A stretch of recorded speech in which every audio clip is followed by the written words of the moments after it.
Good morning, ladies and gentlemen, and welcome to Day 2, CPAC 2025. America is back on track. Please rise for the Pledge of Allegiance, led by Pastor Joshua Navarrete, and remain standing for the national anthem, performed by Daniel Irby.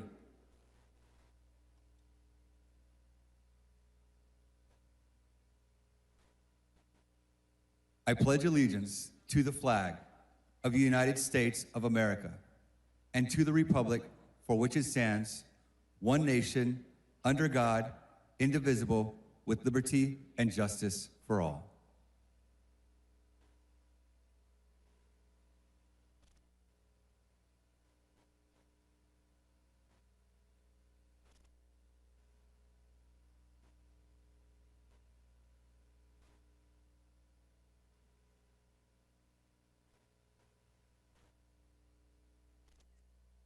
Good morning, CPAC.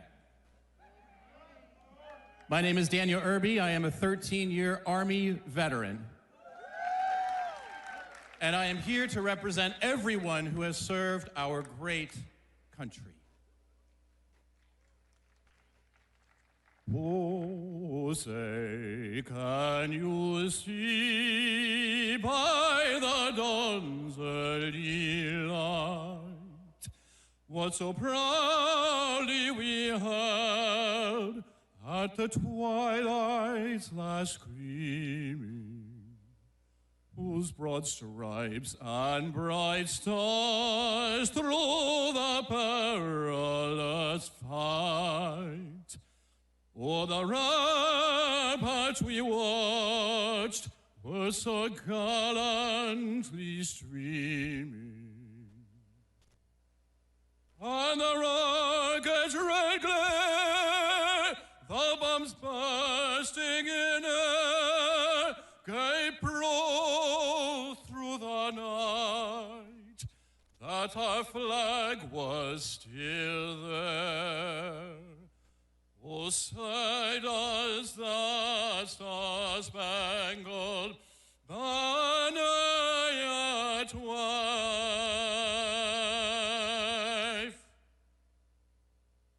o'er the line of the free and the home of the brave.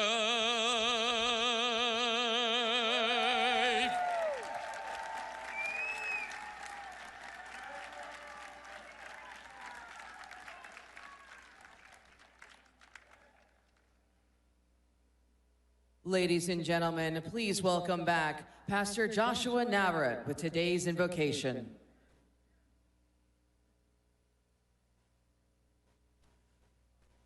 How's everybody doing this morning? How many excited to be at Day 2 at CPAC? Before I start praying, I just want to note, isn't it so good to be winning each and every day under the greatest president, President Donald J. Trump? Let us pray and thank God for all those victories this morning. Heavenly Father, we love you and we thank you. We give you all the praise, glory, and honor for what you've done and what you continue to do in our lives. We thank you for another day and another breath of life. Lord, we thank you for this conference and every patriot in this room. We ask that you continue to bless us and protect us and keep us as we strategize and celebrate every victory of America. We thank you for Matt and Mercedes Slapp, who are at the helm of CPAC and who've answered the call for such a time as this. Lord, we thank you for President Donald J. Trump and our America today. We ask you that you continue to bless him and keep him and guide him and send your angels to protect him and his family. We ask that you continue to anoint every leader in America as they continue to lead our country in the right direction as we make America great again under your guidance and leadership, Father. We thank you for this day and we thank you for this conference.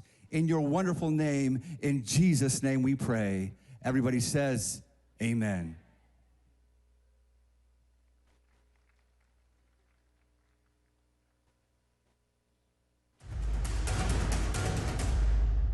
Newsmax has been terrific. President Trump is right. Millions are switching to Newsmax. It's the fastest growing streaming service in America. You don't need those woke streaming services anymore. Just get Newsmax Plus. Watch the best shows like Greg Kelly, Rob Schmidt, Greta Van Susteren, and Rob Finnerty. Greg Kelly over at Newsmax. The Newsmax people have been really terrific. Gain access to exclusive documentaries, series, and special briefings. It's free to start. So go to NewsmaxPlus.com now to sign up and watch Newsmax anytime, anywhere. Tucked away in the Blue Ridge Mountains of Lynchburg, Virginia, you'll find us, Liberty University. Here, we pursue excellence in all of our academic endeavors, from anywhere. We fight for victory in our athletic programs and fan the flames with a mighty roar. We equip students with a Christ-centered perspective that changes lives. We are creators, problem solvers, and world changers. But above all of this, we are champions for Christ. Freedom, sovereignty, prosperity. The Patriots for Europe Foundation is on a mission to make Europe great again. Globalist elites have led Europe into a dead-end street. Violent crime has surged because of mass immigration. The Green Deal has put the future of the European economy at risk. Fake NGOs and the massive bureaucracy in Brussels are interfering in our democracies. Patriots must take action. We bring analysis, we organize debates, we build the network of patriots to challenge the woke narrative head on. Patriots for Europe Foundation. TikTok is being banned all over the world. What will you do with your platform and followers? The solution is Realster. Realster has all of the features of TikTok and more, and offers complete data privacy and is safe for children with parental controls. Realster is an American-made, American-housed video sharing platform similar to TikTok that will not compromise your data or the safety of your children. Download in the App Store today.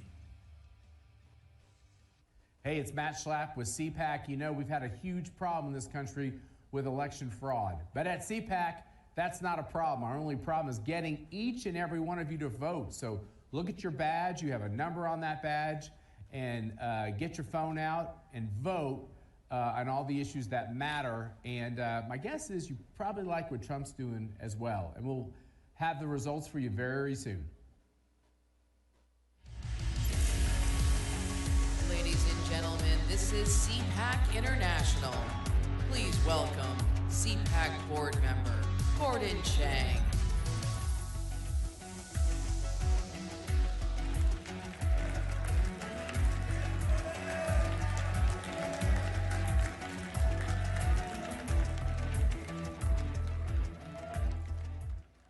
Hello, Patriots! Hello, Freedom Warriors! Last year at CPAC, when we were here, dangerous regimes, China, Russia, Iran, North Korea were on the march. They were infiltrating and subjugating free societies. The world was aflame and peace seemed unattainable. At home, we had leftists, communists, globalists, wokers. We had deviants. Evil itself were taking over. But now, all of them, at home and abroad, are in retreat because we have had enough. We are taking over our societies. One school board, one town council, one country at a time. And our movement is global. It's here and it's around the world. Freedom is back because America is back. And America is back because President Trump is back.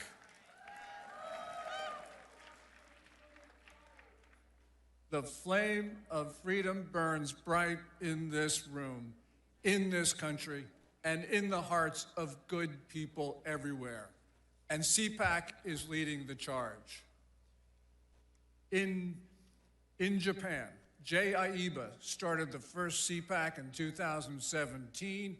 He's held a CPAC every year since, and now conservatism is showing its green shoots in Japan. In Australia, CPAC Australia was instrumental in protecting freedom of expression, and it was protecting equal rights. In 2023, it defeated an amendment that would have treated different citizens different ways. And clearly, this was racial prejudice. This referendum that CPAC Japan defeated, it would have made sure that different races were treated unfairly. CPAC Korea is defending the most fragile democracy on the face of the earth. In South Korea, leftists are trying to seize the government by removing President Yoon Suk-yeol. And the only thing that is stopping this from happening is conservatives on the streets in the cold confronting leftist forces. And we are seeing in Mexico, their CPAC Japan is attacking leftism everywhere, which is embedded thoroughly in Mexican society. So far, CPAC has been to Japan, it's been to Korea, Hong Kong, Australia, Mexico, Brazil, Argentina, Hungary, and Israel. And we are going to other countries soon because CPAC in this country stands shoulder to shoulder with free people everywhere. Freedom warriors, we are now in a fight. We're in a fight between democracy and tyranny, between freedom and oppression, and between good and evil. And freedom warriors, we stand our ground, we do not yield, we are civilization's last line of defense. And yes, we will prevail because the Almighty is on our side. May God protect and bless all of you. Thank you. Fight!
Director of CPAC Australia, Andrew Cooper, and Chairman CPAC Australia, Warren Mundine.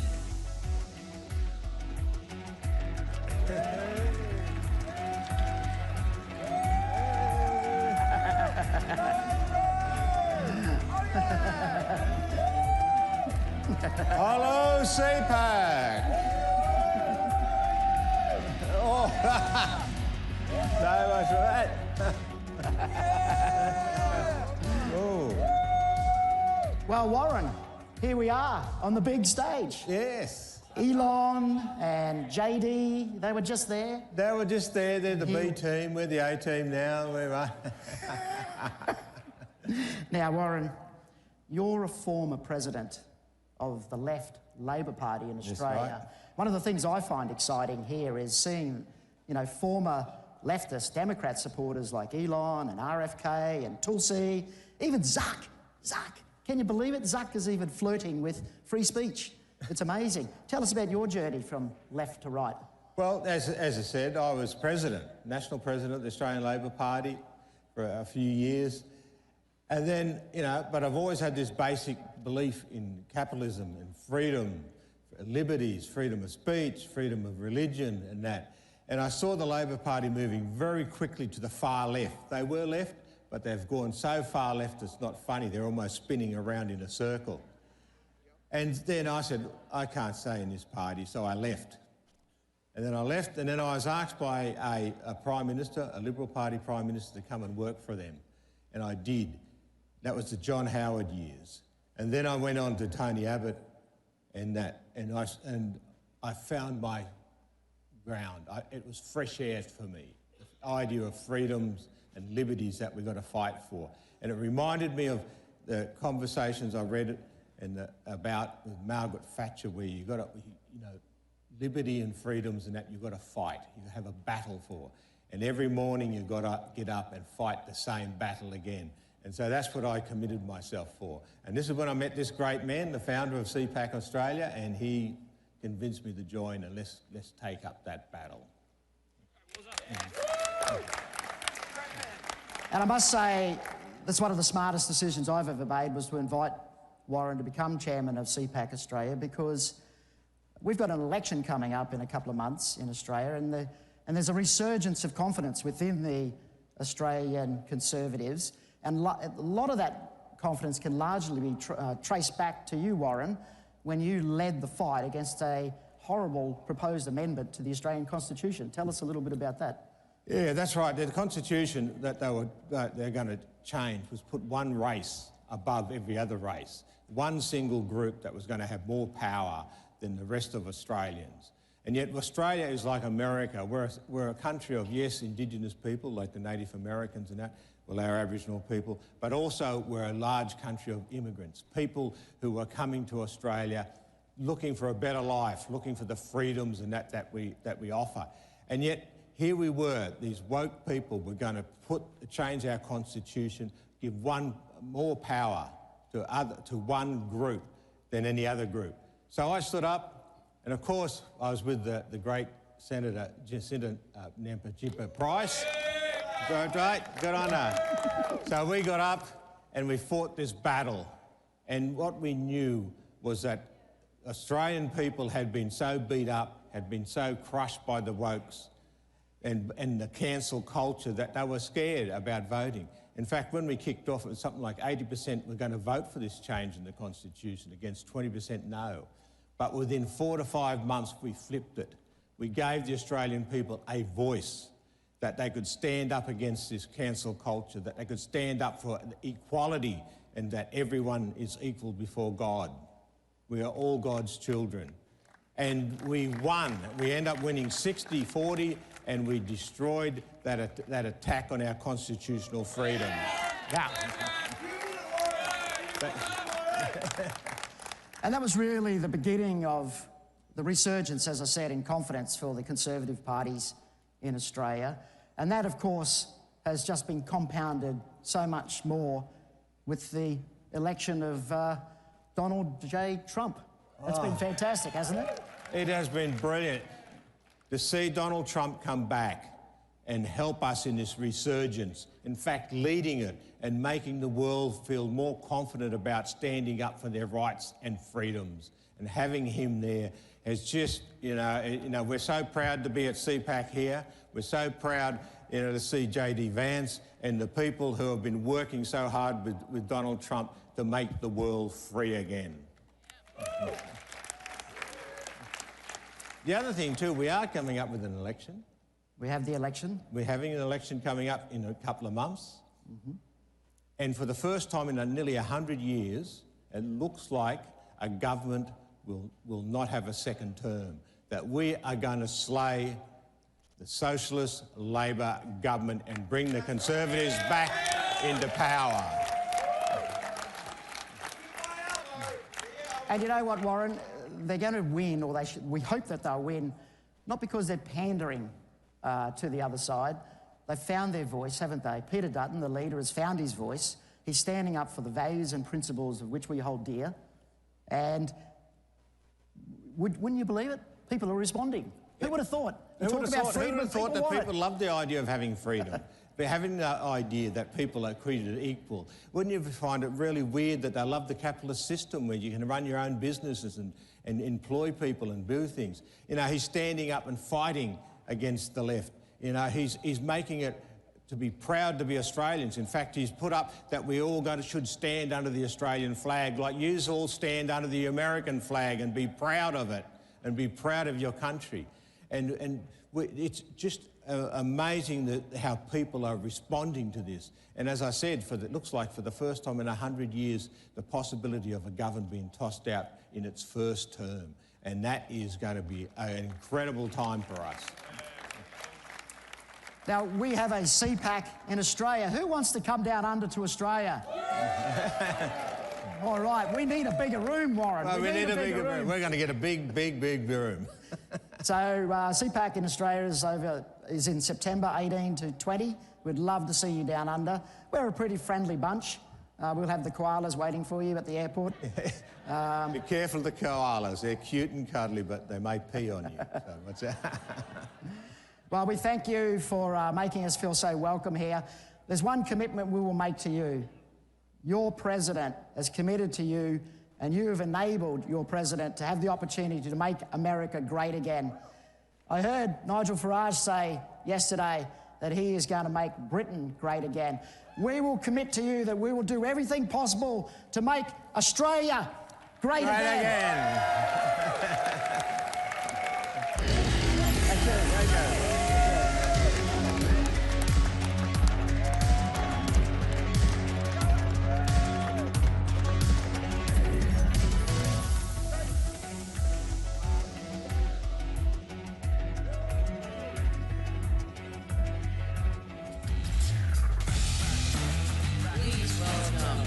CPAC Korea, former Ambassador at Large for Global Criminal Justice, Morse.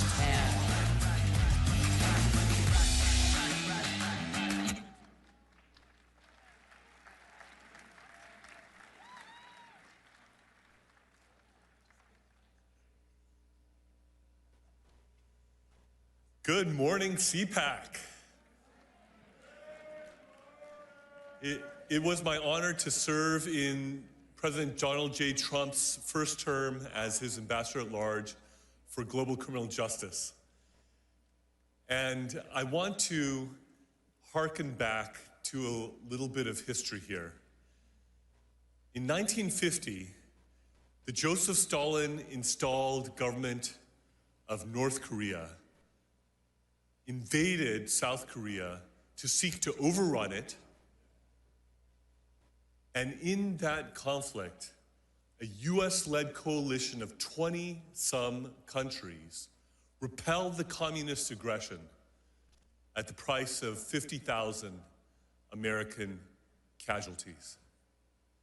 I honor the blood that was spilled by American soldiers to keep the whole peninsula from being one big North Korea, which is the most oppressive, darkest, most unjust place on planet Earth. And believe me, I know of many such places around the world, and it is #1 in that regard.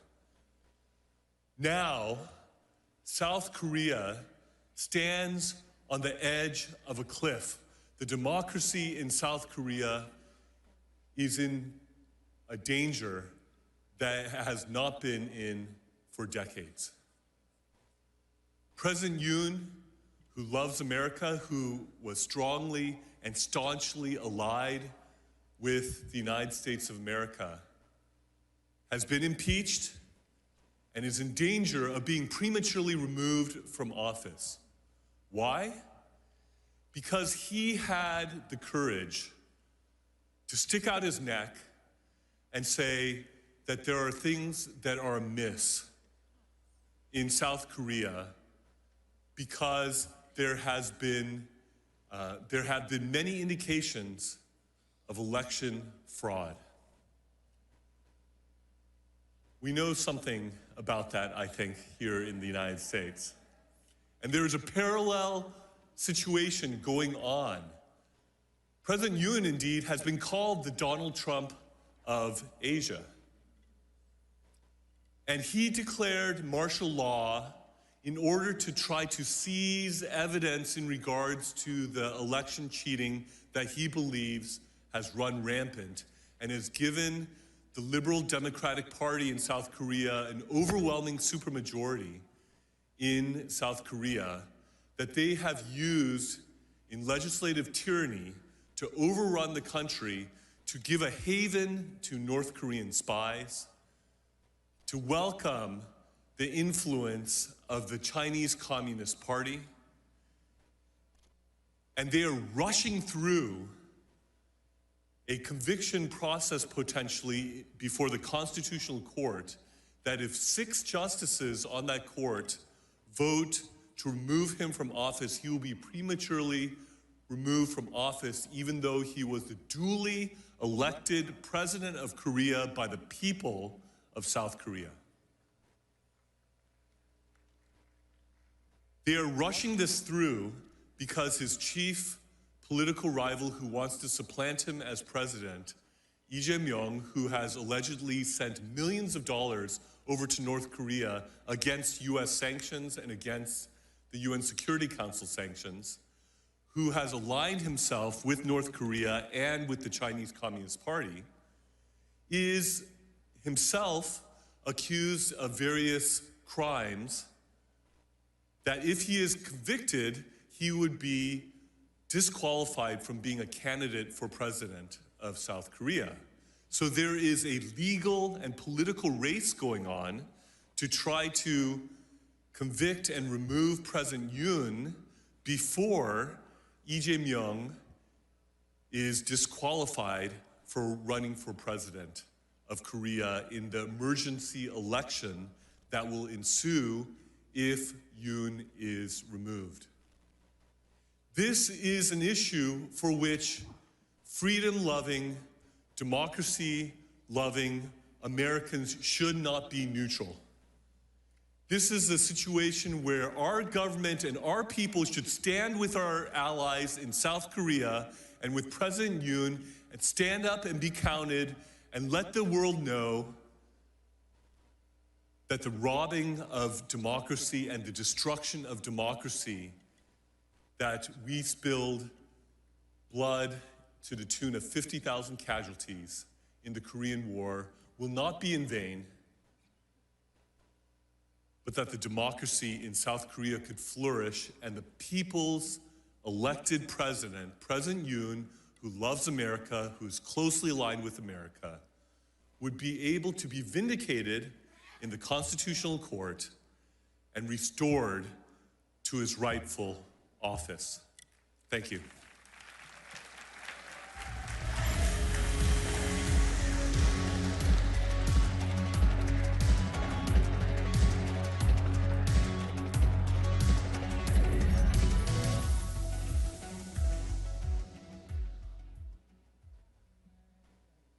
I don't ever slow up, no I don't take shit. I got no love for the fakeness. If you wanna play tough and wanna hate this, I'll always show up. I don't ever slow up, no I don't take shit. I got no love for the fakeness. If you wanna play tough and wanna hate this, I'll always show up and make a statement. I don't ever slow up, no I don't take shit. I got no love for the fakeness. If you wanna play tough and wanna hate this, I'll always show up and make a statement. Everything I do so instinctive and so passionate. Every word I move so descriptive like an adjective. I got a vendetta against people who patented being negative when you should be getting after it. I got facts over tracks, this and that. Spitting slow, spitting fast, I could roast, I could gas. Think I'm okay at last, but I don't know if that can erase all the past. And the pettiness, a reflection of the emptiness. Hilarious, you think you're worth my time, you're delirious. Mysterious, because you hide behind a fake exterior. Inferior, you know I'll always be a bit superior. Get off of me, this ain't no humble brag. I want you to hear words, you can say them back. I want you to feel free from the chains at last, and to believe in what you got, it was built to last, yeah. Now that I've been put through hell, I never got anyone's help. I had to do it all myself. I don't ever slow up, no I don't take shit. I got no love for the fakeness. If you wanna play tough and wanna hate this, I'll always show up and make a statement. I don't ever slow up, no I don't take shit. I got no love for the fakeness. If you wanna play tough and wanna hate this, I'll always show up and make a statement. Gonna learn the consequence of being incompetent. Mental health is confidence, dreams and some honestness. I'm not here to save the day, that's for you to take away. I could play a million mind games, but instead I say something not illogical, something that is topical. Rub it on and watch it go, make yourself unstoppable. Dreams are irresponsible, but they're always... Do solemnly swear. President Trump is back in the White House. Donald Trump has won the presidency. Donald Trump has taken back America. I actually started quite a while ago in CPAC, and I enjoyed it so much that I came back for a second one, then a third, then I said, what the hell, let's run for president. Matt said, it's like 5 years ago, 6 years ago. He says, you should run for politics. He's the one, he said, you should run for the presidency of the United States. It is my honor to introduce to CPAC 2017 our president, Donald Trump. First of all, I want to thank Matt Schlapp and his very, very incredible wife and boss, Mercedes, who have been fantastic friends and supporters, and so great when I watch them on television defending me. Nobody has a chance. I love this place. Love you people. You never stop fighting for America, and I will never, ever stop fighting for you. We know that there are still more records to be shattered, new summits to be scaled, more triumphs to be realized, and more amazing history just waiting to be written. The American adventure has only just begun. God bless America, and we will see you next year. Thank you very much. You never stop fighting for America, and I will never, ever stop fighting for you. Hey, it's Matt Schlapp with CPAC. You know, we've had a huge problem in this country with election fraud. But at CPAC, that's not a your badge. You have a number on that badge, and get your phone out and vote on all the issues that matter. And my guess is you probably like what Trump's doing as well. And we'll have the results for you very soon. Everything they said about him has been wrong. I don't know how he does it. It has always been a battle against Donald Trump. Puts a very bright light on the two-tier system of justice that only seems to go after President Trump. The reason why we want him as president is because he's not stuck in this kind of bureaucratic machination. He was very clear. If you hit your target, you were golden, and you could work and work and work and do a great job. He's a very inquisitive person who loves to talk about the economy. Trump does the same thing in a different medium. He's talking directly to the American people. That's why Trump is transformational, because he kind of came outside the Republican Party. He's a great closer.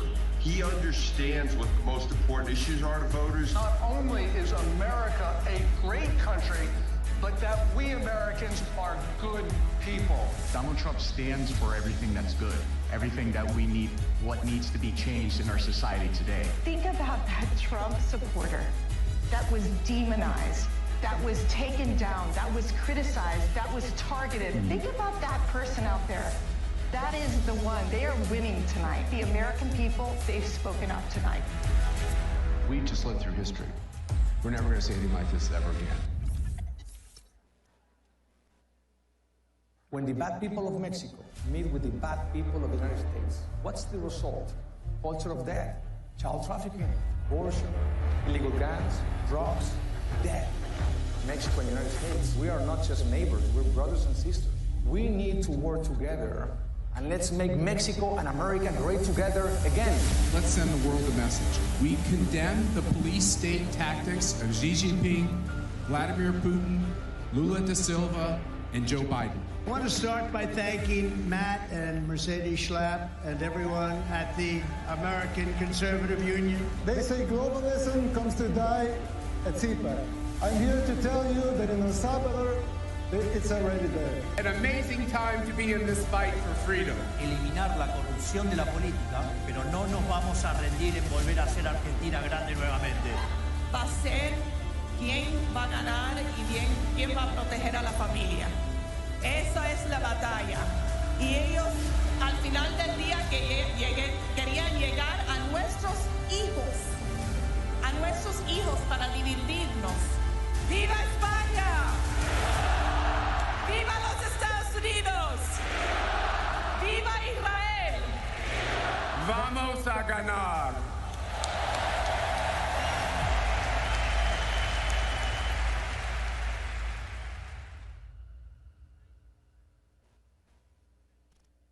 Before the cabinet room, you saw Donald Trump's next cabinet make wave.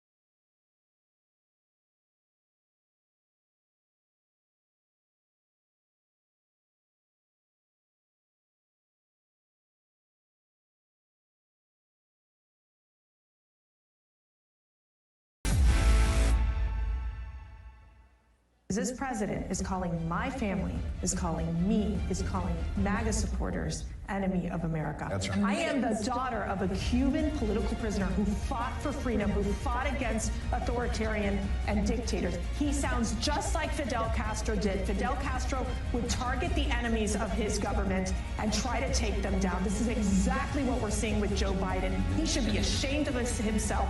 No American should be called a Nazi or be called an enemy of the state. Those of us who love this country, and I have spent my whole life defending freedom in America. As I think it was President Reagan said, we're from the government. We're here to help. I think you all know that I've always felt the 9 most terrifying words in the English language are, I'm from the government and I'm here to help. We're from the government. We're here to help. Being woke is easy when it was just a call to defund the police or end capitalism, right? It's a little different when your fellow ideologues start cheering for your beheading. And here's a question. This next video, does this look like London to you? The pro-Hamas protests making for a very interesting political moment at Harvard. A university recently ranked the worst school for free speech in America. What would Harvard do in a moment like this, we all wondered? A school that will expel you for using the wrong pronoun and making a pink-haired trans girl cry. Well, in this moment, Harvard just miraculously transformed into free speech absolution. Apparently at Harvard, there's nothing offensive at all, even though everything's offensive at Harvard. There's nothing offensive at all about celebrating the murder of 1,000 people, including a whole bunch of kids.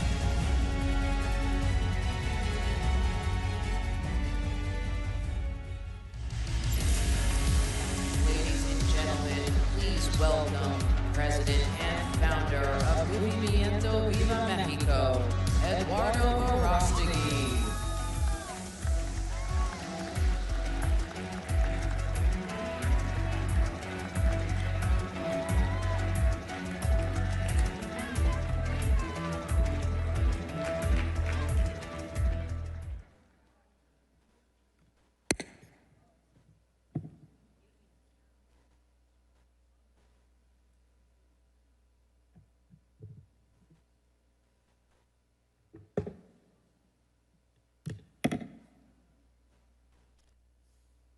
Buenos días. Good morning. Good energy right here. So, dear friends, brothers and sisters in the fight for life, family, and freedom, it is an honor to stand before you today, not just as a Mexican, not just as a conservative, but as a fellow soldier in this great battle for our civilization.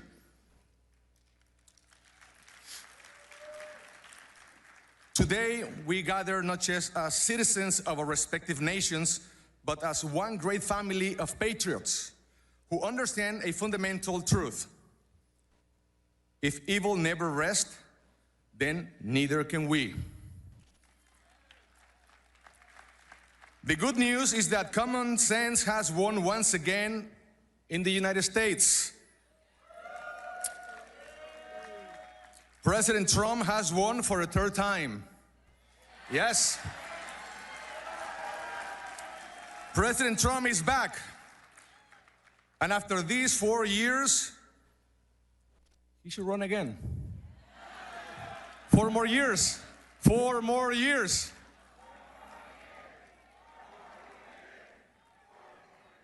There you go. I agree with you. We are living in a defining moment in history. This is not just another political cycle, not just another ideological struggle. What is at stake is the future of our nations, the future of our children, and the survival of Western civilization itself.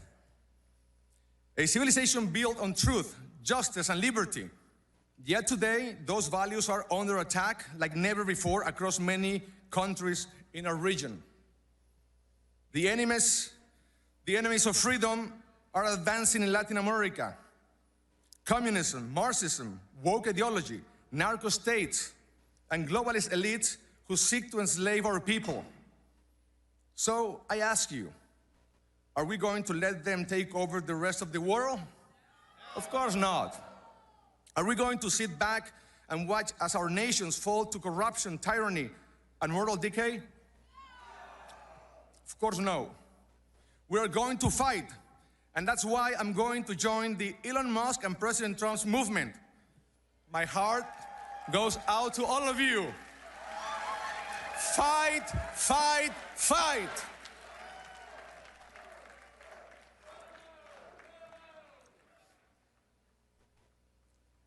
And that's why the work that CPAC is doing around the world is crucial.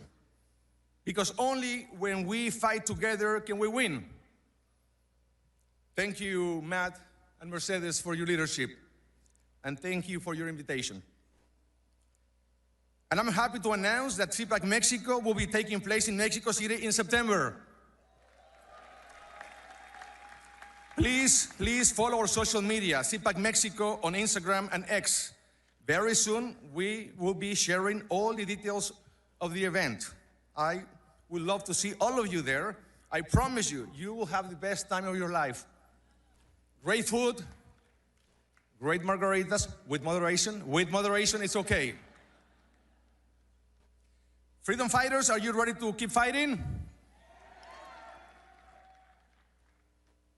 Here is a call to action on 3 principles. Our fight will be grounded in 3 fundamental human rights: life, family, and freedom. The battle for life. The first battle we must fight is the battle to protect the culture of life. Because if we do not defend life, especially the lives of the most vulnerable, if we do not stand up for the most innocent, the most defenseless, then sooner or later we will destroy each other. We will kill each other. As Mother Teresa said, the greatest destroyer of peace today is abortion, because it is a war against the child, a direct killing of the innocent child, murdered by the mother herself. Today, in many parts of the world, being pro-life is seen as an act of rebellion. They call us radicals for saying something as basic as every human being has the right to be born. Can you believe that? But I ask you, who are the radicals? Who are the real radicals? Radicals are those who advocate for the killing of babies in the womb, even at 9 months of pregnancy, and in some cases, even after birth. who are the radicals? Well, that is not just radical, that is evil.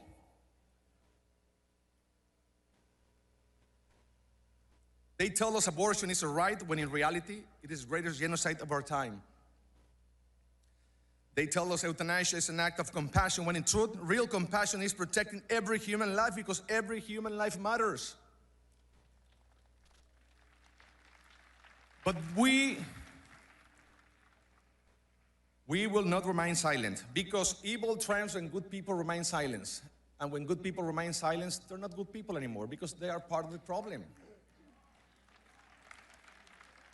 We will continue to expose this culture of death and promote a culture of life, because a nation that kills its own children has no future.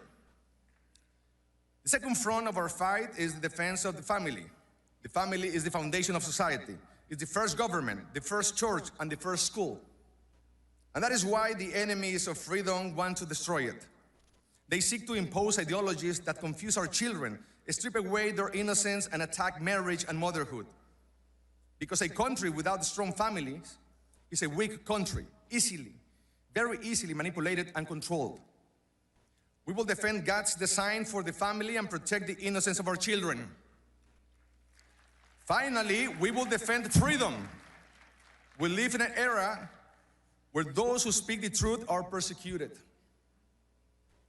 where censorship and political oppression have become the tools of tyrants. We have seen how they try to silence pro-life leaders, silence priests who preach God's word, silence ordinary citizens who simply want to live in peace.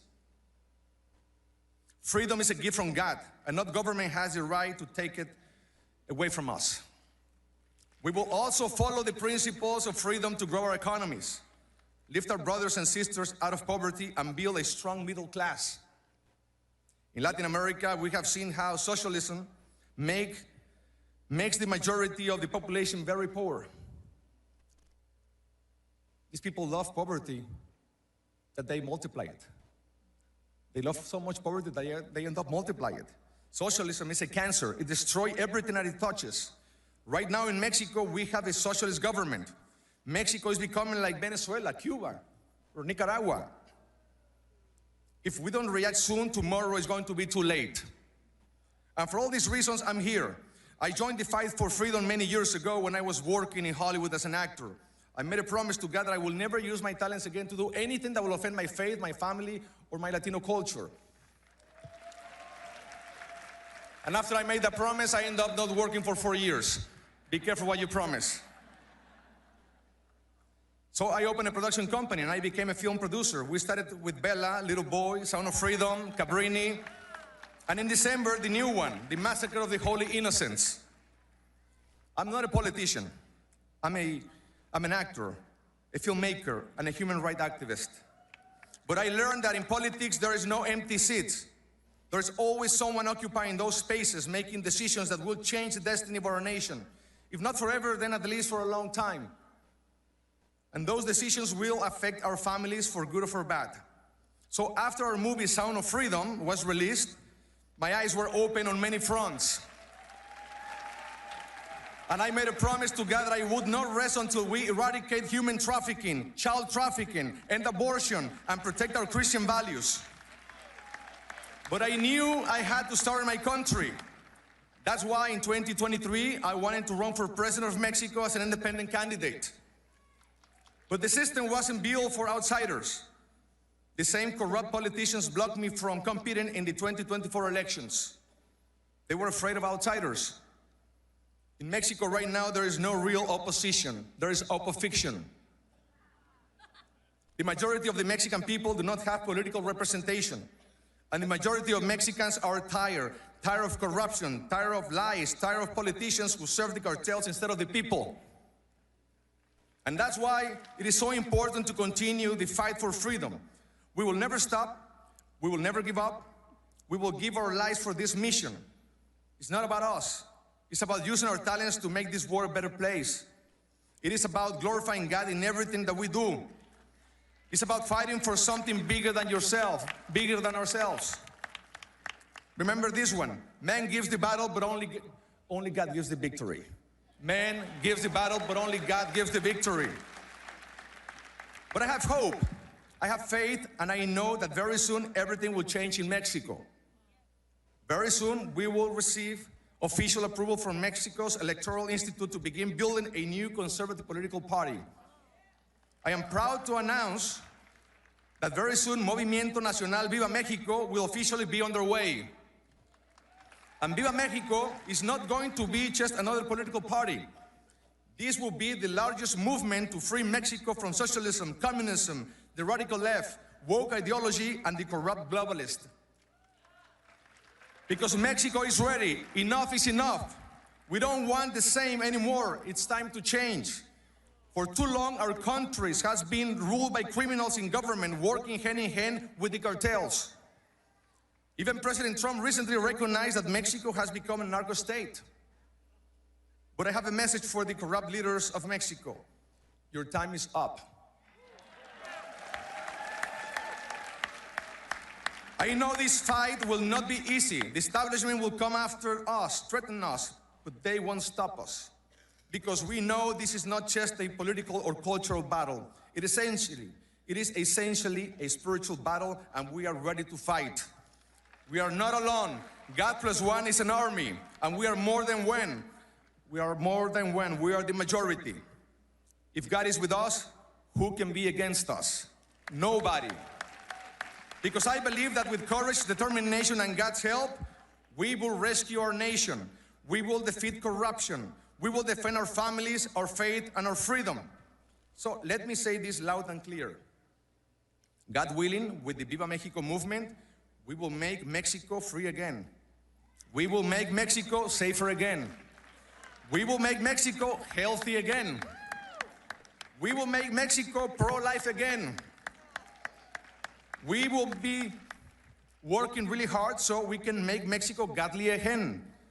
And we will make Mexico great again. And we will do this together, because together we're stronger. We are not just neighbors, we are brothers and sisters. What happens? What happens when the good people of Mexico work with the good people of the United States? What is the result? Sound of freedom. A movement that is designed to end child trafficking in the world. Good things happen. Now, what happens when the bad people of the United States work with the bad people of Mexico? When they work together, what is the result? Fentanyl, drugs, human trafficking, child trafficking, illegal guns, terrorism. The USA is the #1 consumer of child sex in the world, the #1 consumer of drugs, the #1 consumer of child pornography, and Mexico, the #1 provider of all three. So I want to stop here for a second. We have done a lot of harm to each other. We can't move forward without first forgiving each other. I believe in the power of forgiveness. So I want to start this movement of forgiveness here in Washington, D.C., and I pray that God will heal the wounds. So on behalf of Mexico, I want to apologize for all the harm Mexico has done to the United States. And the United States needs to apologize to Mexico for all the harm they have done to Mexico. And after this breach of forgiveness, then we need to make sure that the good people of both nations work together and through bilateral efforts eradicate as much as we can all of the bad things that we have done to each other and focus on all the good things that we have done to each other. Capitalize on all the positive. Then we will be unstoppable. Together as brothers and sisters. When the United States and Mexico stand together, our nations are safer. Our border is safer. Together, we will make Mexico and the United States great again, and we will make the Americas great again. God bless Mexico, God bless America, God bless the world. ¡Viva Estados Unidos! ¡Viva México! ¡Y que viva la Virgen de Guadalupe! Thank you very much. God bless you.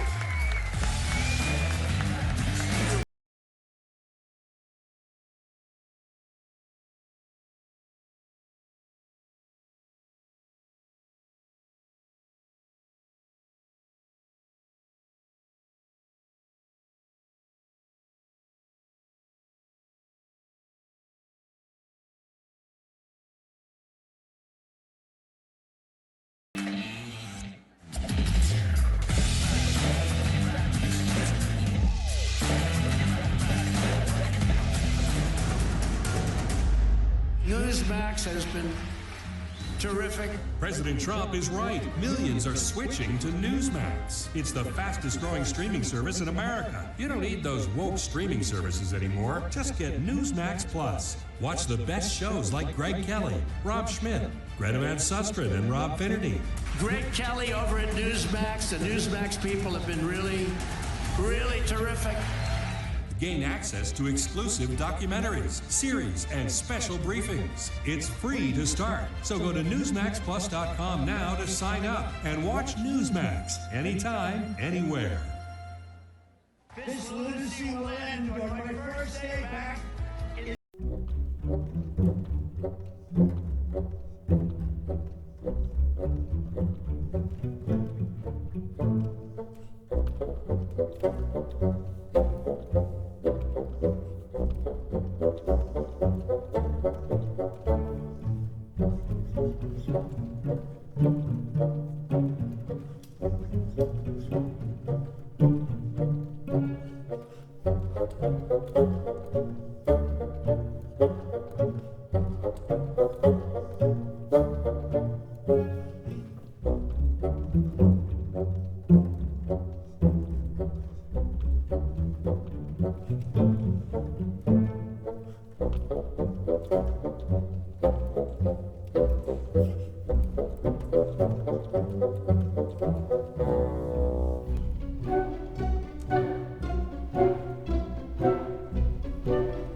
Matt and Mercy Schlapp for making this panel possible, and I'm so grateful for you two for giving up your time.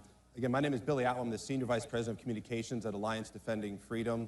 ADF exists to advance every person's God-given right to live and speak the truth, and we contend for truth in law, policy, and the public square. For those unfamiliar with our work, our attorneys are attributed with 15 Supreme Court victories, and we have an international team that's doing work throughout the world. They just came back from ARC. Thank you. We've actually got 2 Supreme Court cases going on right now that I think you would be very interested in. The first one is Mundine versus Planned Parenthood. It's about protecting a state's right to decide if taxpayers should go to organizations like Planned Parenthood. And I feel like I have a pretty warm crowd for that, that idea. And the other is about education, which relates to this topic here. It's Oklahoma Statewide Charter School Board versus Drummond. It's about defending the decision to defund a religious charter school and fight for equal treatment of religious organizations in education. There are few issues that are going to impact our children and our grandchildren more than reforms to the education system, and that's why we're here. First, Erika Donalds is an education entrepreneur and is the founder and chairman of Optima Ed and the chair of America First Policy Institute Centers for Education and Opportunity. A former elected school board member, she is known as a national expert on education policy and school choice and is a frequent commenter and speaker on this issue. She spent 20 years in the financial services industry, finishing her career as the CFO and managing partner of a multi-billion-dollar investment management firm. Erika and her husband, Congressman Byron Donalds, lives in Florida. You're familiar? Very good. She lives in Naples, Florida with their 3 sons. Jack Brewer serves as the chair of the Center for Opportunity Now and chairman of the Jack Brewer Foundation. Recently, Jack was co-chair of Black Voices for Trump Victory Fund. He is a White House appointee on the Congressional Commission for the Social Status of Black Men and Boys and is currently the lead independent director for the GEO Group. He was the team captain for the NFL's Minnesota Vikings, the Philadelphia Eagles, who you may have heard of recently, and what I find to be the pinnacle of his career at the New York Giants. So I'm born in Brooklyn, I can't help myself. All right, let's lay a foundation, if you don't mind, for this topic. Erika, talk about what you see as the current state of particularly the public education system. Well, the public education system in America has literally failed the American people. It hasn't lived up to the promise where we parents were told if you send your child to this school for 8 hours a day, we're going to teach them to read and do math and achieve their own American dream. That was a lie. We just found out a few weeks ago that only 1/3 of our students are doing reading and math on grade level, according to the National Report Card, the NAEP. And we are spending billions and billions of dollars not to teach our kids how to succeed and how to carry forward this republic that we all so value, but we're teaching them about victimhood and oppressors and the wrong history of the United States and the world, and to hate themselves and to hate our country. And so we are taking the education system back, though. We're here in the golden age of America, right, at the cusp of that. President Trump has promised to not only dismantle the Department of Education, but enact school choice and support universal school choice in our states where education belongs. So there's reason for hope, even though the education system has been failing for the past 100 years. Yeah, that's a great point. And you think about, in the state where I live, Virginia, Glenn Youngkin essentially won the governor's seat on the issue of education and speaking to parents. Like, that was a key differentiator for him. Jack, President Trump, it feels like he's been president for like 1.5 years this term because so much has happened in a few weeks, right. But it's not been that long, and yet a lot has happened. What has he done so far that's really encouraged you on the topic of education? First off, I want to look at the American people, whoever's watching, and speak to your kids for a second, and just tell your child, if no one's ever told you this, Jesus Christ loves you. Amen. You are not a victim. You have victory in Christ, and he is the ruler over your life.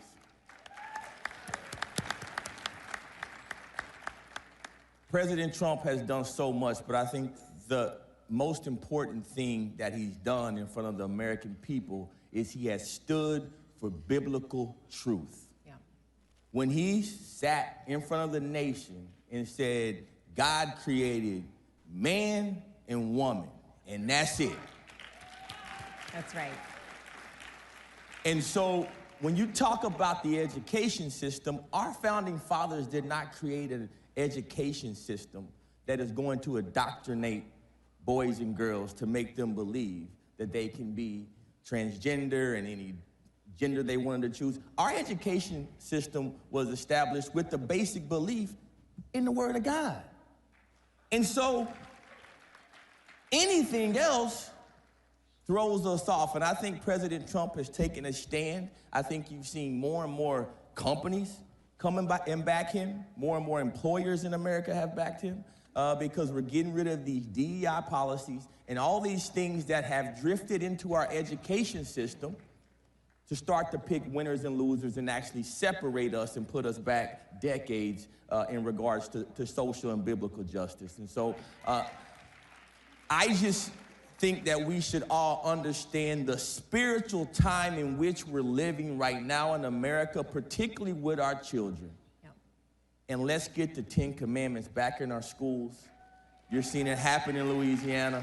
You're seeing it happen in so many other states around our country. We all must take a stand, no matter what your religion is, to get this word back into the hearts and minds of our children that may not have access to it. Yeah. Amen. Erika, it's hard to know what to do sometimes, though, because parents, I think the instinct when they see these things happening in the public schools is to say, I'm going to put my kids in private school, I'm going to homeschool. And those are good options, and for some people that's the right decision. But you also don't want to forfeit the public arena to the other side. And then again, it's our children who are vulnerable and impressionable. How would you, you've got children, you're in the later teen phases with your children. How would you advise a parent with little kids like me? My kids are younger, they're like 11 to 2. We got a spread of 4. And we're struggling with it. Like we're asking ourselves a question right now, what's the best educational model? How would you advise a parent, given the system we have now, how would you advise them to go about making those decisions? Well, that very dilemma is what got me involved in education. As you mentioned, I wasn't an educator, I was a CPA. But I have 3 children, and for one of my children, the A school that I was sending him to did not work well for him. He was miserable, therefore I was miserable as a parent. And I was fortunate enough to find a classical Christian private school to send him to, and his entire life changed in the 1st grade.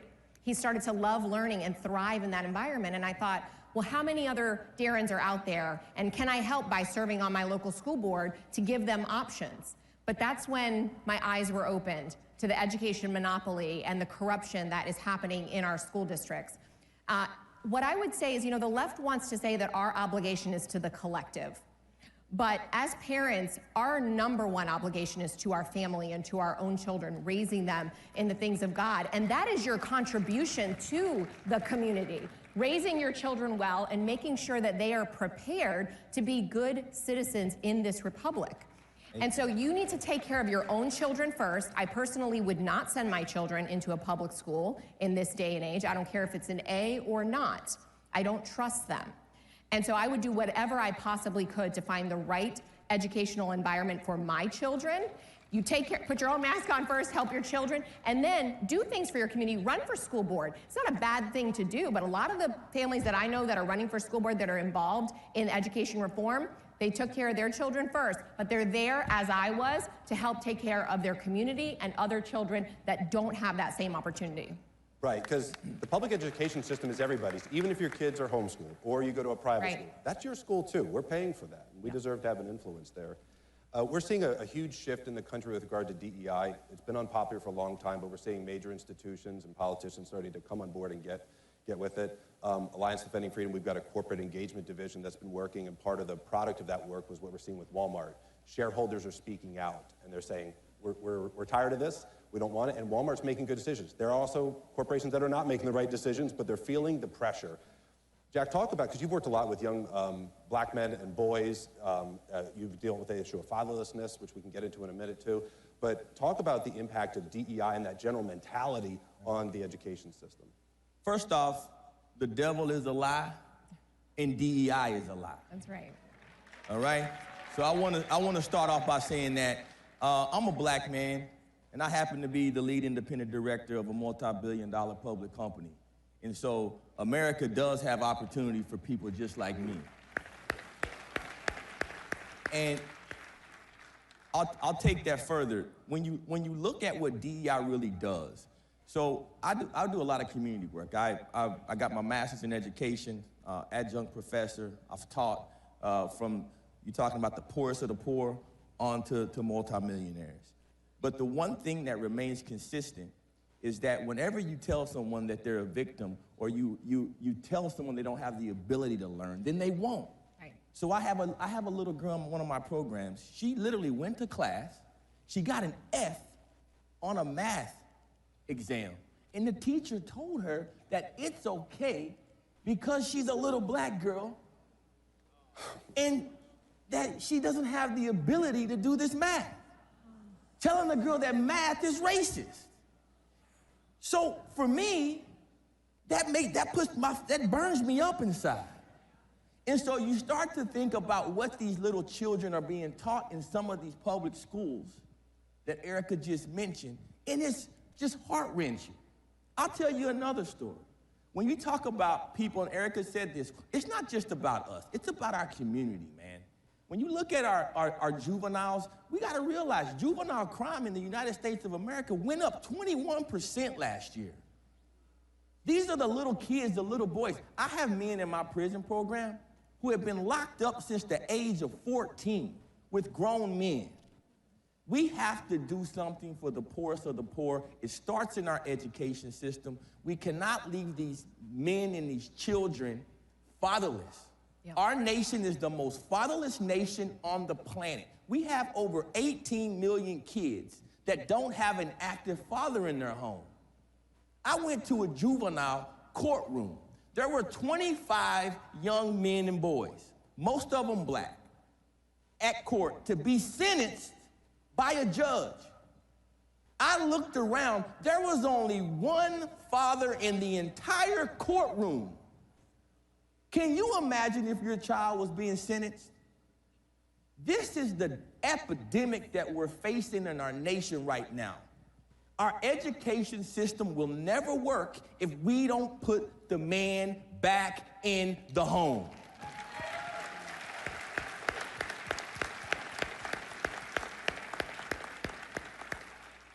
It's a basic Christian concept. Children deserve a mother and a father. Amen. Every child deserves a mother and a father. I mentioned a minute ago that we're seeing shifts in DEI and public perception of it. Erika, you and I were talking about this earlier. How do we take what we see as a public opinion shift and make institutional change out of it, right? We can all like the ideas. We can be at CPAC and be excited about the ideas that we've gotten, that we're seeing some progress. But how do we influence institutions? So how do we get from where we are to where we want to go? Well, that's so important for this audience, right? Because these are the people that believe as we do and have believed as we do, but now the rest of the country has also come along against DEI. People, it's an 80% issue. It was the #1 issue for President Trump, saying there are only 2 genders. We're gonna get men out of women's sports. And now he got elected with such a mandate and is enforcing Title IX and the protections that provides to girls in their spaces and in their athletics. And he's gonna plow forward. You gotta elect the right people. That's one way to institutionalize it. But look at something like school choice. School choice now enjoys over 70% support across the country, including 67% of Democrats support school choice. But you also see 100% of Democrats voting against school choice in our state legislators. Why? Because the teachers union and the funding behind them are controlling those electors. But then you look at a place like Texas, where also rural Republicans went against it, and you had organizations like AFC, Donald Trump himself, America First, Policy Institute come get rid of the majority of the Republican incumbents that voted against school choice last year. And this year, in just a few weeks, Texas will pass a school choice bill and spend $1 billion on giving parents options. So that's how you do it. Yeah. You get the public and you get the right people in office to make those bold changes. Yeah, elections have consequences. They do. We've been saying that for a while, right? Jack, I want to go back to what you were talking about a minute ago with the fatherlessness issue and the education gap.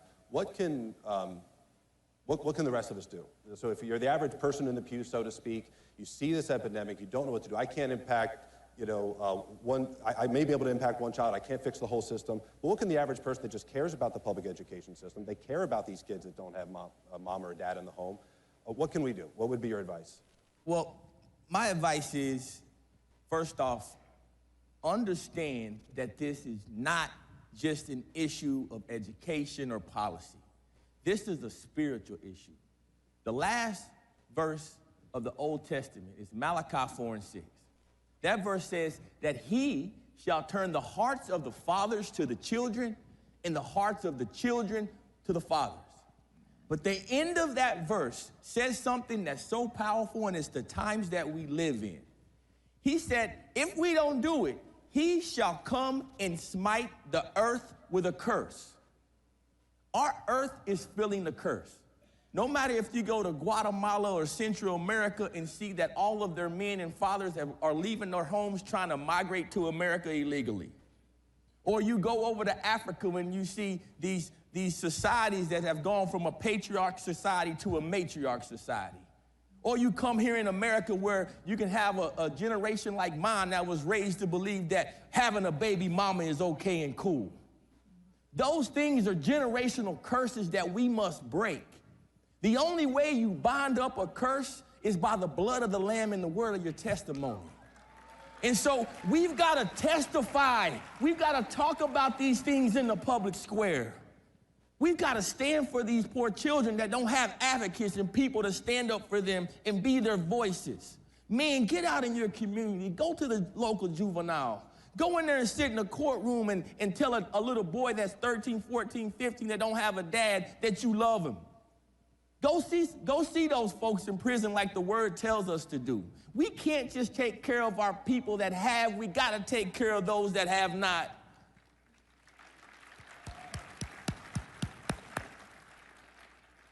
Church, it's our job Church, let's do what the church does.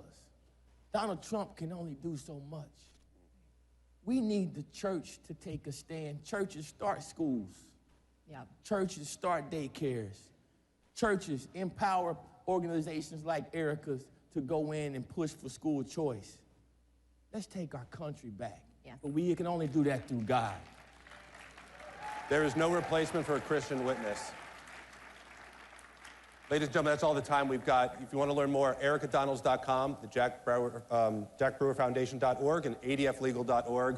We'll be around. You'll see us throughout the conference. Please stop us and say hello. Take care. God bless.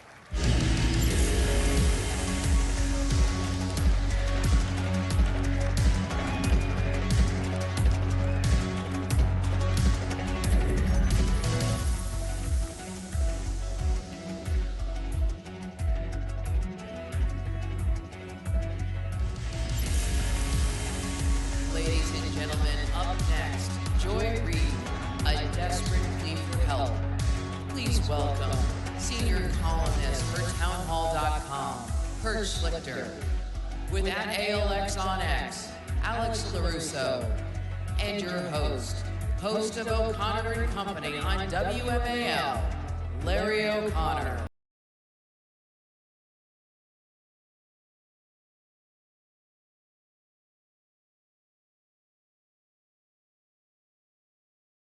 Thank you. We got real big names waiting back. Hey, good to see you.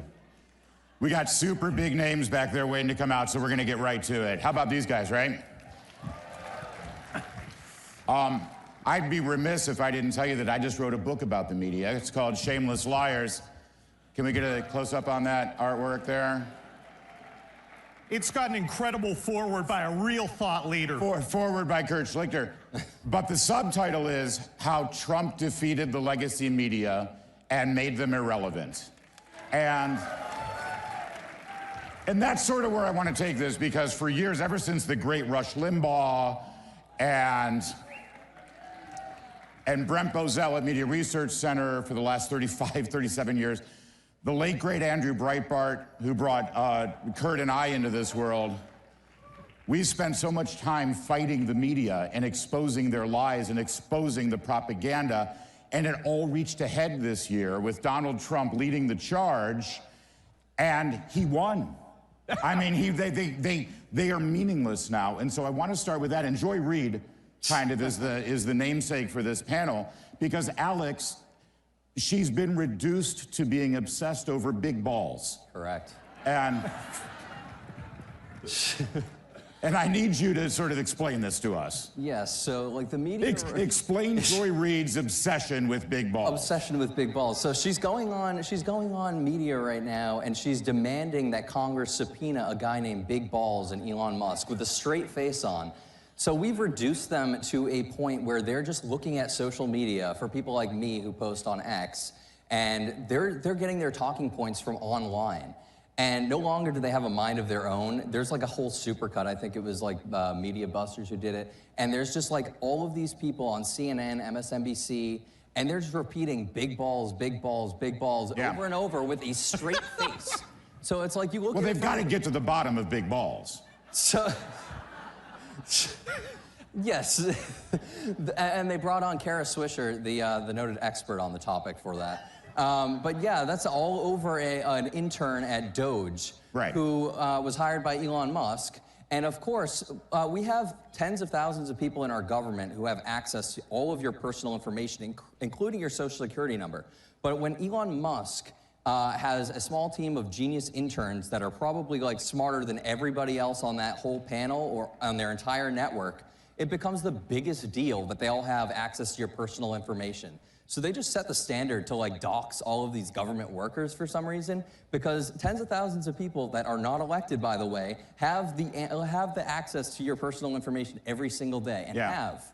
And they've all been reduced to a punchline, these media personalities. That's why we're laughing at Joy Reid, because that's what we should do. We should mock them and make fun of them. And of course, all this talk about Joy Reid and big balls brings us to Don Lemon, Kurt.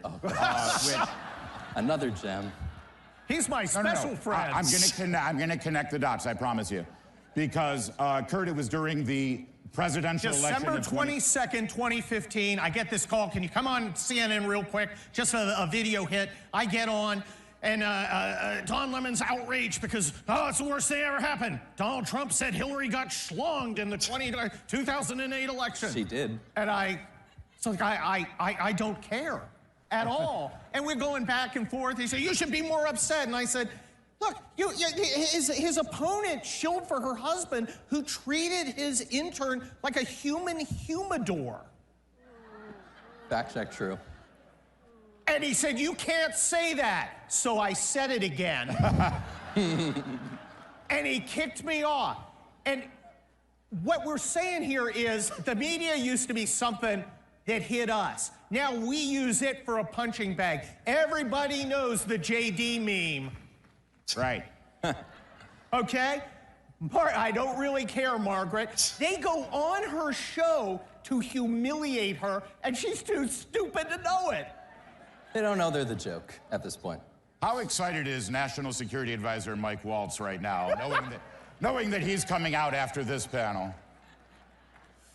Well, he's an Army colonel, too, so. But you were banned from CNN? Yes. For 10 years, I have not been on CNN, and it's changed my life for the better. Well,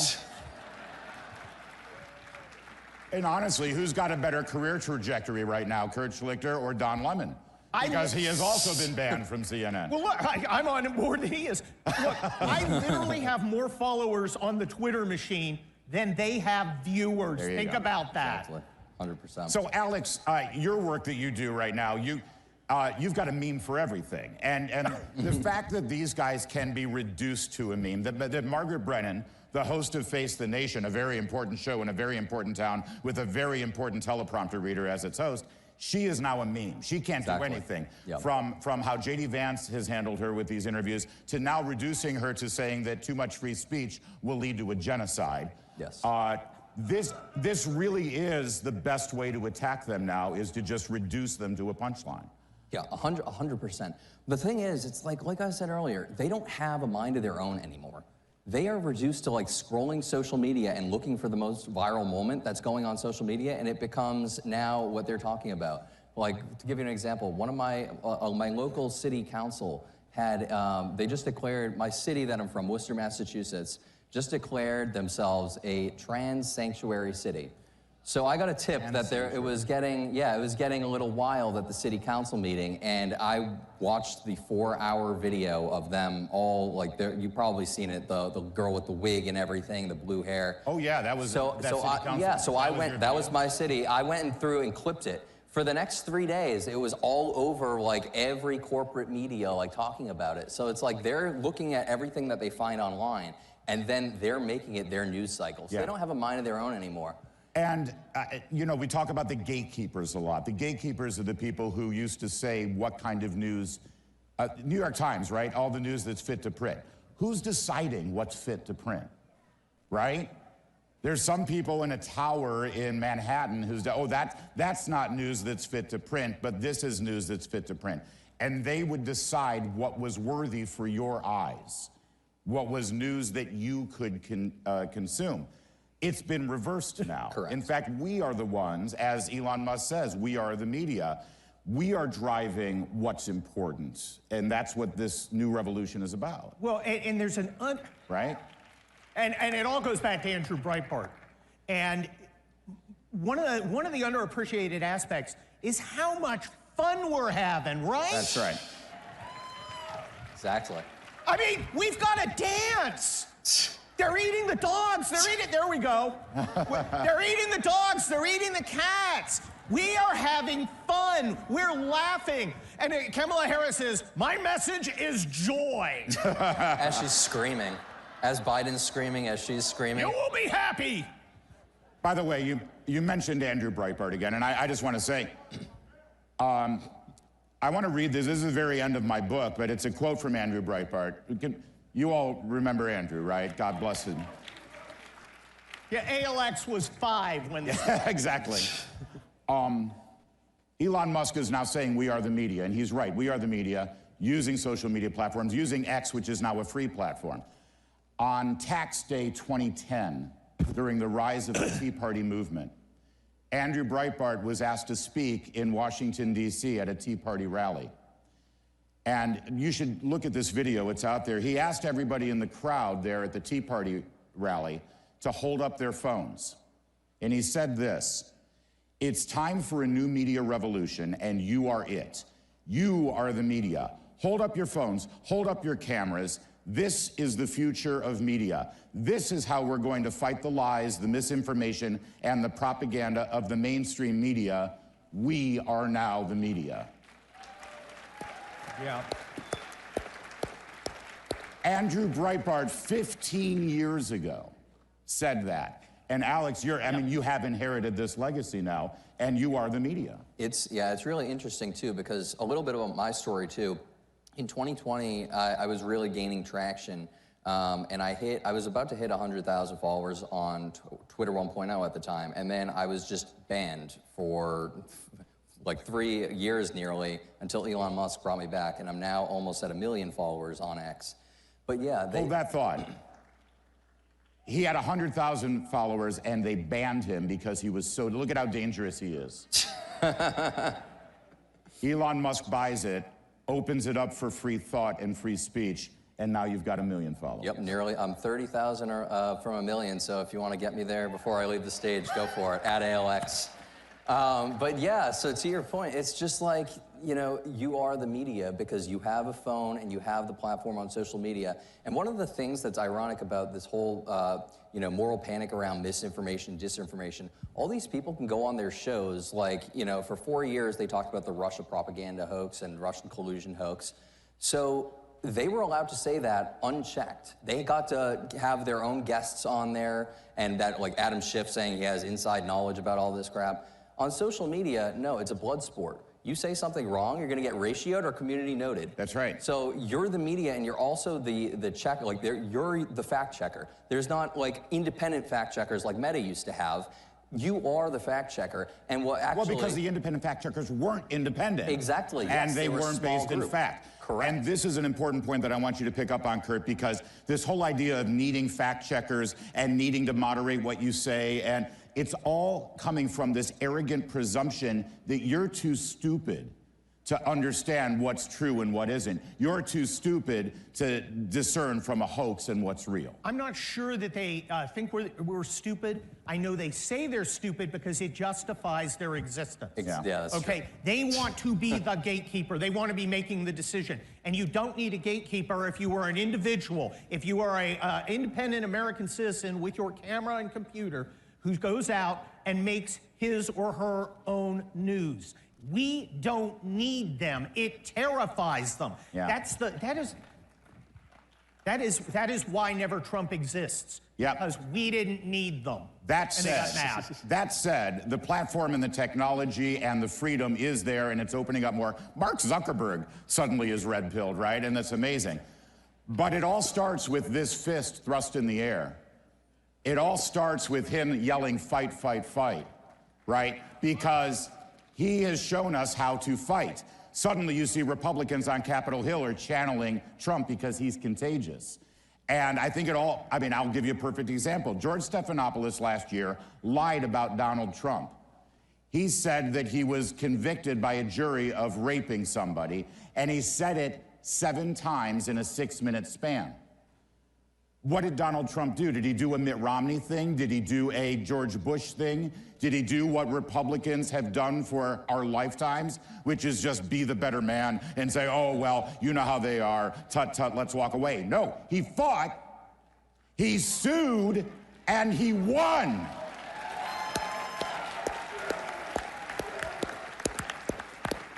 And that's what we have to do. And the fight we have, I mean, listen, we're doing a victory lap right now because we've rendered the media irrelevant, but they're not going away. The fight continues, Alex, every day. 100%. And then the other thing, too, to your point, 60 Minutes tried to edit that Kamala Harris interview. That's right. How did that go for them? The FCC has now released the entire thing, and we saw what a sham it was. Well, they messed up because they put the promo out with, like, the other answer. With a different answer, wait the word salad answer. What happened here? Like, well, and Kurt, this goes back to the arrogance because think about it. Donald Trump had the choice of sitting for 40 minutes with 60 Minutes and letting them condense it down to 20 minutes that they decided we could see. And they do that, by the way. They edit these packages because they think you have a short attention span. They talk down to you all the time. Instead, he said, no, I don't need freaking 60 minutes. I'll sit for 3 hours uninterrupted with Joe Rogan and Son. Oh, and by the way, 50 million of you watched that. How's that for short attention span? And here's the beauty of it. Kamala Harris wants to go on Joe Rogan. She thinks she's the get. She thinks she's in the driver's seat. Joe Rogan's like, get it. Nah. Talk to the hand. Wow. You don't set the conditions. They don't own us anymore. That's right. They're not in charge. We are. Well, I think we've recovered from our big balls opening, and I think we'll quit while we're ahead. You guys, thank you. Keep fighting. Follow Alex, get him to 1 million, and buy my book. Hey, chopped liver.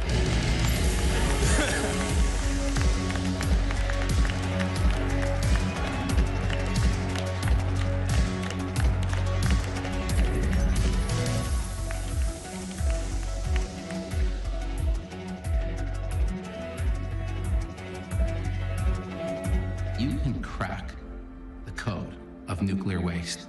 You've solved something that no one has attempted to do before and has succeeded. We're onto something big. We have the U.S. government partnered with us now to prove our technology out. Make America stronger. I want to provide limitless energy to the world, and I believe this is the path. Every institution today is under attack. The home, the church, the government. And many people are asking, what is the truth? Jesus Christ claimed to be ultimate truth. Are you willing to face the truth? Do you think the MKUltra project ever actually ended? The Central Intelligence Agency is actively involved in mind manipulation. We all answer to one God and one Savior, and He's there to change your life for the better.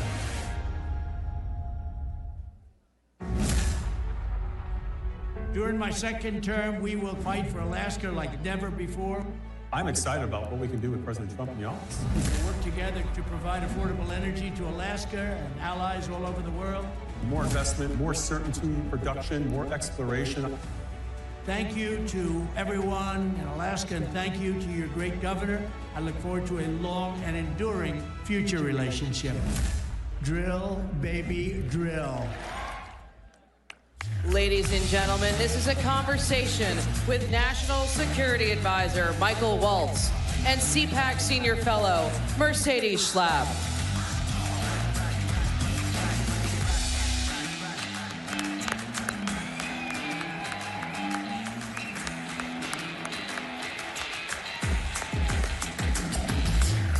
All right. Woo, good morning, CPAC. Mike, are you ready? Oh, born for this. Okay, good. Let's go. I don't have a chainsaw for you. That's the only thing I couldn't get on the stage. You know, Elon Musk came in with the present. As a Green Beret, I left the belt-fed machine gun at home. There you Thank go. God the Secret There you Service go. Secret Service But you is know, okay. maybe next time just Yeah, bring yeah, it if we're you'd good. like. Yeah, but how are y'all doing this morning? Okay, so how amazing was it yesterday? Seriously. I don't know how we can top it off, but we're going to top it off this morning with just one of our heroes right now in the Trump administration, someone who CPAC, someone that Matt and I admire so much, our National Security Advisor, Mike Waltz. So let's jump right in. Obviously, you've just come back from Saudi Arabia. You were meeting with Russian officials on really looking to find a solution to end the war in Ukraine between Russia and Ukraine. Tell me first how those negotiations are going. Any insight that you can give to our CPAC family here in terms of progress that's being made? Well, let me make one thing clear. We would not be in this position, not even close, if it weren't for the leadership of Donald J. Trump. Period. right? I had the honor of sitting in the Oval Office and listening to President Trump speak with President Putin of Russia, and hearing both Putin and then immediately Zelensky both say, only under President Trump's leadership, say this to him, and only he could drive an end to this war. So under Trump, this war will end, and it will end soon, and he is the president of peace. And it amazes me how many people in this town are clutching their pearls and having conniption fits over what?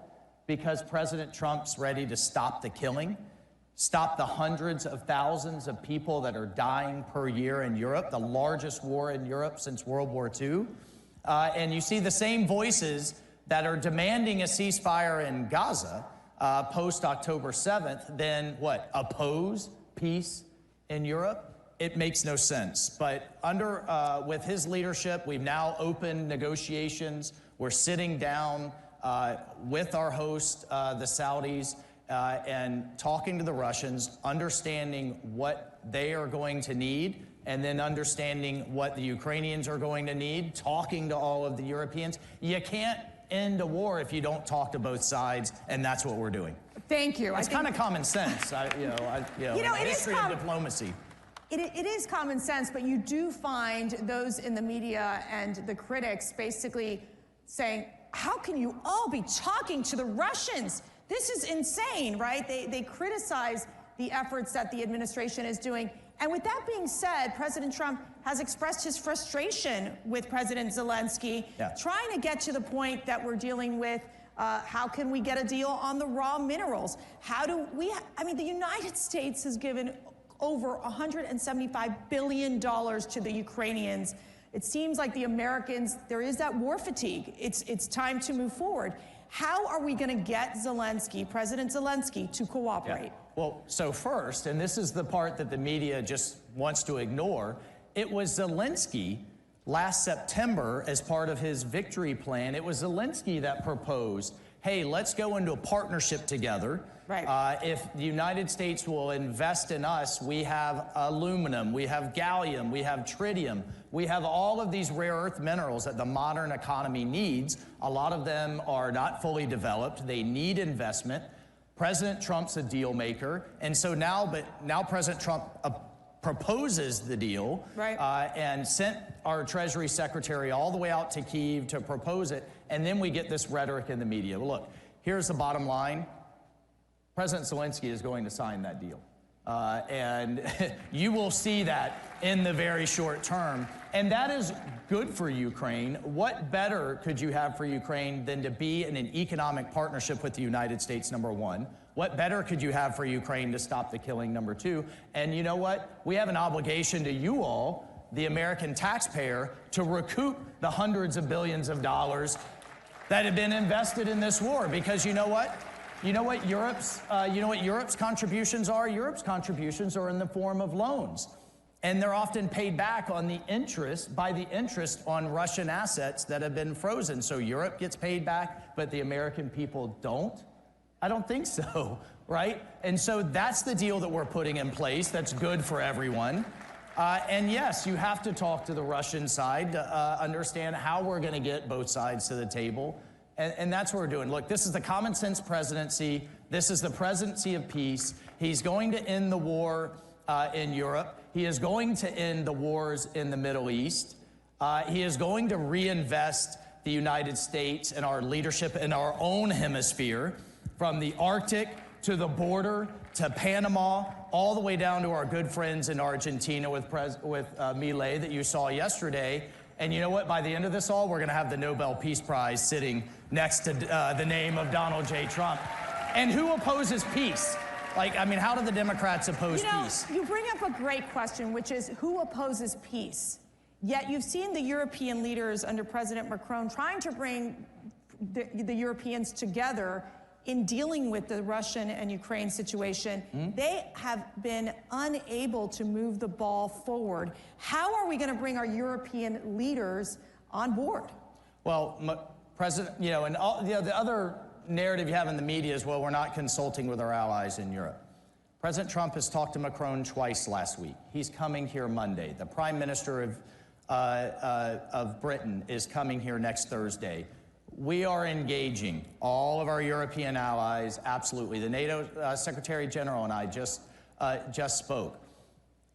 You establish peace through strength. And we have been demanding that the Europeans step up and contribute to their own defense. And as of now, a third of our NATO allies still are not contributing the minimum, which is 2% of their GDP that they committed to a year ago, or I'm sorry, 10 years ago.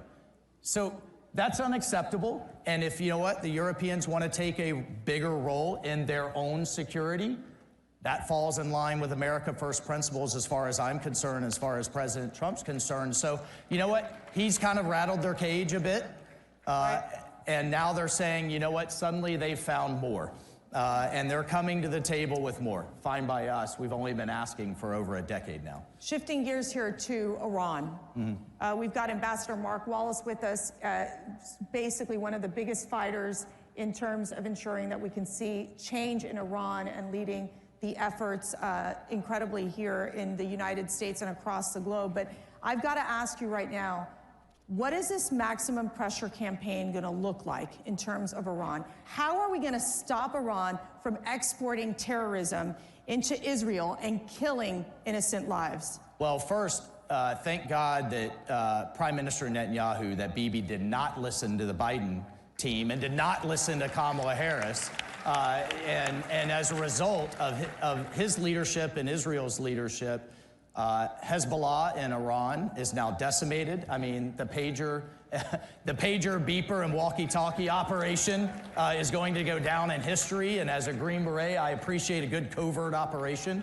That was one of the greatest ones in history. So you have Hezbollah largely decapitated. You have a real opening in Lebanon that you haven't had in a generation. You have Assad gone in Syria. You have the axis of terror from Iran all the way to threaten our partners, Israel, essentially disrupted, and we need to keep our foot on their neck in that regard.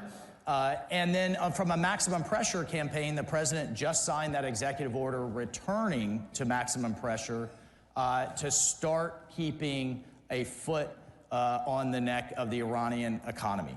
And look, just a few years ago, we were seeing that all of Iran's proxies were out of cash, that the Houthis, Hezbollah, Hamas, the militias in Iraq, none of them had the funds and the cash to continue their terror. We're going to get back to those policies that work, but key to it all is that Iran can never have a nuclear weapon.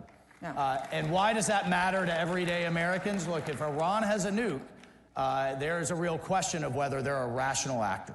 And they can take out our ally Israel, they can launch against the world, they will have that nuclear umbrella to launch all of these other attacks.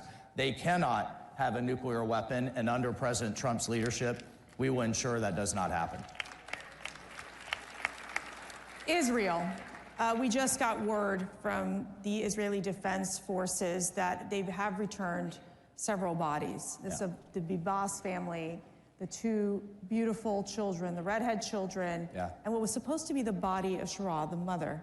Apparently, that doesn't seem to be the case. IDF is saying this is a serious violation of the ceasefire.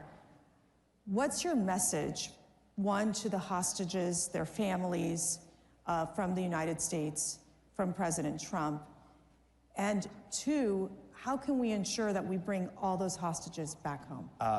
My message, President Trump's message to those families is we are with you. His heart breaks and he is horrified by these scenes coming out. And if anyone thinks that Hamas is some type of quasi-benevolent, not so bad, kind of something less than the just despicable terrorists that they are, what more convincing do you need? Hamas is of the worst kinds of terrorist groups out there. They are no different than ISIS. They are no different than Al-Qaeda. and they absolutely must be destroyed. And only under his leadership, remember the Biden administration was trying to do some type of deal. They were obsessed with a ceasefire, but their approach was concession after concession after concession and putting more pressure on Israel than they did on Hamas. Only when President Trump came in and said, look, there will be all hell to pay, the credible threat that only he can deliver, did we see this deal come into place still under Biden. And we saw our people starting to come out, including 2 Americans, with more to go. So this is only happening because of this election. These are the kind of consequences this election has had. And we will continue to get out everyone that we can. But remember, just 6 months ago, 8 months ago, you had college campuses, you had students, you had faculty, you had protesters celebrating Hamas, talking about from the river to the sea, having the worst kind of anti-Semitism, and now we've seen, and we just saw yesterday, the despicable people that they are and why they can never be allowed to run Gaza and why we can never allow another October 7th again. And there is a lot of talk about two-state. You know who doesn't want a two-state? Who will never allow a two-state? Hamas. And this is why they can never, they just cannot exist going forward. China is one of our biggest threats. We have seen how China has infiltrated our institutions, has brought fentanyl into the United States, has stolen our intellectual property, have basically made so many deals with many Latin American countries, African countries. They're trying to be strategic in ensuring that the U.S. does not get involved in some of these regions. This has significantly changed under President Trump. Walk us through how we're going to deal with this threat of China. Well, remember, President Trump is who pivoted us, pivoted the whole national security apparatus back in 2017 and 2018 to deal with the threat and the competition that China is. But he firmly believes we can win this economically, we can win this through our supply chains, we can win this through our markets and fair trade deals, and at the same time rebuilding our great military under, how about our Defense Secretary Pete Hegseth, right? Getting them focused on being the most lethal and most badass military in the world and projecting that strength. But at the same time, he appreciates the infiltration that's going on, and we just had Panama say, you know what, we're done with Belt and Road, we're done with allowing China to infiltrate critical strategic assets like the Panama Canal. And again, it's only been a month, folks. Yeah, we've still got it. We told the president, you said, you know, you have a full 4 years. We don't have to get it all done in 4 weeks. And just final thing, because you mentioned fentanyl. We are going to unleash holy hell on the cartels. Enough is enough. We are securing our border. And the cartels are on notice. You've seen images of the Mexican army doing joint patrols with our border, with our Customs and Border Police and with our military to secure the United States border, because without a border, you don't have a country and you don't have sovereignty. And if there's not anything more than America first than that. And so a lot of, going back to things that worked in the first term, but you know what we have now in the second term? We have a team that is 200% on board with the vision of President Trump. And we've got a great Secretary of State, a great Secretary of Defense, Secretary of Treasury. We've got the Team Florida with Susie Wiles and our Chief of Staff. Like, we are hitting on all cylinders, and we don't have a president that's year 1 or even year 5. He's year 9. And we are building the rocket as we're launching it, and it's just been the honor of my lifetime to be a part of it. So I was going to ask you who can bench press more, Secretary Hegseth or Mike Waltz, but I'm going to skip that question. We're just going to go a little personal here. Yeah. You wake up every morning. You have one of the most important jobs in the administration. I'm working for a man who doesn't sleep, but That's yes, true, I too. get So that means you're not sleeping either. Yeah. What drives you? What inspires you to do what you do every day? You know what? It really is. It's been about 20 hours a day. And he's going 21 or 22. I don't know how he does it. I thought I was in 4th gear as a member of Congress and a colonel in a Green Beret. I've now found 3 more, and he stays in 10th. But here's what drives me. These guys. I don't know if you can see this bracelet. This is one of my Green Berets that I lost in combat. And every morning I get up, I look in the mirror, we get ready to go, and I tell myself to be worthy. You know, be worthy of their sacrifice. Be worthy of those Gold Star families. Be a citizen that is worthy of this blessing that we all wake up with, breathing free air in the greatest country on earth. But we got a glimpse the last 4 years of what the world and what the country would look like under progressive lack of leadership. The world got a glimpse of what the world coming unglued, starting with the disgraceful withdrawal from Afghanistan and how that was done through the wars in Europe. We went from the Abraham Accords to the Middle East on fire, an out-of-control border. I think, you know, and the president is thinking about this a lot as well. Of course, he wanted that second term. But you know what? Maybe God had a different plan, that the world had to see and feel what it would look like in the country without him. And now you're seeing this amazing embrace of his leadership in the world. But be worthy, everyone. Be worthy of those that are out there right now willing to die for all of us, and those that did give the greatest sacrifice for all of us. And thank God we have a leader back in the White House that not only appreciates that, loves them, and loves all of you, and is willing to run through brick walls to get big things done for this country and for peace and security around the world. Well, be worthy. I'm taking that with me. Be worthy to do this incredible work. I just want to thank you, and I know on behalf of all of us here at CPAC, we thank you for your service. We thank you for your sacrifice. We thank you for supporting and giving advice to this great president and in serving in this administration. Ladies and gentlemen, our National Security Advisor, Mike Waltz. Thank you so much. Thank you, CPAC. Thank you.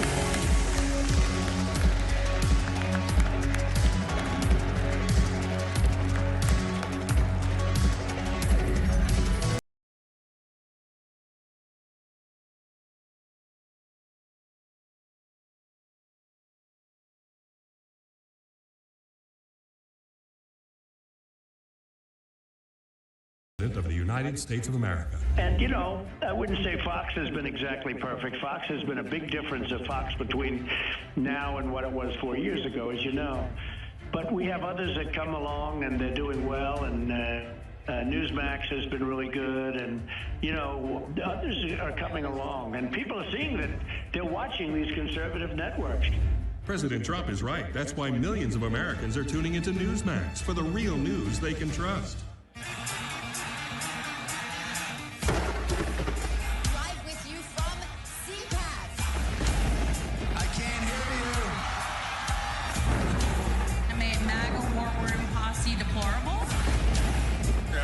Here. We the people, all united. Days of thunder. That's where the news is. Every institution today is under attack. The home, the church, the government. And many people are asking, what is the truth? Jesus Christ claimed the ultimate truth. Are you willing to face the truth? Do you think the MKUltra project ever actually ended? The Central Intelligence Agency is actively involved in mind manipulation. We all answer to one God and one Savior, and He's there to change your life for the better.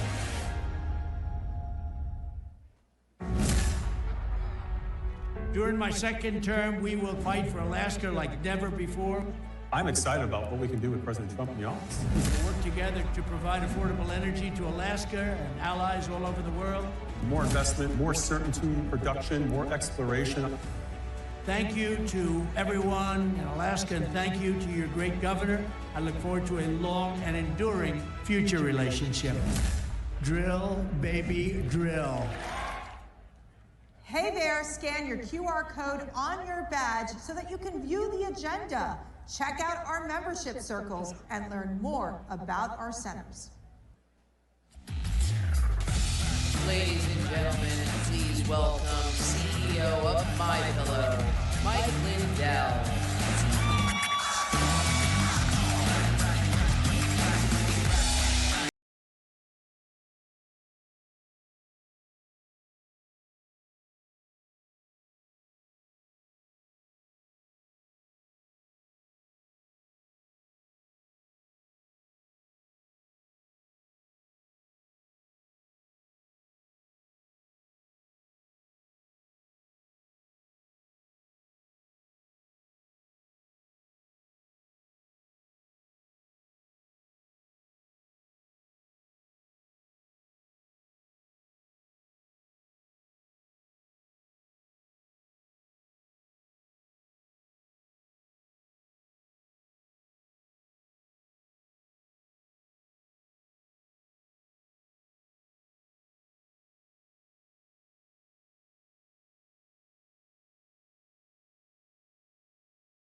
James. How are you, sir?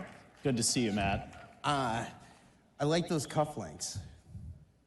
Thank you. They're very nice. Okay, so James, you were the Deputy Chief of Staff in the White House. There's a bunch of you guys that are Deputy Chiefs of Staff, and a bunch of them are going to be here. All the President's men are going to be here at CPAC, so it's really exciting. Tell us about your specific role in the White House. We were talking about this last night. Tell us about the various departments that you oversee inside the White House. Yeah, I really oversee the external portfolio of the White House. There's three main components to that. We have our Office of Legislative Affairs, which obviously is really the president's lobbying arm on Capitol Hill. We have the Office of Political Affairs, which is just the political operations that come from the White House and run externally, of course. And then the Office of Intergovernmental Affairs, which deals with the interplay between federal, state, and local governments and tribal governments. Okay, so we're seeing right now, in terms of a pace from President Trump, I mean, the amount of executive orders, I think I saw somebody say that there are more executive orders we've seen President Trump sign than there are primetime viewers on CNN, right? Like, but we're seeing the level of action is just incredible, right? Like, it's rapid fire, lots of different action out there. I'll tell you, the person that I think would really, and I know a little bit of something about this because I work for Breitbart, that I think would be absolutely loving this is the one and only Andrew Breitbart. And at CPAC, of course, we got to give Andrew Breitbart a shout out because Andrew Breitbart was CPAC, right? But tell us what it's like in there in the White House every day. It seems like it's a pretty crazy, wild schedule, if you will. It's a frenetic pace for sure, but you know, the president has thought deeply about what he wants to accomplish in the time he was not in the White House, obviously. And he's been spending a lot of time planning and obviously asking his team to plan the actions that we've executed so far. So I get asked a lot, was all this planned? And you know, obviously new ideas come up every day, but a lot of it, if not most of it, was planned. He's thought deeply since he left the last time around, and he knows that he wants to accomplish a lot in a short period of time. So really, it's all of us just playing catch up with the president. It's great to have an energetic leader. He runs circles around all of us. He doesn't sleep. He works all the time, and he's really committed to making this time in office very useful for saving the country. I mean, he's just going to do what he said he was going to do, and that's it. All right, so James, one of the major departments you oversee is the political affairs, obviously. You were the political director for the Trump campaign.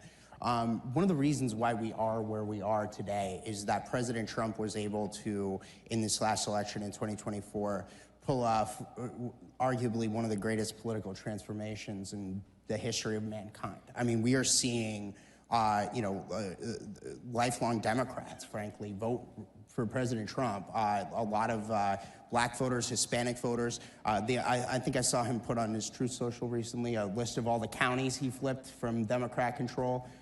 Tell us, you're the nuts and bolts guy of how this happened, right? Like, so tell us, how did you guys pull this off from the Trump campaign? And then we'll get into how we hold it together, because I think it's important that we hold this together for the long term. But walk us through how you guys did it.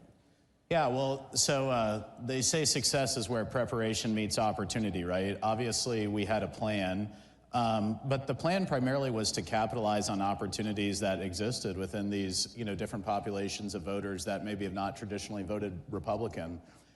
We've really seen, the last 10 years, really since President Trump came into office, has been a slow-moving realignment politically. And a lot of significant demographic shifts are coming with that that are good for Republicans writ large if, really very simply, Trump voters can be converted into Republican voters. And that is, I think, the main thing that everyone has to focus on for the midterms and going forward. And I think the reason for that is issues. I mean, good policy is good politics. President Trump is not like every Republican politician, as we all know, for the last several decades, particularly cuts against the mold of Washington. And I think that's really important. I think the number one thing, and just to put some stats on it, President Trump gained more popular votes than any Republican ever has. It was the first popular vote win. It was the first popular vote win for a Republican president in 20 years and the first non-incumbent since 1988. The House Republicans won more popular votes than they ever have, and he swept the Senate majority into office. And really, President Trump performs above all other Republicans. And that's because a lot of these voters that are with him have not come over to the party. And the way we solve for that going forward is to pass the agenda that he campaigned on. That's what they voted for. And I think that if we give the voters what they paid for with their vote, they will reward us with a long-term political realignment. One thing I like to point out is only because a lot of people say, well, presidents always lose the midterms. Often true, but not always. In the last 100 years, there's only 2 midterms where a president has added seats to both chambers of his party. One was 2002, and obviously that was post 9/11, kind of a unique time for our country, very patriotic, rallying around President Bush. And the other was 1934, which was after the New Deal passed. And that really set in motion a 100-year realignment of politics. And it came out of what they did. And I think that needs to be the model we're looking at, where we're not looking for incremental change, and we need our Republicans in Congress to help us with that. We need to look for big change. And I think if we enact big change, which the president campaigned on, we'll be rewarded politically for a long time. Couldn't agree more. So it feels like we have a different, look, I've been doing this for a long time at Breitbart. I've been at Breitbart for 12 years. I've been reporting in the conservative movement for 15. It feels like the Republican Party is a different Republican Party now. And this is in large part thanks to President Trump and his endorsements. We've got new incoming exciting senators, people like Jim Banks from Indiana, who I think we heard from yesterday, Bernie Moreno from Ohio, Dave McCormick from Pennsylvania, Tim Sheehy from Montana. I mean, these are exciting young voices that are, 8 years ago, President Trump had a rough time of getting his cabinet through. This time around, he's actually beating with a smaller majority of his party, Barack Obama from 2009 when he was confirming his cabinet. The Trump's cabinet is almost all confirmed now. How has the party changed in a better way that is reflecting this transformation that we're talking about? Because it's bigger than Trump, I think. I think it's happening in the Senate, it's happening in the House, too. Absolutely. I mean, frankly, I think our Republicans in Congress are getting on board and seeing that we can do things differently. Look, with the cabinet, President Trump selected a cabinet that reflects the diversity of the coalition that swept him into office and the diversity of thought, and that was important to him. And we're grateful to our Republican senators for moving them through with, relatively little hiccups overall. And I think the president's view is that those voices are what the people voted for, and that is the government they want to see. And I think the Senate sees that. I mean, it's undeniable, ultimately. And I do think that, thinking back to 8 years ago, many people feel that in some ways President Trump's presidency wasn't given a chance because of the attacks that started from really pre-day one. And I think they recognize how much time he has spent reflecting on his 4 years in office and how he has come through the greatest weaponization in history, all the things that we all know. I mean, nobody has undergone more challenges to get to an office than President Trump, and I think they're quite deferential to giving him the opportunity and the team he wants to not have that happen again. And despite those challenges in the first term, he had a historic presidency. And now I think the feeling is, well, if we just support him and support the folks that helped get him elected, then maybe we'll all do better. A rising tide will lift all boats, and I think that's what we're seeing. So, James, the big question is, the first major elections we're going to see in just a few short weeks here in Wisconsin. We have Wisconsin Supreme Court races coming up in April, the governor races and state level races later this year. We got some special elections coming up for some of the seats that have been opened up by cabinet picks. We've got, and then we have the midterm elections less than 2 years away. So how do you guys make sure that the political transformation we saw in November, those new voters, walk in beyond just that 1 year, that it isn't just a fleeting thing, that this is a lasting political realignment, similar to the 1934 one you're talking about in the FDR years? Yeah, I mean, it's not easy, that's for sure. The Wisconsin Supreme Court race, I've been looking at numbers there, and there's some folks getting involved for the conservative. That'll be challenging, I'll say. I mean, it'll be challenging because if you look at the data in Wisconsin, what carries President Trump is a group of voters who only vote when Trump is on the ballot. And the thing that we have to accomplish in all of these elections is getting that specific group of people. You know, there's super voters on both sides, but getting the people that are sort of with the Trump worldview, who aren't necessarily Republicans, but many of them, you know, would sort of consider themselves that now, is getting them to go to the polls when President Trump's not on the ballot and helping them understand that supports his worldview ultimately. And just to kind of bring this around, look, you have a standing army out here in the audience, right? These are President Trump supporters out here, here at CPAC.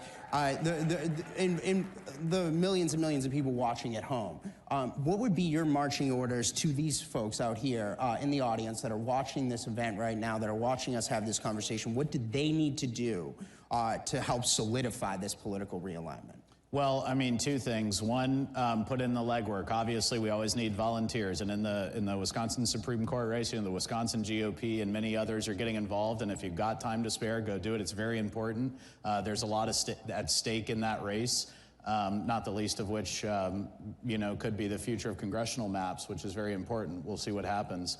But you know, just spread the word and continue to, frankly, encourage Republicans that are down ballot of President Trump to support his agenda, which is often but not always exactly aligned with you know, the historic contours of the party. I mean, the last thing I'll say is I'll leave you with this.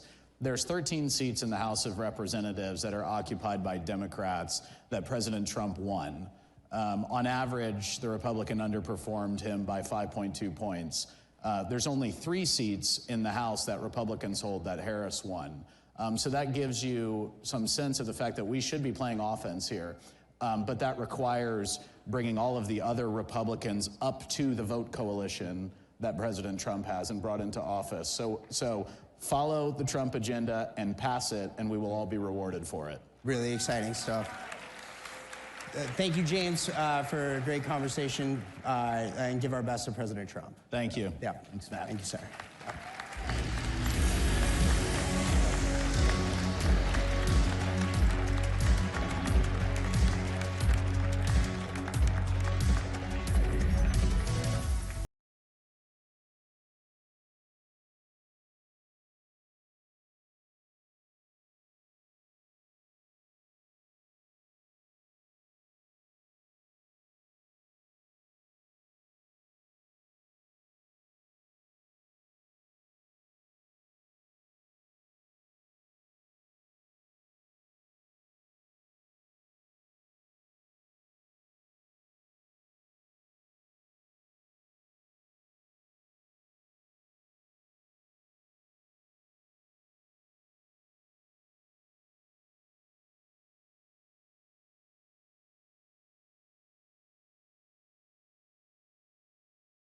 Much. My name is Barry Bennett, and this is Professor John Eastman. The professor is a brilliant legal scholar, and I am a fan of, just watched the TV show Lincoln Lawyers. We have a lot in common. But what we do have in common, unfortunately, is that we were both made victims of our own government because we dared stand with Donald Trump. For me, I ran Ben Carson's campaign back in 2015, 2016, Great American. And I became a senior advisor to the Trump campaign in 2016. Within months of working at the Trump campaign, Obama's CIA director, John Brennan, gave my name along with 25 others to the Five Eyes to ask our so-called allies to spy on us in the Russiagate. That led to me being bumped by both the UK and Australia and endlessly grilled about Russia and Hillary's emails and all this other crap. And then that, led to, the FBI taking my phone and my emails, the emails of my 9-year-old kid, They took my Uber Eats account. They got a lot of information there. But, you know, one of the things, unfortunately, that John and I have in common, we both had to spend millions of dollars to defend ourselves. And John, I'm further along in the process. John is still in the fight, and he needs our help. But anyway, I want to be quick and tell you who I was and what I've gone through, but John's case is really happening right now. So I want him to have 7.5 minutes, and I'll take 2.5. Very good, thank you. Thank you. Look, one of the most egregious examples of the psychological analysis of projection was when the Democrats, before the 2024 election, said President Trump would weaponize the Department of Justice. I said, are you kidding me? What have we been looking at for the last 4 years? You know, they took my phone in New Mexico outside of a restaurant with an egregiously broad warrant that said all the data on your phone. Now, we fought a Revolutionary War to stop that. That's called the general warrant. The Fourth Amendment requires that they identify what they're going to search and seize with particularity. They just said everything on your phone. And of course, modern phones are a portal to everything, every communication, every transaction you have. They said, oh no, we're not allowed to look at what we've seized until we get a second warrant. And about a month later, I start getting inquiries from a taint team in Portland, Oregon, asking if certain things I was going to assert privilege over. I said, well, I've got a question. How do you even have that? Where was this second warrant?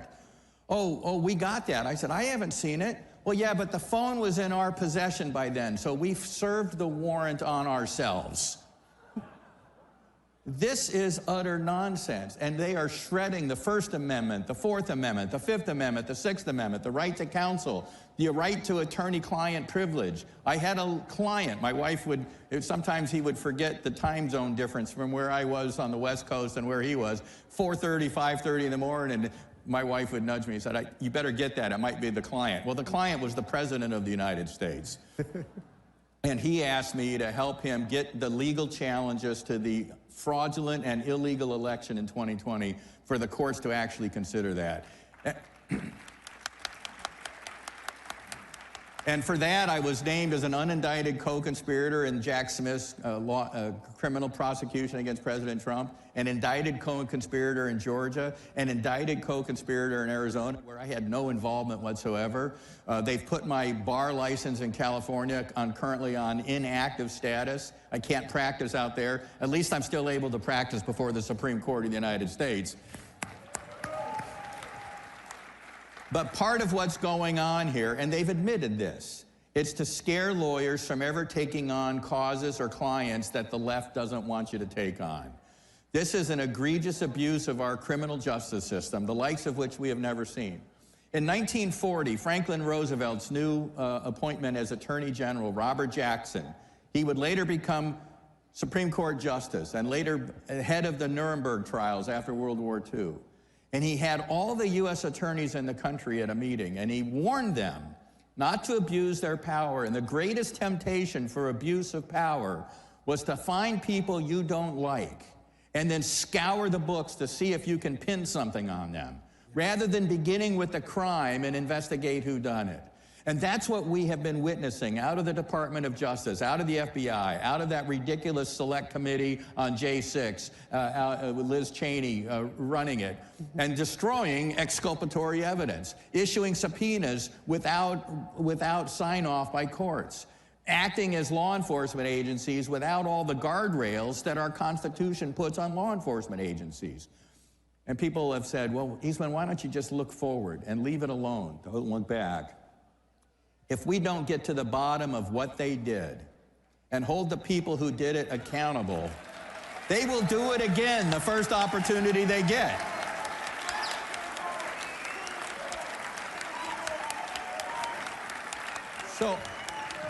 So I have been thrilled with all of President Trump's nominees, but I think the one that is going to be most relevant to this fight is the one that got confirmed yesterday, 51-48, Kash Patel. Because in my view, what we have been witnessing is a nationwide conspiracy to deprive political opponents of their constitutional rights to free speech, to assembly, the right to petition the government for redress of grievances. And if you don't hold people accountable for what they did for that, that's a federal felony, by the way. There's a group called States United Democracy Center. They filed the bar complaint against me in California. They're a rabid anti-Trump organization designed to go after all the lawyers that were trying to help Trump. They were the ones that were hired by the Attorney General of Arizona to prepare the prosecution memo for the electors and me and unindicted co-conspirator Trump in Arizona. And I've told media, I said, that's a little like hiring the fox to do the safety memo for your chicken coop. It's utter nonsense. And the people that are doing that need to be held accountable. And you know, if they spend some time in prison, maybe the next time they get power, they'll be a little bit hesitant about taking on this kind of lawfare against us. Amen. Amen. And we'll never get our privacy back. We may never get our reputations back, but this must not happen again. That's right. I teach at the Claremont Institute, our summer fellowship program, and I was teaching our John Marshall Fellows, young lawyers, when the indictment in Georgia came down, and everybody's phone starts going off, and they made fun of it at the end of the week when we did our big roasting. But the gentleman that roasted me then turned serious. And he said, what we saw here was an exhibition of courage, and courage is contagious. And then he said, if you think about the last line of our national anthem, it's not so much whether that flag was still waving, it's what kind of land it is waving over. Is it still the land of the free and the home of the brave, or is it now the land of the coward and the home of the slave? And ladies and gentlemen, I've got grandkids, and I'm not willing to hand them over to a land of the coward and the home of the slave. We fight this battle until we win permanently. We fight it every day. We fight it in the streets, we fight it in the courts, we fight it wherever we can, because our freedom is too precious to give up.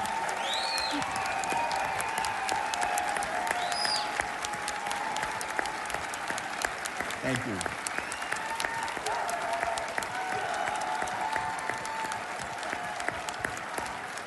You think about it, our founders pledged to each other their lives, and they meant it.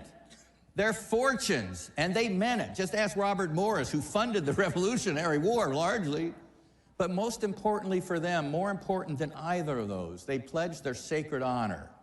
What kind of sacred honor will we have if we hand off to our grandkids an enslavement contrary to what we inherited from our forebears? This is the fight for our time. It's the fight worth having. I can't think of anything more important to be doing. And I thank you all for being here and for the army that you are, for keeping America free, keeping America prosperous, and let's make America great again. Thank you all. Thank you, guys.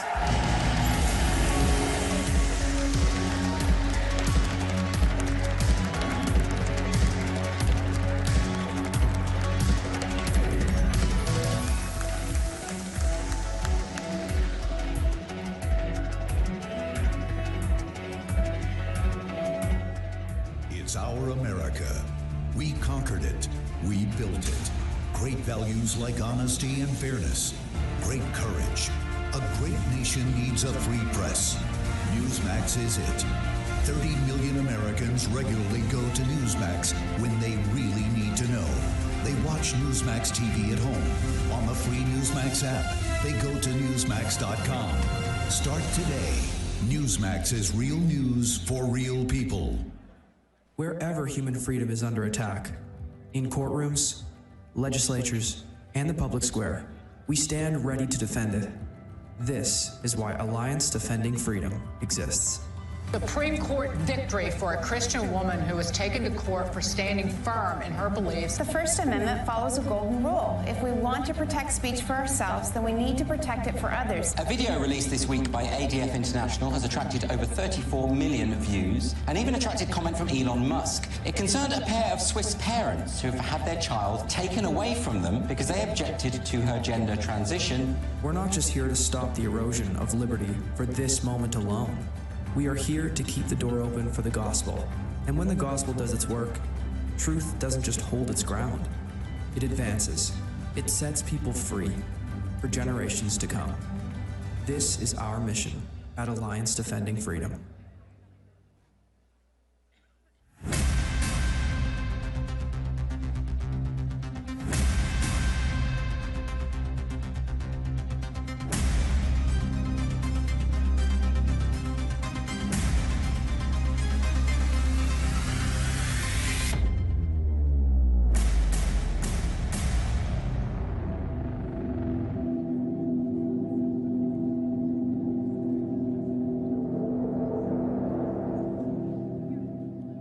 Hey, it's Matt Schlack with CPAC. You know, we've had a huge problem in this country with election fraud. But at CPAC, that's not a problem. Our only problem is getting each and every one of you to vote. So look at your badge. You have a number on that badge.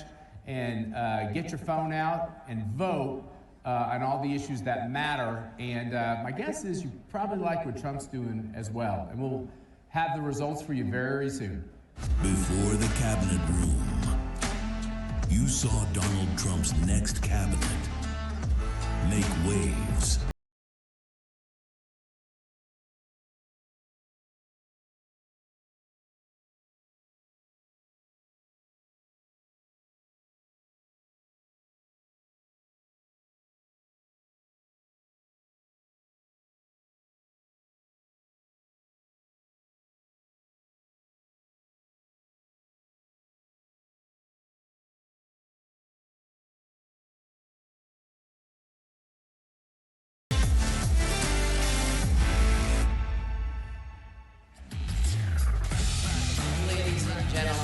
Please welcome nominee for Director of Voice of America, Karoline Leavitt.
ladies and gentlemen, please welcome the host of The Benny Show, Benny Johnson.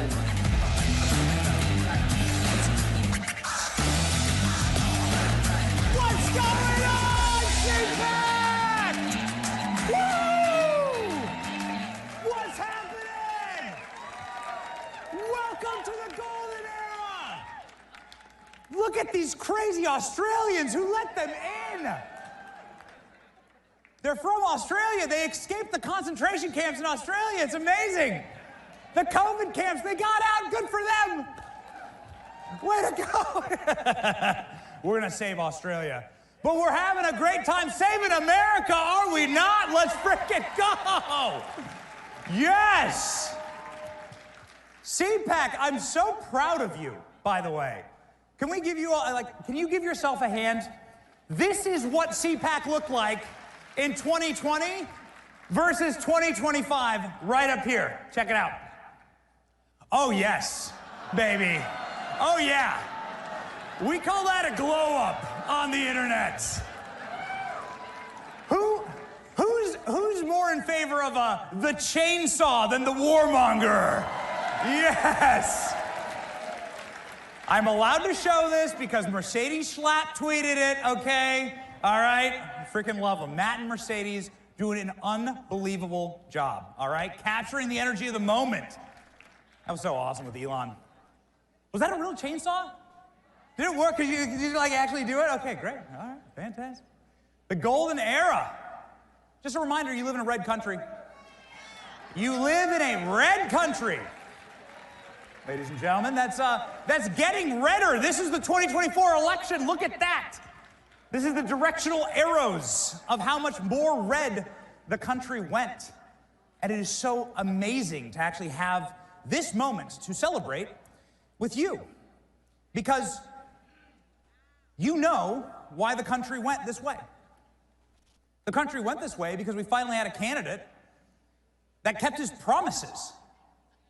And here's a big one that was made at CPAC 10 years ago.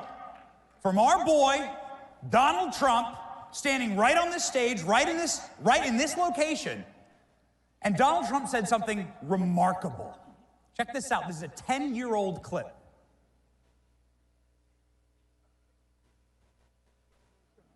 Whoops. Ooh. The CIA, ladies and gentlemen. There we go. Nice guy. Got a lot of problems coming up, in my opinion, with the famous island with Jeffrey Epstein. A lot of problems. Ooh. Donald Trump. Is there a way to play that clip from the beginning? Can we do it one more time? Let's go. Bill Clinton. Nice guy. Got a lot of problems coming up, in my opinion, with the famous island with Jeffrey Epstein. A lot of problems. Ladies and gentlemen, you can tell that Sean didn't even know what to say there, right? He's like, whoa. Donald Trump was ahead of his time. Donald Trump made a promise that he was going to fix the predators inside of our government. He was going to start exposing them, starting with Bill Clinton. And who do we have now as our Attorney General?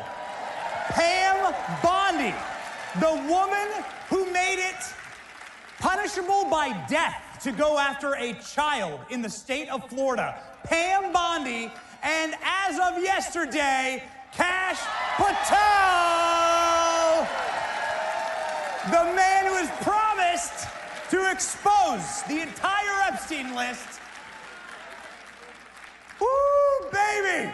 We are cooking. You know who are the most scared people in America right now? Right there. There you go. Oh, yes. We're going to have some fun. You want to know? This is why they tried to lock up our boy, okay? This is why they tried. Can we have some fun? Are we allowed to have fun? Is that legal here? Okay, all right, let's go. This is why they tried to lock up our boy. But here's what we say as Christians. Any Christians out there? Any Christians? This is what we say as Christians. What do we say? We say what man intended for evil, God intended for good. They tried to lock up our boy, but what they ended up giving him was a rap album. The hottest banger of the summer. Rappers actually got this tattooed on them. When I saw them making murals of it, I knew it was game over. Okay? It's game over. Who knows somebody with a Donald Trump mugshot t-shirt? Who knows somebody with a Donald Trump mugshot tattoo? Trump's got the mugshot hanging in the White House. That's what you call a backfire, all right? What happened to the, speaking of murals, what happened to the Kamala murals? Oh, I'm sorry, Kamala.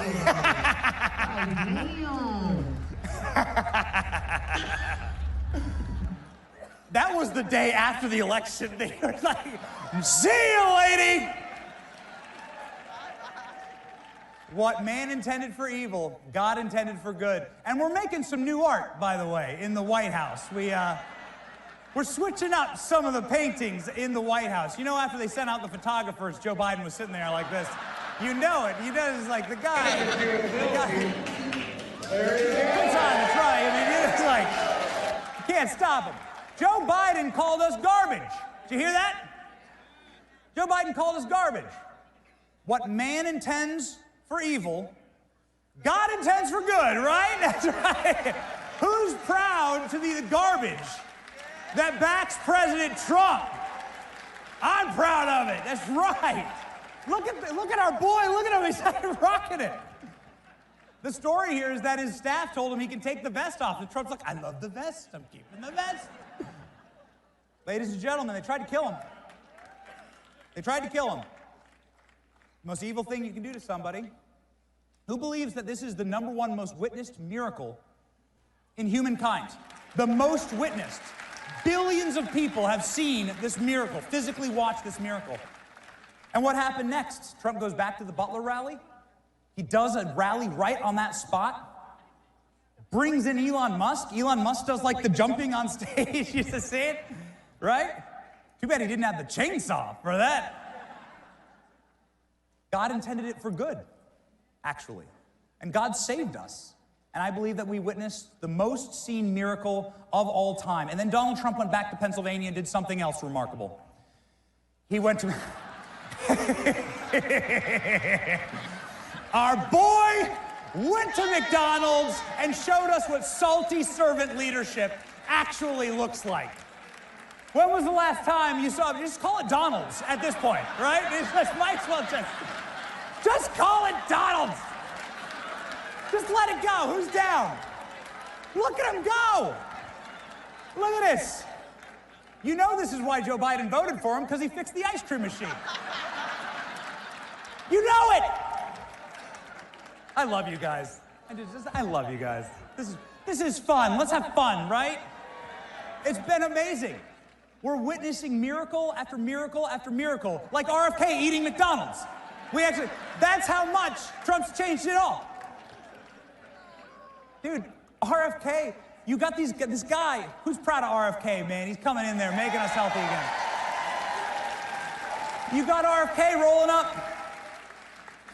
This is a dude who was campaigning against Donald Trump, whose wife was doing the same thing, and now he's serving in the administration. This is a miracle. It's so incredible to watch these moments. Tulsi Gabbard ran against Trump one election cycle ago. She was running for president against Donald Trump, and here she is doing the Trump dance on stage with Trump. What a timeline we're living in.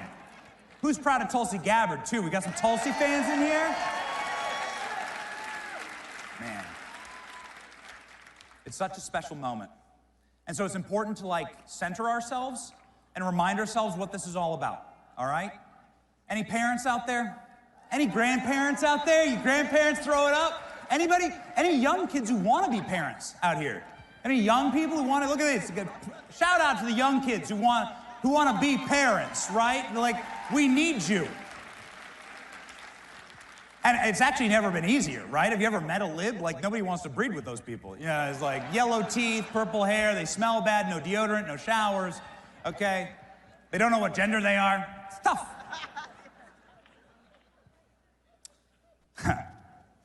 America first for me, and I'm sure it's the same for you parents out there. Let me know if I'm right. America first for me means saving this country for my children, my American children first. I'm going to fight, fight, fight for my American children. Because a blessed generation is a generation that leaves the country better for their children, right? A cursed generation is one that destroys the country for their children and leaves them a mess. So that's what we're gonna do together, right? We're gonna save this place for our kids. That's what being really pro-life is all about, and that's what loving your country is all about. We just welcomed our newest 4th child, born on Inauguration Day, baby Whitaker, the golden boy. That's my little family, that's my motivation. Proud Christian, proud father, proud patriot, love this country so much. And ladies and gentlemen, Kamala Harris said she was gonna run on joy. Yeah, right. In closing here, I'll show you what joy actually looks like. If you wouldn't mind, they were telling me backstage, they got some very fancy cameras. They said, feel free to use them. So I said, why not? If you wouldn't mind, if you feel compelled, I would like to show the entire country what actual joy looks like. I would love to do a big Trump dance with y'all. Let's go. What make me mad about those other guys and all the things they do wrong, the one thing that I will not forgive them for is they're trying to steal the joy from this country. Hold up. Wait a minute. Something ain't right. Trump's iconic dance moves are sweeping the internet and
Ladies and gentlemen, welcome to the new American Republic.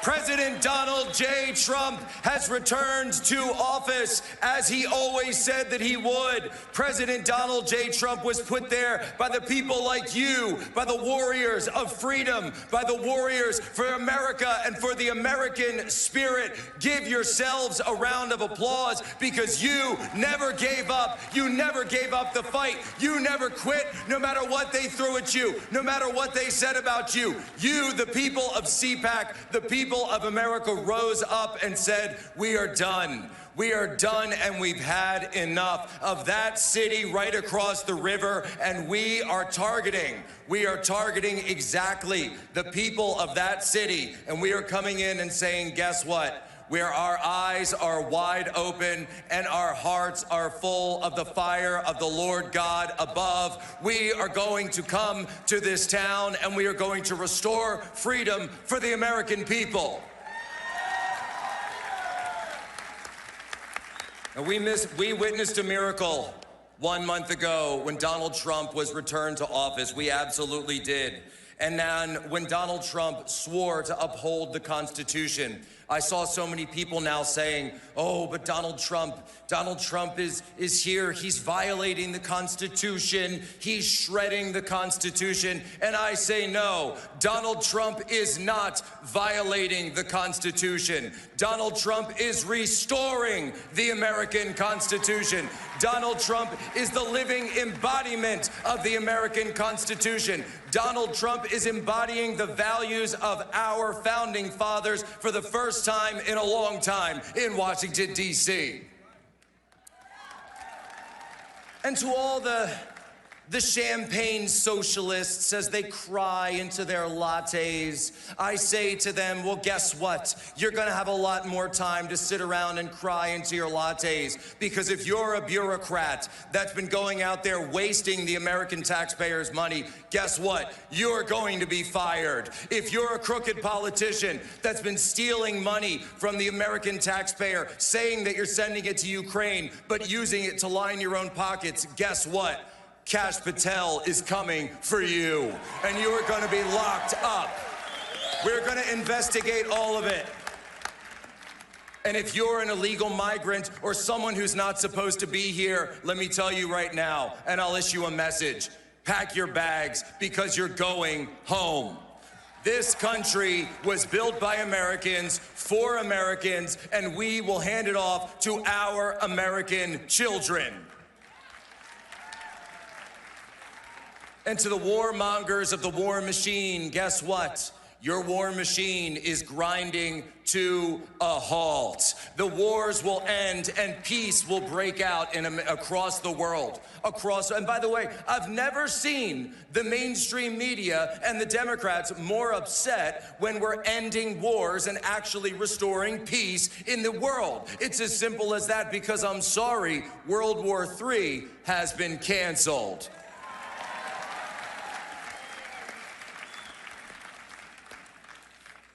And just like the Minutemen at Lexington and Concord, just like the Patriots at Bunker Hill, and just like a Patriot at Butler, Pennsylvania, Donald Trump understands that we are in the tradition of those who fought for this country when this country was on the line. That's what all of you are. That's what this man has done. And look at the team that he's put together around him. Not only do we need to restore the republic, but we need to completely revamp and revitalize our national security in this country. And that's why when I look at this team that President Trump has put together, it's so incredible. You've got Secretary of Defense Pete Hegseth. You've got your CIA Director, John Ratcliffe, who's now overseeing the largest layoffs at the CIA in 50 years. Oh no, oh no. A Director of National Intelligence, Tulsi Gabbard, who had the power and the temerity to call a lie for a lie and to tell the truth. And I will tell you, ladies and gentlemen, if wars can be started by lies, then peace can be started by truth. And then, as we saw yesterday, our new Director of the FBI, Kash Patel, who's going to be overturning all of the tyranny that's come out of the J. Edgar Hoover building. He's going to be overturning it. We're going to go after the real criminals. We're going to go after the pedophiles. We're going to go after the traffickers. We're going to go after the illegals. We're going to go after the cartels. We're going to go after the foreign agents in this country. And yes, that includes the foreign agents that are working and have penetrated the United States government and the United States Congress. We will count every single dollar. And if there's money that shouldn't be in your pocket, oh, you are going away for a long, long time. That's what it means to restore justice in this country. That is the greatest effort, because President Trump came up and he found the destiny of the American people lying in the gutter. And he picked it up with his bare hands and he yelled, "Fight, fight, fight." And the American people delivered their mandate to him and put it on his head. And as President Trump himself said just a few days ago, a man who saves his nation violates no law. That is the way forward in America. We have to understand our Constitution gave the sole elected executive power to the President of the United States. And I say to these crooked judges out there, to these local judges who say that they can block the executive from controlling the executive branch, guess what? You are going to have a very rapid meeting at the United States Supreme Court, and all of your power will be struck down. And you know something else? We're going to take a look at that impeachment clause as well. Because we're done, ladies and gentlemen, we're done. And I'm here to deliver a message to all of you. Because it's as simple as this: the American people are back. For my country, for my family, for your family. When President Trump was put to the test, to the ultimate test in Butler, Pennsylvania, we saw how he answered. Because the American people have woken up, and they've woken up for sure. Because, folks, it's as simple as this. President Trump said that when he was down behind that podium, and think of it, you've never seen President Trump like that before. You've seen him raise his fist before and punch it in the air and lead great crowds and great rallies. But in the moment just before that, what did you see?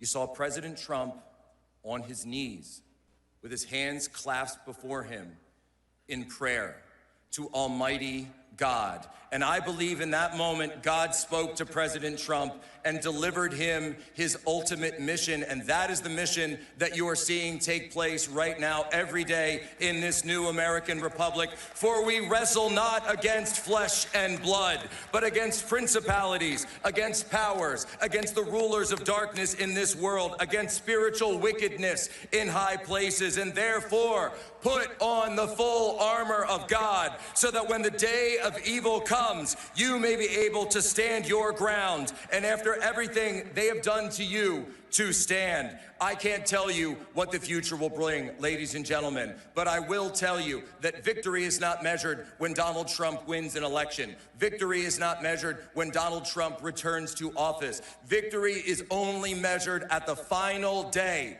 when we pass on this republic to our children, and our children asked us, Mom, Dad, what did you do when America was on the line, when the revolutionaries were trying to take over and destroy this country? What did you do? And we will be able to tell them, children, we fought. We fought for you. We fought for this nation. We fought for God. We fought for Christ our King, and we delivered. And now it's going to be your turn, because that's how it is, ladies and gentlemen. Freedom is not bequeathed to us. Freedom is a responsibility that we must uphold every single day of our lives. And let me tell you something. You will never deny freedom to our children. You will never put our children in shackles again, because we have stood up and we are never going back to the way things were before. God bless all of you. God bless CPAC, and God bless the United States of America.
What kind of music is that? I don't know. Is that Iranian music?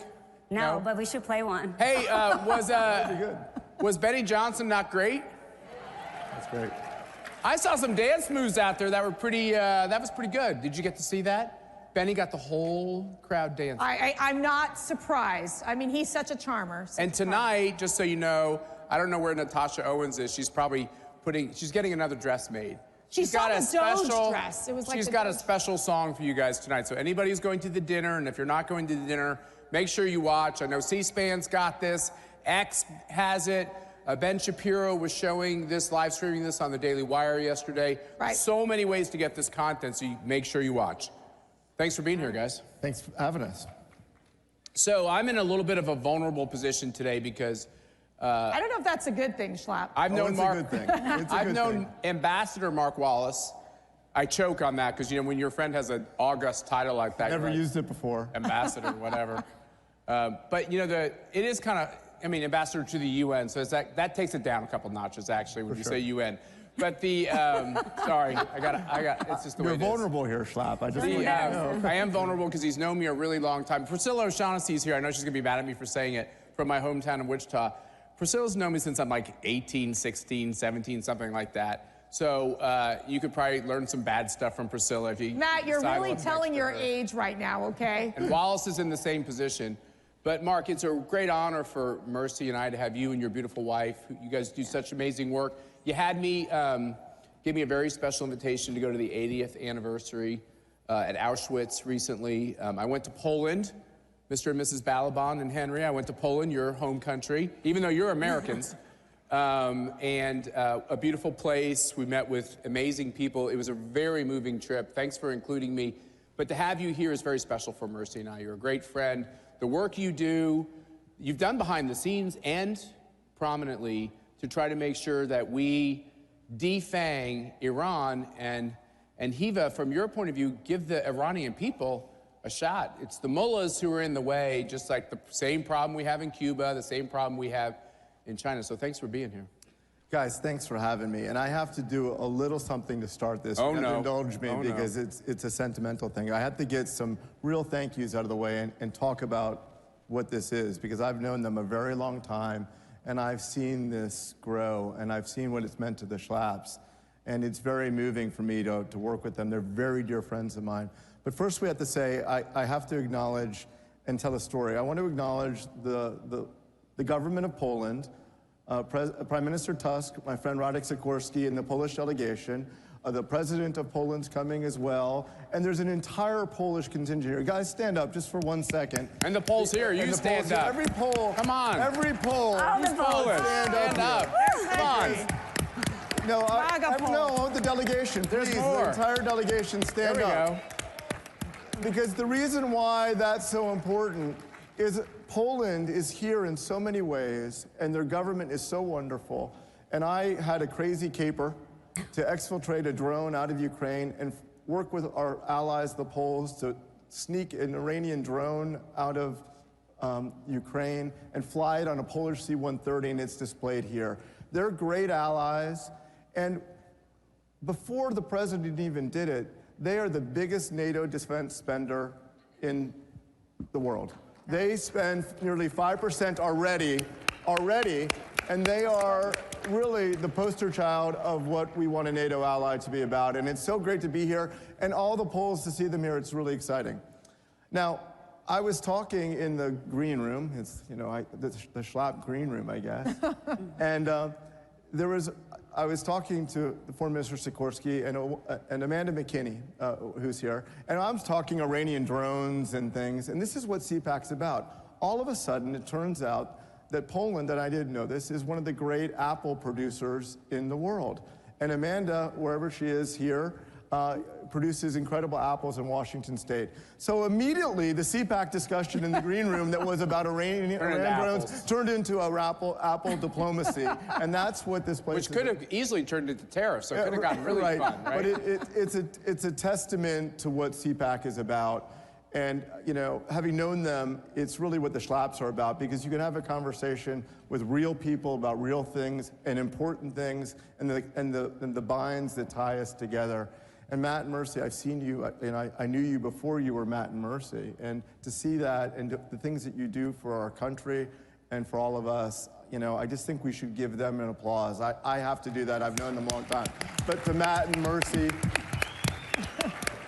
I mean it. You know I mean it. I'm totally hokey. Okay, you're gonna make me cry. Let's get going. No, I think he just wants to get invited back. I want to talk about tough things.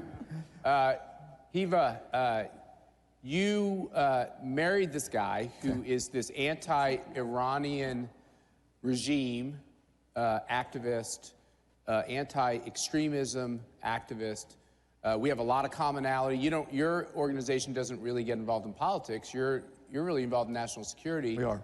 We get involved in politics, but there's a lot of crossover here. There's so much that we have in common because at the end of the day, if it's not about human rights, God-given rights, what is it all about? And you must have this amazing experience of seeing Donald Trump's maximum pressure campaign that your husband had a lot to do with building, then this 4-year hiatus, which is everything to subsidize this radicalized regime, and now we're back to trying to bring the regime, not the people, the regime to its knees by depriving them of everything they could possibly need, including customers for their petroleum products.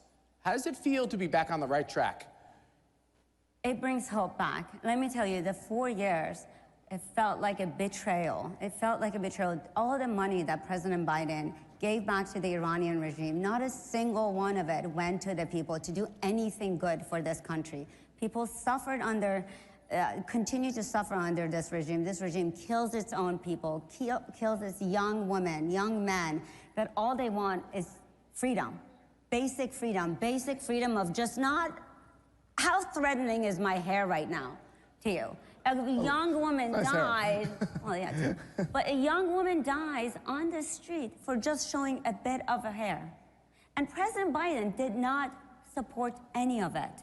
And to me, that was unacceptable. And thank God that President Trump is back, because this regime is scared. Let me tell you, all of its proxies are brought down to its knees. It is, if any change is going to happen, it is now, and this is the time. And I am so thankful for the maximum pressure being back on and all option against this regime. Because Hiva, you grew up in Iran. You spent time there. Yeah. Your family had to flee this regime. I mean, how difficult was it for your family to pick up and have to leave everything to come here to the United States? Well, your family knows something about that. Right, too. both of you. I mean, both of us. We have a Cuban American and an Iranian American sitting next to one another. It's an amazing testament to our country that you two are here and can talk about human rights and freedom. Because I know them obviously both really well, and their experience across the world is so similar. You know, and there's hope now. But you know. And where we have come this far, this country has provided so much opportunity, and just to the freedom and the opportunity that has brought us. I mean, I would have never thought I would be sitting here with you guys, with this amazing audience, talking about President Trump. And to me, this is a dream come true. And Mercy, how long was your father in prison? This is very near and dear, because what you see. And we had this conversation yesterday with the Jewish families, the families of the hostages, of the tragedy of really how horrific governments can be, terrorists can be, and for us in the United States, we don't comprehend it 100% because we live in this great country. But when I look at my father, who is now 89 years old, who, back in the early 60s, when he did have to confront the communist regime, and he was put in a situation where, he was building his businesses, he was in the prime of his life, to have to turn everything over to the communists because they came in and said, give me your keys to your house, give me your keys to your businesses, and then he's left with nothing.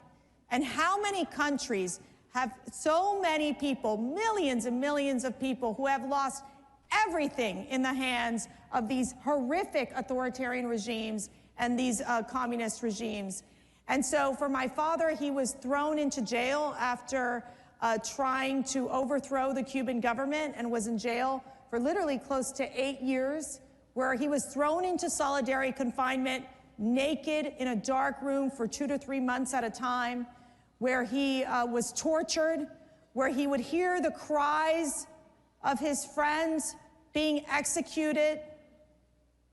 It is horrific what the communists have done to destroy so many people, so many families in the world. And when you ask my father, are you Cuban? Are you American? He proudly says, American. I am American. I stand for freedom. And you, my daughter, and you, my grandchildren, and you, my son-in-law, you have an obligation to protect this country. You have an obligation to protect the freedoms that are fragile in America. And that is my message to every single one of you in this audience. You know, let me just say one thing there. So Agnieszka, I often say, well, you're Polish, you correct me. You say you're American. American. When I ask my father-in-law, or if I slip up and say he's Cuban-American, he puts his hand on my arm and says, I'm an American. This is a very, very important difference. There's nothing wrong with being proud of your heritage. But as Mark Levin, who is one of a real hero to all of us, says, we're not a nation of immigrants. We're a nation of former immigrants. That's a really important distinction. You know, her family, may her father rest in peace, Mir, he was a wonderful man. He said the same thing to him. I knew him before he passed. And he said, you know, I'm an American. And her father and her mother gave up everything in Iran to move her and her sisters here to get a better life. Her mother couldn't speak English and still struggles with it because she had a harder time, came a little later, but they wanted a better life for their daughters.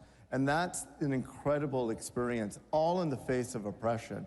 And look, you know, because of our friends, the Poles and the United States, President Trump, our friend Rick Grinnell, we were able to bring this Shahed 136 drone. Which everyone can go down to our CPAC Central and go see it. It's actually here, the first time on American soil. Right. It's at CPAC. Go see this killing machine. And it's a good, important reminder to this regime, this barbaric, murderous regime that intends to tell you that it stands for some kind of godly principles. What an abomination they are. It's important for them to know that due to Mark's good work, that we're on to them, that we are going to make sure that we stop them, and that they should be, we said yesterday, around the globe, all the right people are sweating. That's right. They're worried. And that's part of the maximum pressure campaign, is to make sure that they understand that if they take steps against America, against Israel, against Jewish people, against Christian people, against our allies, against the stability of civilization, I believe, I'll speak for him, even though I don't represent him, I believe President Trump and our allies will take the steps needed to make this stop. And that starts with Israel getting rid of Hamas. It starts there. Absolutely. Yeah, absolutely. Look, it's very rare when you can look into the eyes of a despotic regime, because they usually lie, and the propaganda they put out is to tell you that they aren't who they are. But that drone downstairs, that Shahed 136, is the ubiquitous terror weapon of mass destruction across the Middle East. There it is, right there on your screen. There it is, and we have it downstairs. It's been used against Israel. 3 American service members died on the sharp end of that because of, in my opinion, failed policies of the previous administration. Numerous service members have been injured. It's attacked our allies in Saudi Arabia, the UAE, across Syria and Iraq, and shipping in the Bab el-Mandeb in the Red Sea, even in the Persian Gulf. And of course, they've sent over 6,000 of these drones into Russia to attack Ukraine. And it is an indiscriminate terror weapon that kills innocent women and children. So every time you see an Iranian official, and we list them, say this propaganda, and they smile at you, the smiles that oppress their families. You'll look at this drone, and that's the true face of oppression. That drone is what they really are. So and thanks for bringing it here. I think it's important. The other person who was going to be with us today was the Crown Prince of Iran, who played his, you know, Mercy and I sometimes pinch ourselves because we have the most fascinating meetings at our CPAC headquarters. And he came to our headquarters, and we had this great conversation about his view for the government of Iran to be a secular government, and the government of Iran that would recognize the state of Israel, a government of Iran that would rid itself of this concept of fueling and feeding and funding terrorism. He's an important voice, and he wanted to be with us here today. Right, and we heard, we hope, he indicated his mother, the great Shabanu, is sick, and he had to return to Paris. The Shah of Iran's widow is alive. Yes, and apparently she was ill, and we wish her the best. And I'm personally disappointed that I didn't get to see His Royal Highness, and I know he would have been a valuable addition. But we have to figure out ways to support the Iranian people, just like we supported the Cuban people, because these are the oppressed. Any ideas? You know, we've been thinking about this. Should we do it? Should we make some news? Yeah, I think we should make some news. All right. Why don't you make the news? Oh, man. Mercy, you're okay with the news, right? Yes. Because I always have to... hard work. I'm not having another baby, though. This is why... I would love to, but we're... Oh, she says that until someone puts a little baby in her arms, and then she starts I having... could be a grandmother before. This is why... This might be harder than actually raising a baby. Let me just say. This might be harder. But it's worthwhile. We might have opened up a bad topic. But it is worthwhile, though.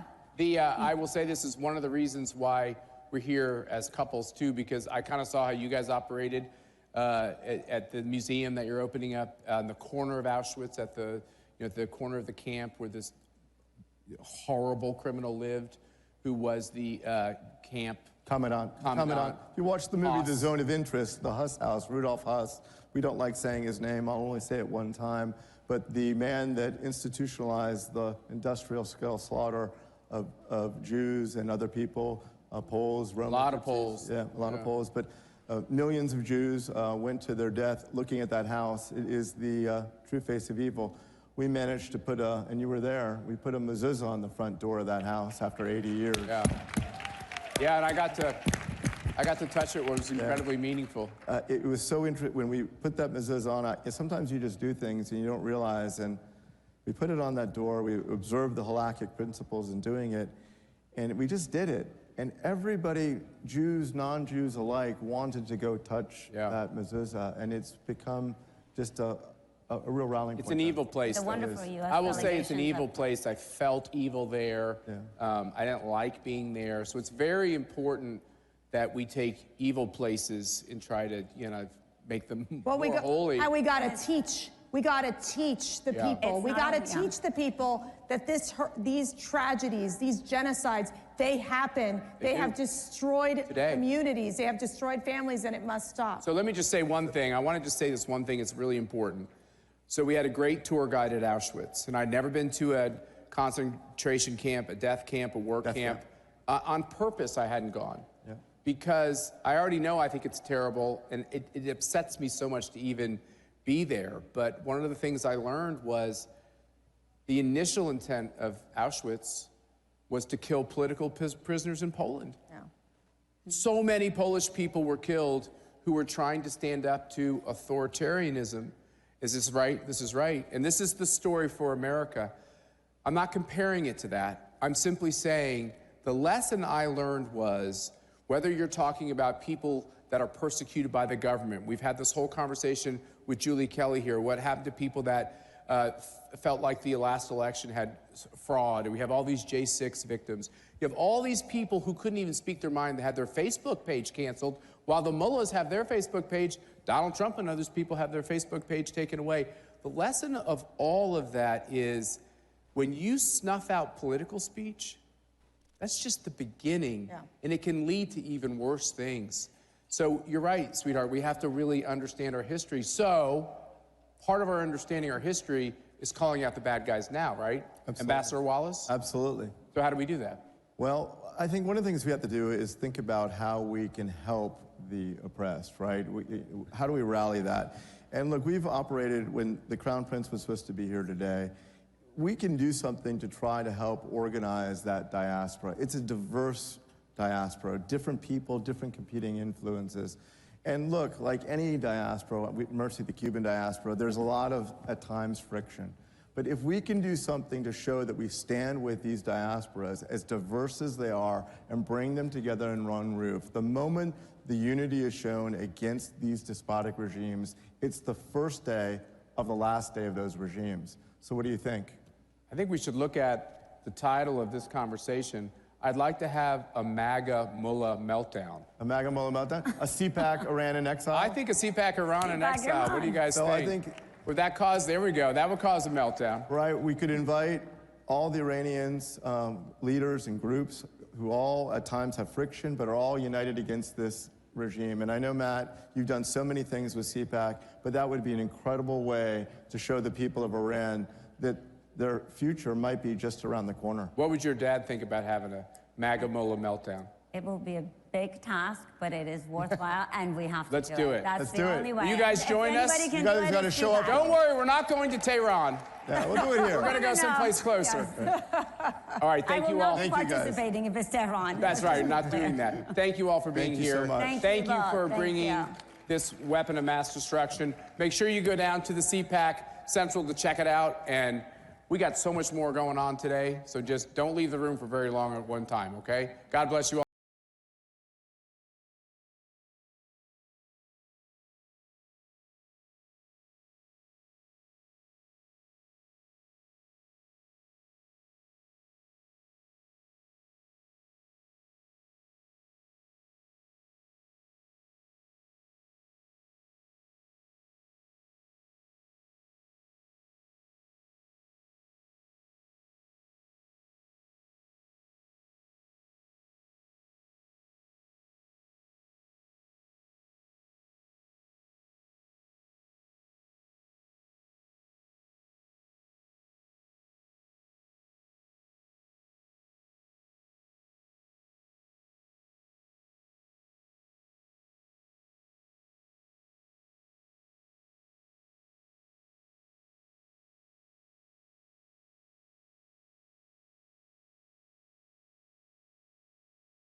Dear friends, fellow patriots, what a time to be alive.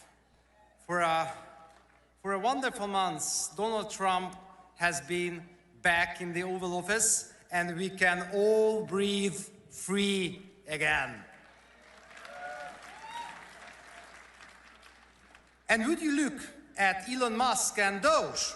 I have never seen so many liberal tears in my life. And I'm from Hungary, you know, the island of freedom of Europe. It is our national sport to make the liberals cry. But of course, you know that. You know a lot about Hungary, don't you? But why? It's because our Prime Minister, Viktor Orbán. He is a loyal friend to President Trump and to CPAC, and loyalty is a true conservative value. Prime Minister Orbán also spoke at CPAC Dallas in 2022 and has been the keynote speaker at every and each CPAC Hungary so far, and CPAC Hungary will be a joyous occasion this May again. Because 2025 began tremendously.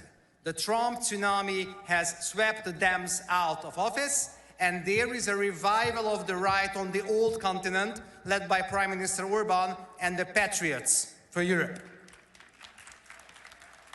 But dear friends, allow me to recall a Hungarian saying.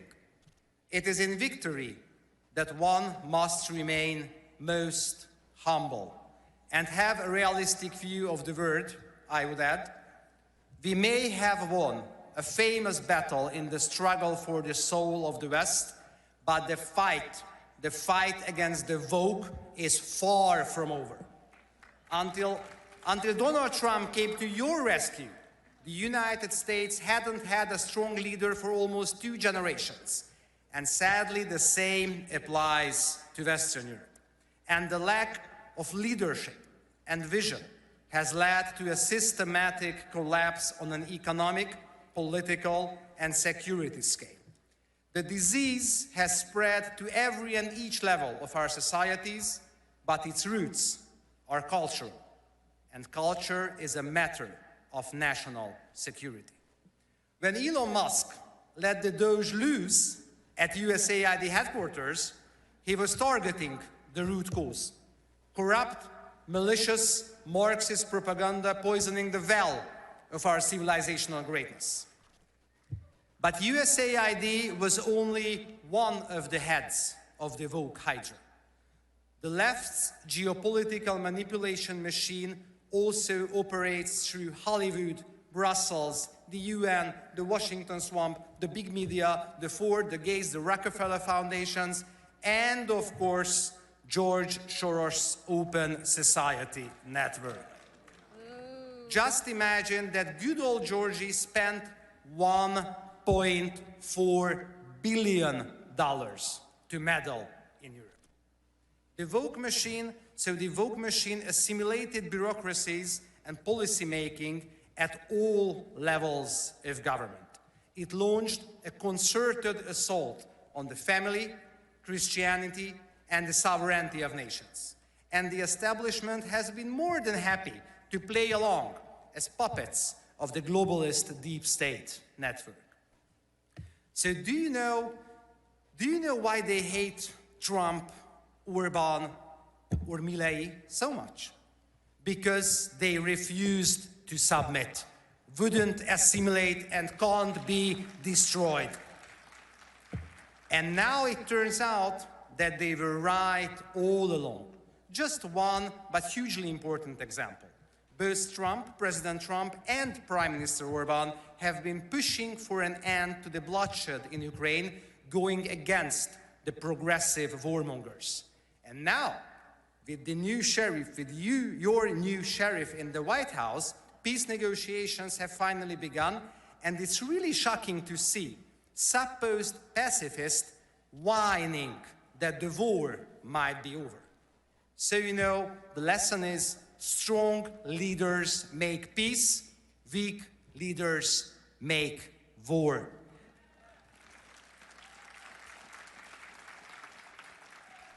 And our civilization is not lost as long as such visionary and charismatic leaders can rise in the Americas and Europe.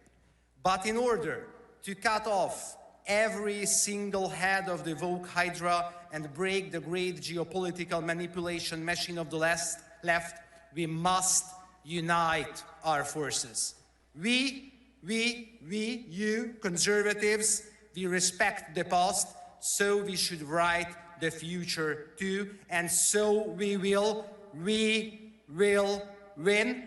but we win so that we can fight for more. Fight for normality over green jihad, fight for the family, the best thing humanity invented so far, over wokeness, fight for political leadership over bureaucratic dictatorship, fight for national security over open society, and fight for peace, securing life for future generations over the ideology-driven bloodshed of war. You know, life is much more than a struggle for self-preservation. And what it makes it more is precisely what it makes it truly beautiful and meaningful to us. Our families, our children, our dignity, our freedom, our faith, and our country. That is the message I came here to share, and that is what CPAC and CPAC Hungary is all about. We really very much hope you join us again this May in Budapest at CPAC Hungary. Let us fight together, and the age of patriots will dawn. With a firm reliance on the protection of divine providence, let us be confident that the best is yet to come. God bless you, God bless America, God bless Hungary, to God alone glory. Thank you very much.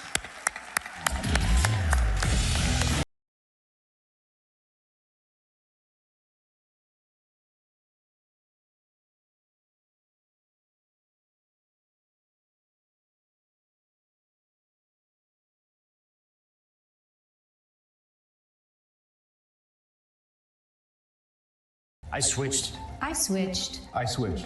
I made the switch to Newsmax. We start this morning in Washington, where all eyes are on the White House. I switched to Newsmax. Newsmax. Newsmax. Have you made the switch? You bet I did. My whole family switched. Everyone is making the switch. I did. I did. I switched, and it made all the difference. It made all the difference. Have you made the switch? You should. Millions are switching to Newsmax. You should too.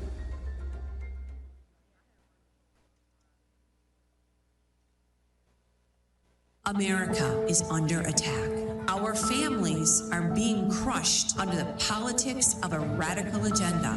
But moms have had enough. We are standing up and we are fighting back. This is our battle. This battle is every bit as important as the Revolutionary War because we fight for the same thing. Moms for America is a national movement of moms reclaiming our culture for truth, family, freedom, and the Constitution. I think Moms for America is exactly on track and is doing the right thing for the future of our country and our children. Like Moms for America is going at the heart of the issue. I want to go on the record and say I'm for moms, I'm for America, and I'm especially for Moms for America. But I am honored to join Moms for America today as we speak out against the horrific mandates.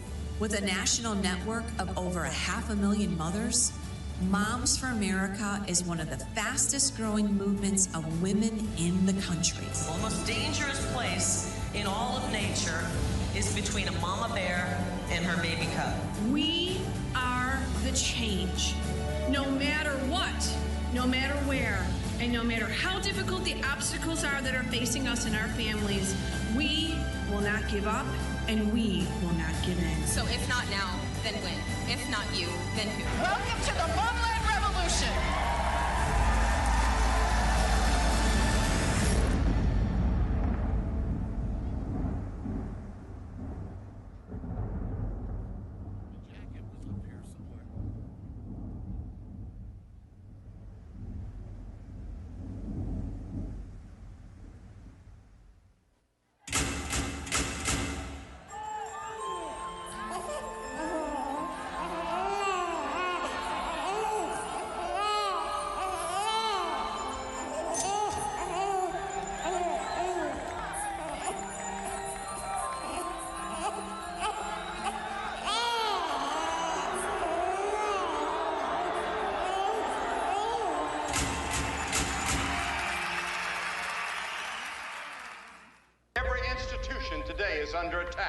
the home, the church, the government. And many people are asking, what is the truth? Jesus Christ claimed the ultimate truth. Are you willing to face the truth? Do you think the MKUltra project ever actually ended? The Central Intelligence Agency is actively involved in mind manipulation. We all answer to one God and one Savior, and He's there to change your life for the better.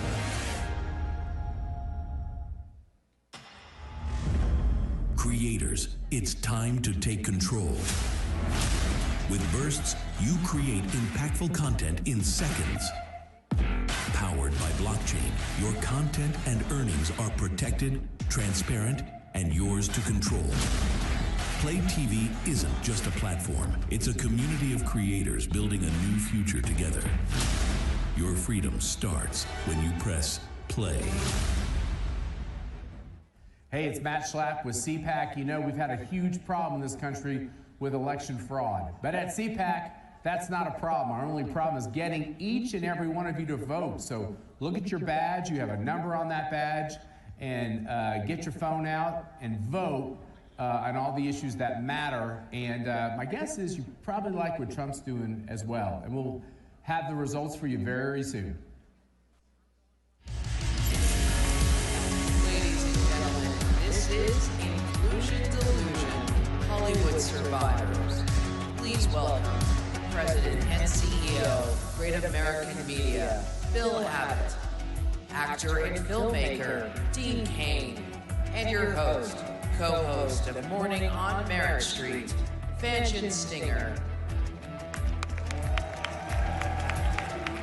Wow. Which one? That's her. I know I'm going in the middle. There it is. Well, hello, CPAC. Wait a minute. I don't know if I heard that right. Hello, CPAC. Well, we are delighted to be with you this afternoon, but there's one thing we're going to get started and declared right off the bat. CPAC, revival is here. Woo! Revival is here. I know so many of you, myself included, have been praying for revival. We have been praying for our country. We have been praying to return back to the Christian Judeo values that our country is founded on and those great freedoms that we all are blessed to enjoy. So today, we are delighted and honored to talk with you about where we've come, where we are, and what God has for this country in the future. Amen? All right, let's get started. Well, Bill and Dean, it's surreal to be able to sit here and have a conversation with both of you because both of you are so integral in terms of this journey we have all been on. Bill, I want to start with you. We know you have a stellar background. You have led the faith and media movement with your positions throughout the years. Now you're with the Great American Media Corporation. You're leading that. There's so many projects that you have now, more that are coming. But a lot of us have heard your name. A lot of us have watched your entertainment. We're so excited about what you're doing, so thank you for that. I want to start with something that I don't know that you have touched on in public. But we're among family, so we're going to do it right here, right now. You were previously with the Hallmark Channel, and all of a sudden one day you were gone. And you have not really given us the behind the scenes, the scoop, that's what our journalists like to get, in terms of what really happened. Would you like to talk about that for the first time right here publicly?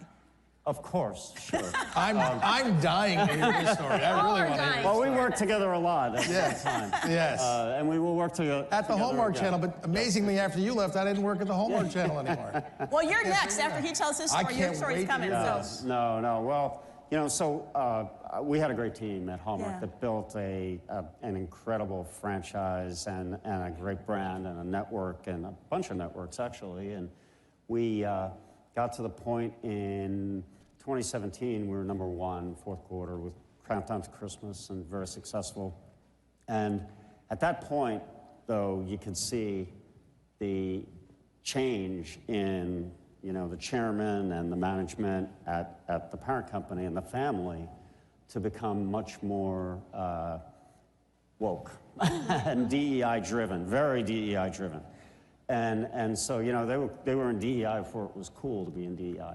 And the reality of that was that we were serving an audience that was focused on family-friendly content and faith-based content, that they wanted traditions, they wanted values, they wanted to see that expressed on TV.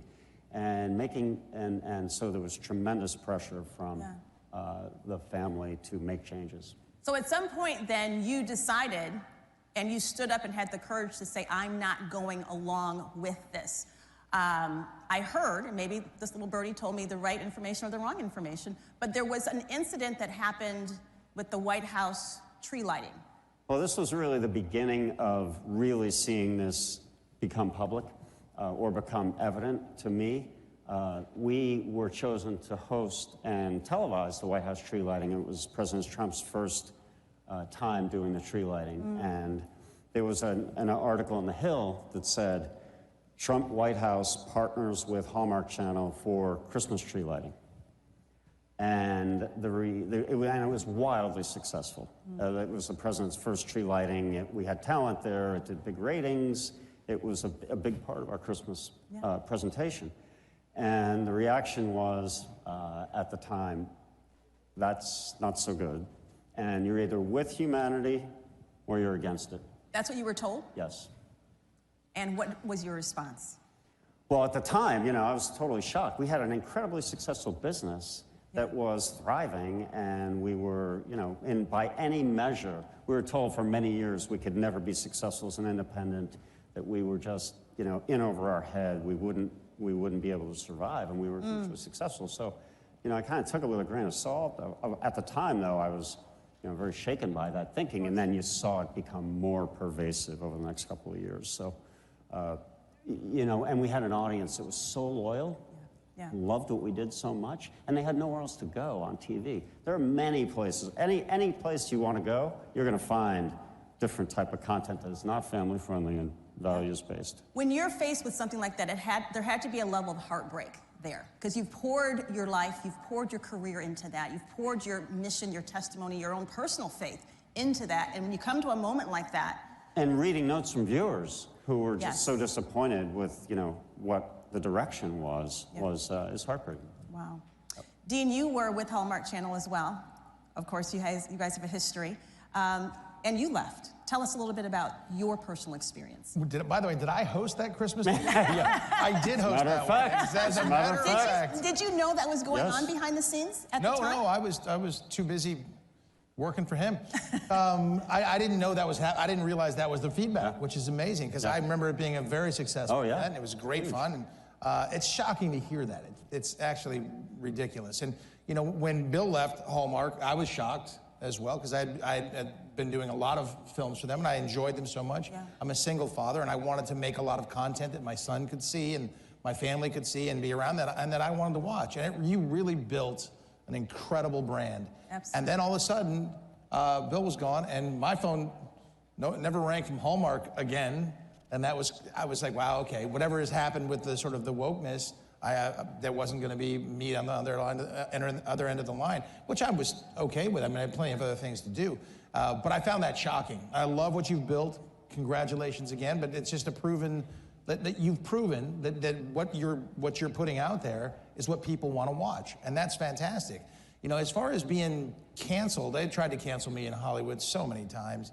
If an actor speaks up on something, listen, and for actors, go ahead and speak up or don't. It doesn't matter to me. I would work with Robert De Niro. He's a great actor. I don't like his politics. You know, Rob Reiner, very good director. I don't agree with his politics either. But I would still work with him, and I don't think it works the other way around. Like, I don't think Rob Reiner, and I've met with Rob since, and he didn't hire me, but it could be for many reasons.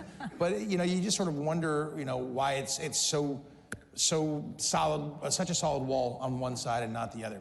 So I don't think I've ever really been canceled, because I continue to work constantly, and I voice my opinion, and thank you. Well, absolutely. There is an element of courage when it comes to pressure from the world. And as Christians, we need to understand that we are called to be bold, we're called to be confident, and we're called to operate in excellence at all times. It's interesting because now there is a headline of an article in the New York Times that reads, "This ought to be good. The woke movies era is over." That was the New York Times. Absolutely. And I want to read this other, because I want both of you to kind of speak to this, because you have been on the forefront of leading by example when it comes to standing up. There is a cultural shift, this is a quote, and this cultural shift is not merely a trend. It is a revival that has the potential to reshape society in ways that will make the powerful take notice. It is not about political parties, yet its impact will be felt across the political and cultural landscape as young people find hope and identity in Christ and step up as the next generation of leaders. That is where we are. Are you sure that was the New York Times? That was not the New York Times. Oh, that part wasn't. That okay. was the Christian Post. There we go. There you go. The New York Times has declared woke movies that era over. With that being said, Bill, what is next for Great American media? Well, we're going to be true to who we are. We will never compromise our values. We will never change. And we don't care what the environment is. We will be serving the viewer, which we believe, by the way, is the vast majority of the country who want to see faith-based content that's family-friendly and supports the country and isn't derisive of those elements. So we will never change who we are. What is the importance, Dean, because you have been very outspoken, like you said.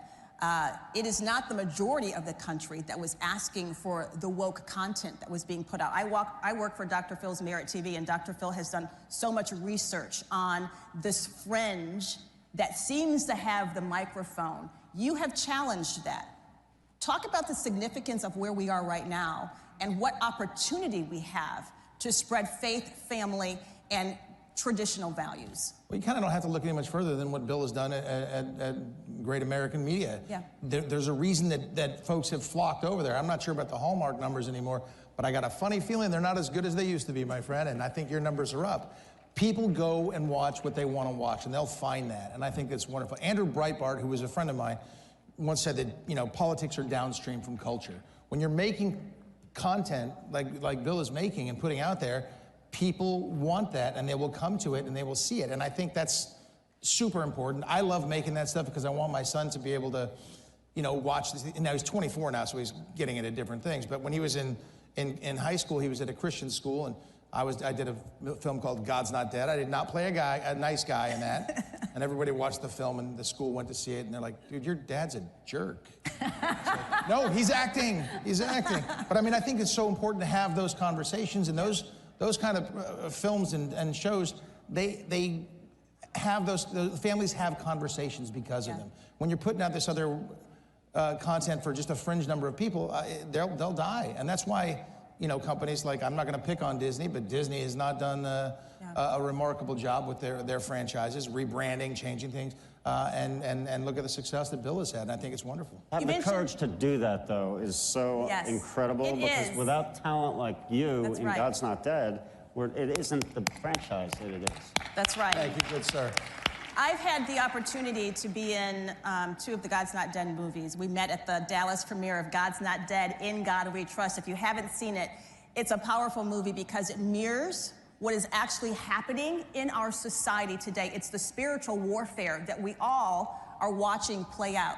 Talk about this Gen Z revival that is happening. We're seeing it in sports with players. We're seeing it with coaches. Ohio State University, guys, they just had 2,000 young people accept Christ on campus.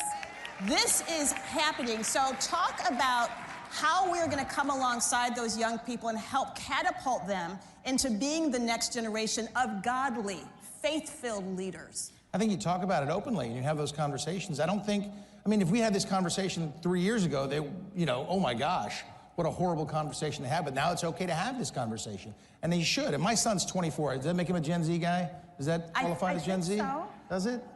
In that area. I was worried about our youth. I really was. Until I started talking to him and some of his friends. And there's some common sense out there. And I think it's wonderful. And so doing this, putting out content that they can watch and talk about and showing them, you know, again, politics downstream from culture. put it out there and hopefully change the culture. And I think it's happening. How are you going for that audience? Because we know right now, looking at the statistics, Bible sales are up with Gen Zers. Young men are returning to church in droves. And there are young people who are really returning back to traditional values, faith-filled families. So now it's up to us to come alongside them and help them fly and shine. The woke left went so far in the other direction, and it was so offensive that it's moved people more toward, faith and family and country and supporting the values they love. Yeah. So I'm going to ask you, what are you working on? What do we need to be looking for? We have about a minute, 15 seconds left. What should we be looking from your company? And Dean, I'm going to ask you the same question. Wow. Well, we will. Give us the scoop. That's a big question. We want to work with him. We have two great, our two biggest platforms. Our flagship is streaming and is PureFlix, which we mentioned, and Great American Family. Both are great and successful, and we're very pleased with both. We have a lot of original content on both, original series, original movies, and we'll keep doing that. Awesome. I hope to work for him for a long time. That's what I want to do. And I want to keep making content that gets people thinking and talking. Sometimes I'll be the bad guy, but you need a good bad guy with a good message in the film. So I hope to just keep making more and more content and putting it out there and having conversations like this that further our nation and our faith, and I hope it's successful. And all of us as believers, we are part of this. Each of us has a role to play. So quickly, in 10 seconds or less, what is your message to everyone sitting in here in terms of their role in making this happen and getting this out in their communities? Support projects and channels and platforms like Bill's. I mean, that's 100% it. I mean, I give great support to it, and that support means everything. And be proud of it, and never shy away from it, never run from it, and always be who you are. And we will continue to give God the glory. Let's thank Bill and Dean Cain, and thank all of you. God bless you, and God bless this great United States of America. Thank you, Fansman. Thank you.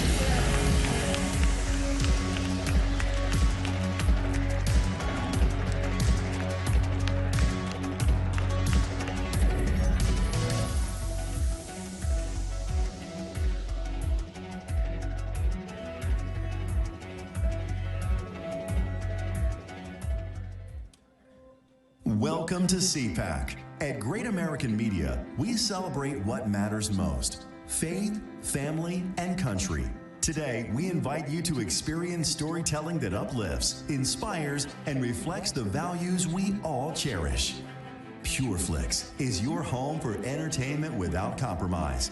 With faith-driven movies and series, we bring you stories that strengthen hearts, uplift spirits, and honor what truly matters.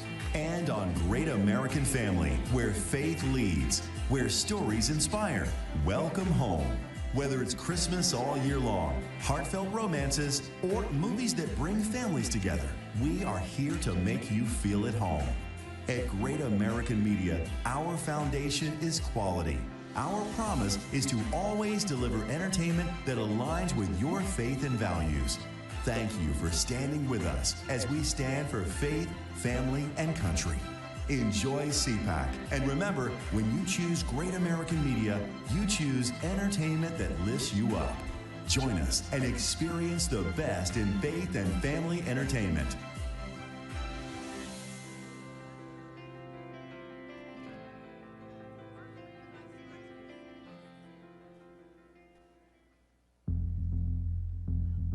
The only homicide on January 6th was the unlawful shooting death of Ashley Babbitt. This major new lawsuit that Judicial Watch filed, a $30 million wrongful death lawsuit against the United States government. She was unarmed. There were no weapons visible. She was shot in the shoulder and killed by Lieutenant Byrd. He popped out and shot her dead. Ashley was shot in cold blood, and the rule of law requires justice for her. Who's AARP really watching out for these days? They've made billions partnering with big health insurance corporations while opposing reforms seniors want, like applying big discounts to medicines directly at the pharmacy counter. Instead, AARP supports liberal price-setting schemes, giving politicians, not seniors, control over any so-called Medicare savings with no guarantees. Funds won't be spent on unrelated programs or pad big insurers' profits. If AARP and Congress believe America's seniors aren't watching, think again. Paid for by American Commitment. Ladies and gentlemen, this is a conversation with U.S. Envoy for Special Missions, Ambassador Richard Grenell, and Politico White House Bureau Chief Dasha Burns. See, they're going to be nice to you. That's right. What's this?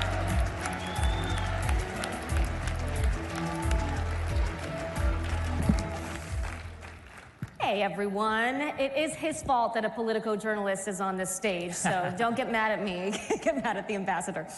All right, I have so much I want to talk with you about, but the number one thing that everyone's been asking me about you is a new hat that you're wearing at the Kennedy Center. Oh.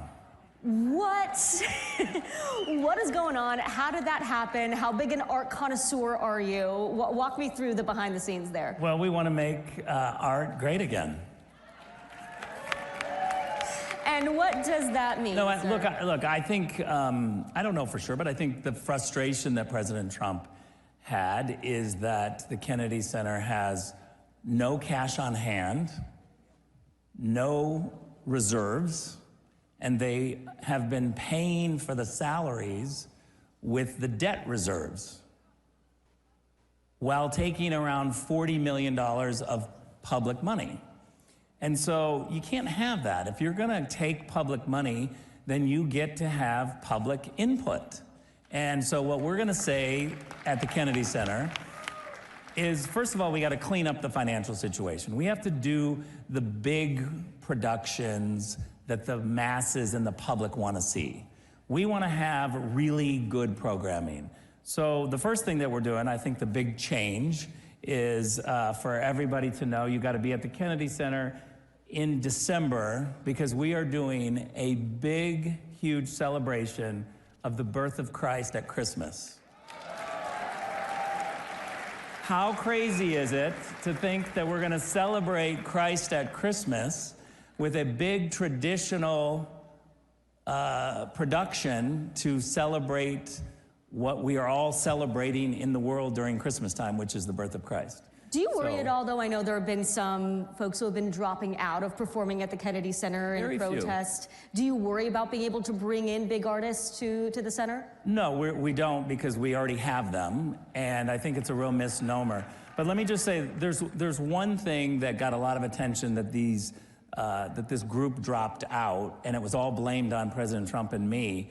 And we've tried to correct the record, and I think we're going to have to do a more direct job because it wasn't true.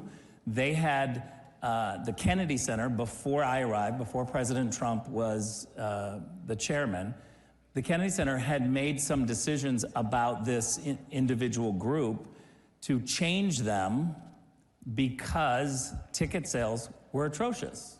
And so they said, you know what, we can't have this because we really don't have any money and we can't be spending on things that aren't bringing in revenue.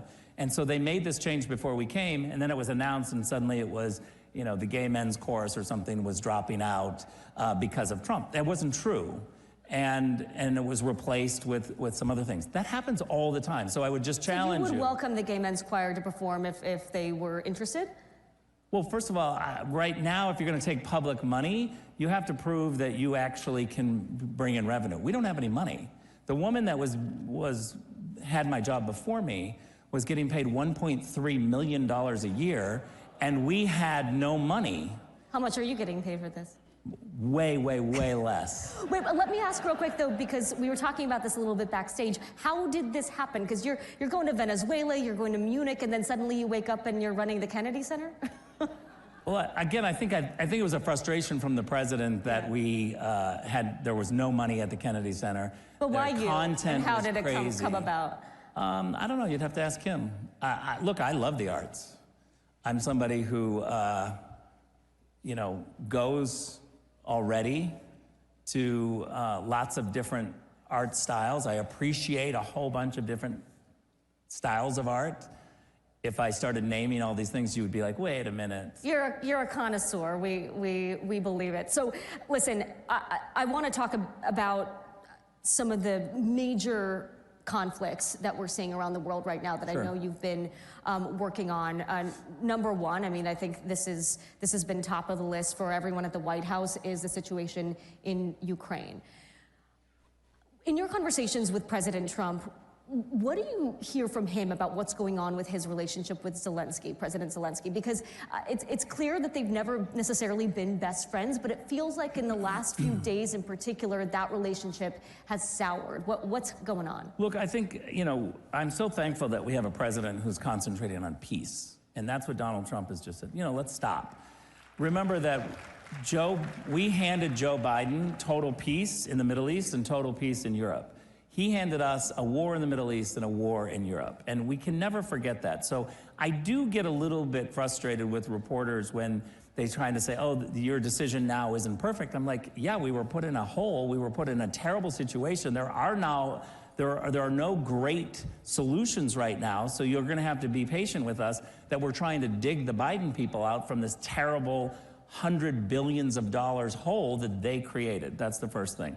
The second thing is I don't think it's fair to say that somehow President Trump has met with President Zelensky 4 or 5 times. The Trump team has met with the Ukrainians and Zelensky another 4 or 5 times. So let's say we're up to 10 times meeting with the Ukrainians.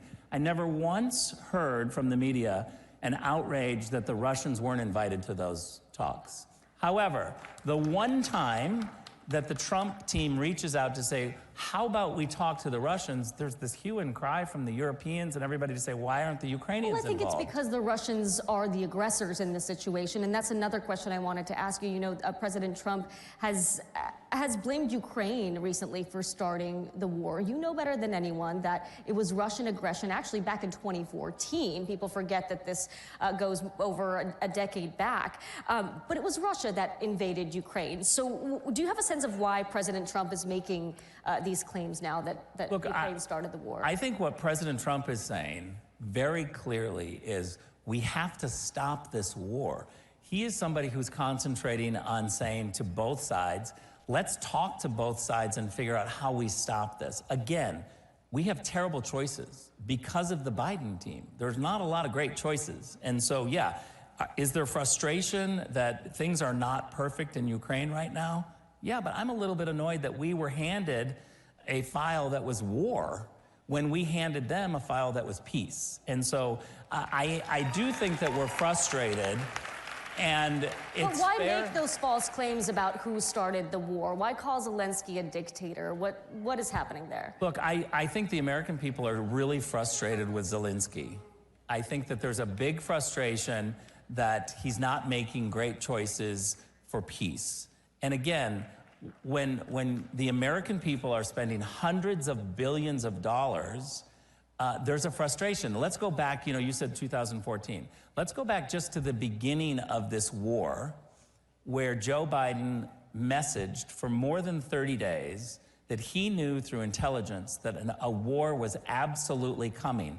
The Europeans and the Biden administration all did one thing, which was prepare for more war. They talked about more funding for war. They battened down the hatches. They got hardware in there. No one was talking about peace. I actually think it's pretty immoral if the President of the United States says we're having a war in 30 days and we know for sure, and no one shows up in Moscow and Kiev to try to say, let's do diplomacy, let's stop a war.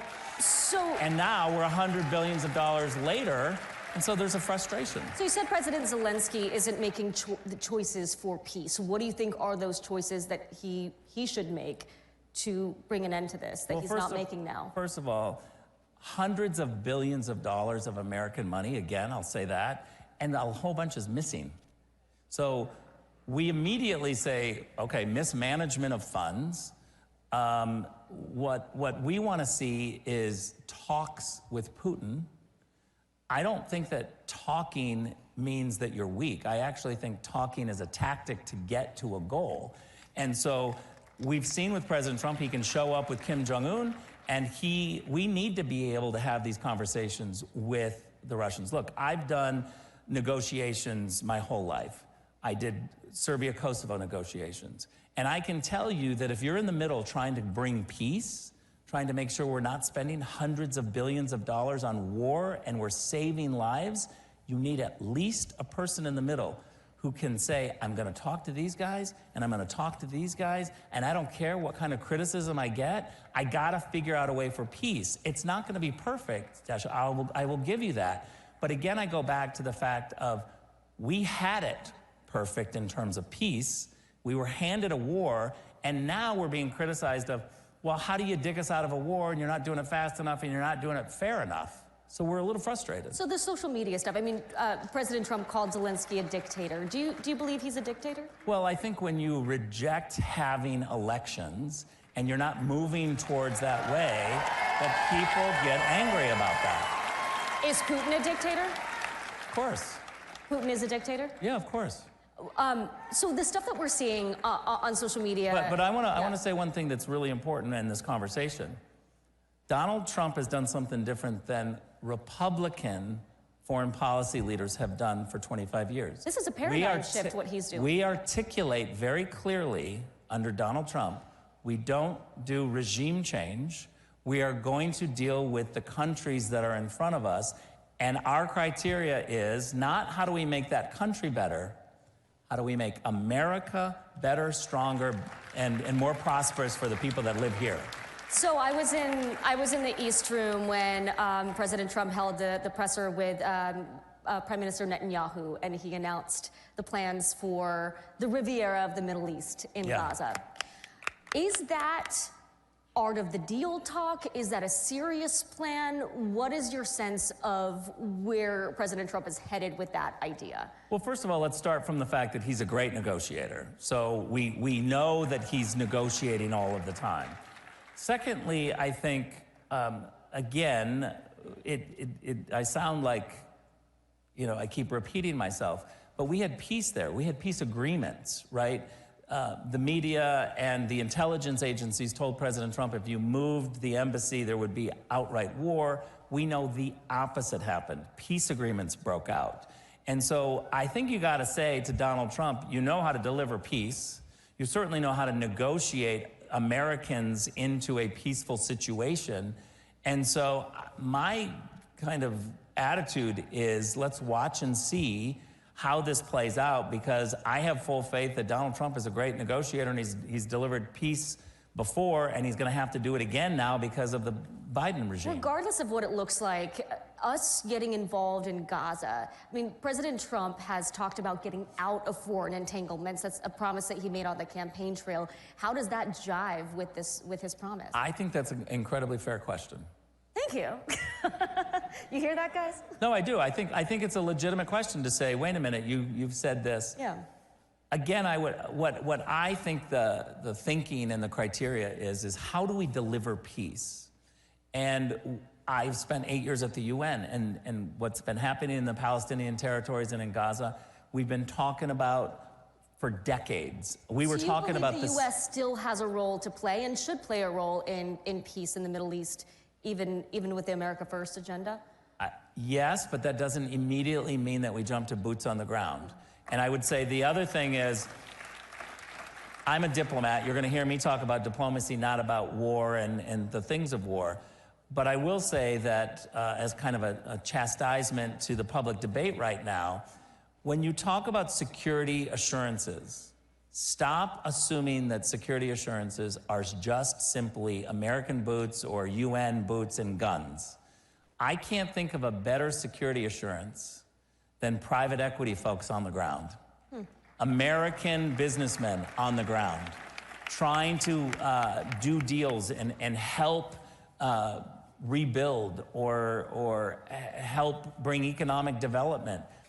If you've got a bunch of Americans or Westerners even that are in Ukraine, that are in the Black Sea, doing economic development, I can't think of a better way to have a security assurance. And I know we're running low on time here. I do want to talk to you about the wildfires in Los Angeles. I know you know people who have lost homes. I think anyone that knows anyone in LA knows people who have had tremendous loss there. How are the recovery efforts going? I know the president at the roundtable in the Palisades tasked you with some of that effort. How are things going with FEMA? We know Democrats and Republicans can agree that FEMA doesn't always work effectively and quickly. What are the bottlenecks and what are you doing there? Well, thanks for asking. I think that the reality is that the federal response is mostly money, and so we are going to have strings on the money that we give to California. They've made terrible... There will be conditions, okay. There will be conditions. We're talking about those conditions now. As a Californian, I'm all for it because I don't have faith that if we went back and we just gave California hundreds of millions of dollars, they were gonna go back to their same old ways of not giving enough water, having dangerous situations on the ground when it comes to forestry. It's going to happen again. Yeah, what are some of those strings you're talking about? Well, I don't want to commit too much, but... Give us a little. But I will say this. Everyone who's involved knows that the California Coastal Commission is a disaster and it needs to absolutely be defunded. And from just a way to think about government, we already have local government making these decisions. Layering it on with the California Coastal Commission is a terrible idea. It's an unelected group of people who are crazy woke left, and one person can stop progress, and they've made California less safe. I think squeezing their federal funds, making sure they don't get funds, putting strings on them to get rid of the California Coastal Commission is going to make California better. While we're on California, since you have so many ideas for the state, are we going to see Richard Grenell run for governor of California?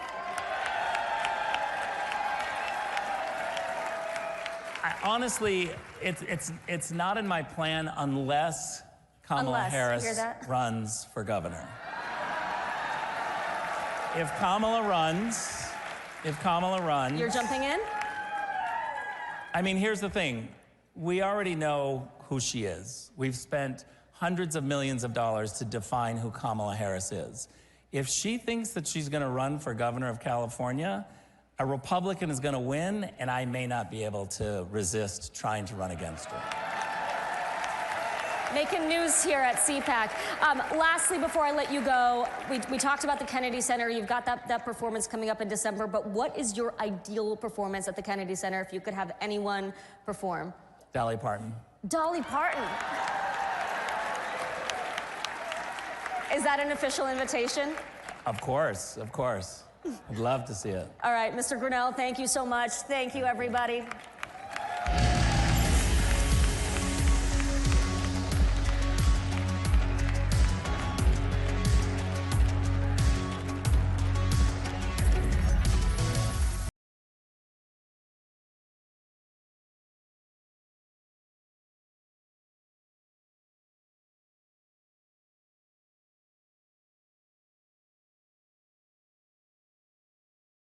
With CPAC, you know we've had a huge problem in this country with election fraud. But at CPAC, that's not a problem. Our only problem is getting each and every one of you to vote. So look at your badge. You have a number on that badge.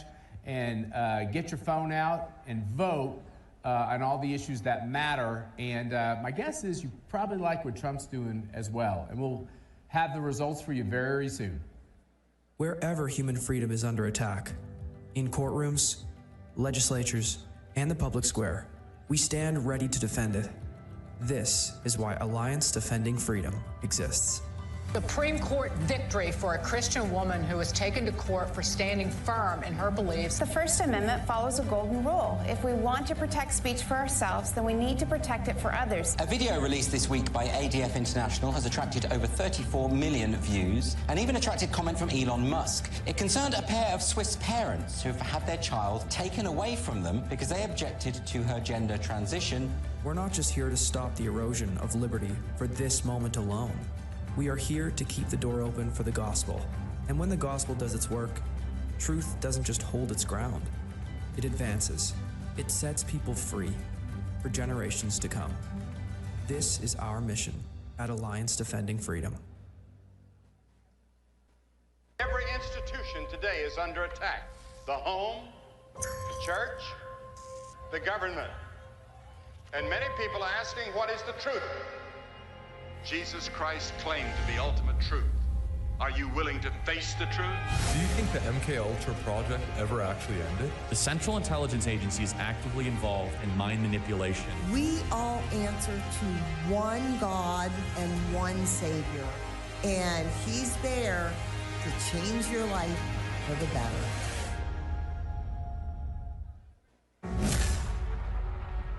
During my second term, we will fight for Alaska like never before.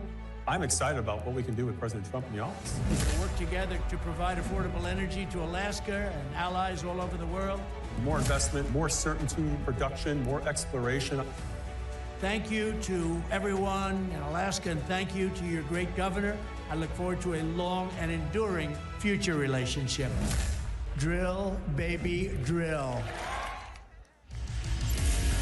Ladies and gentlemen, it's time for the new G.I. Joes.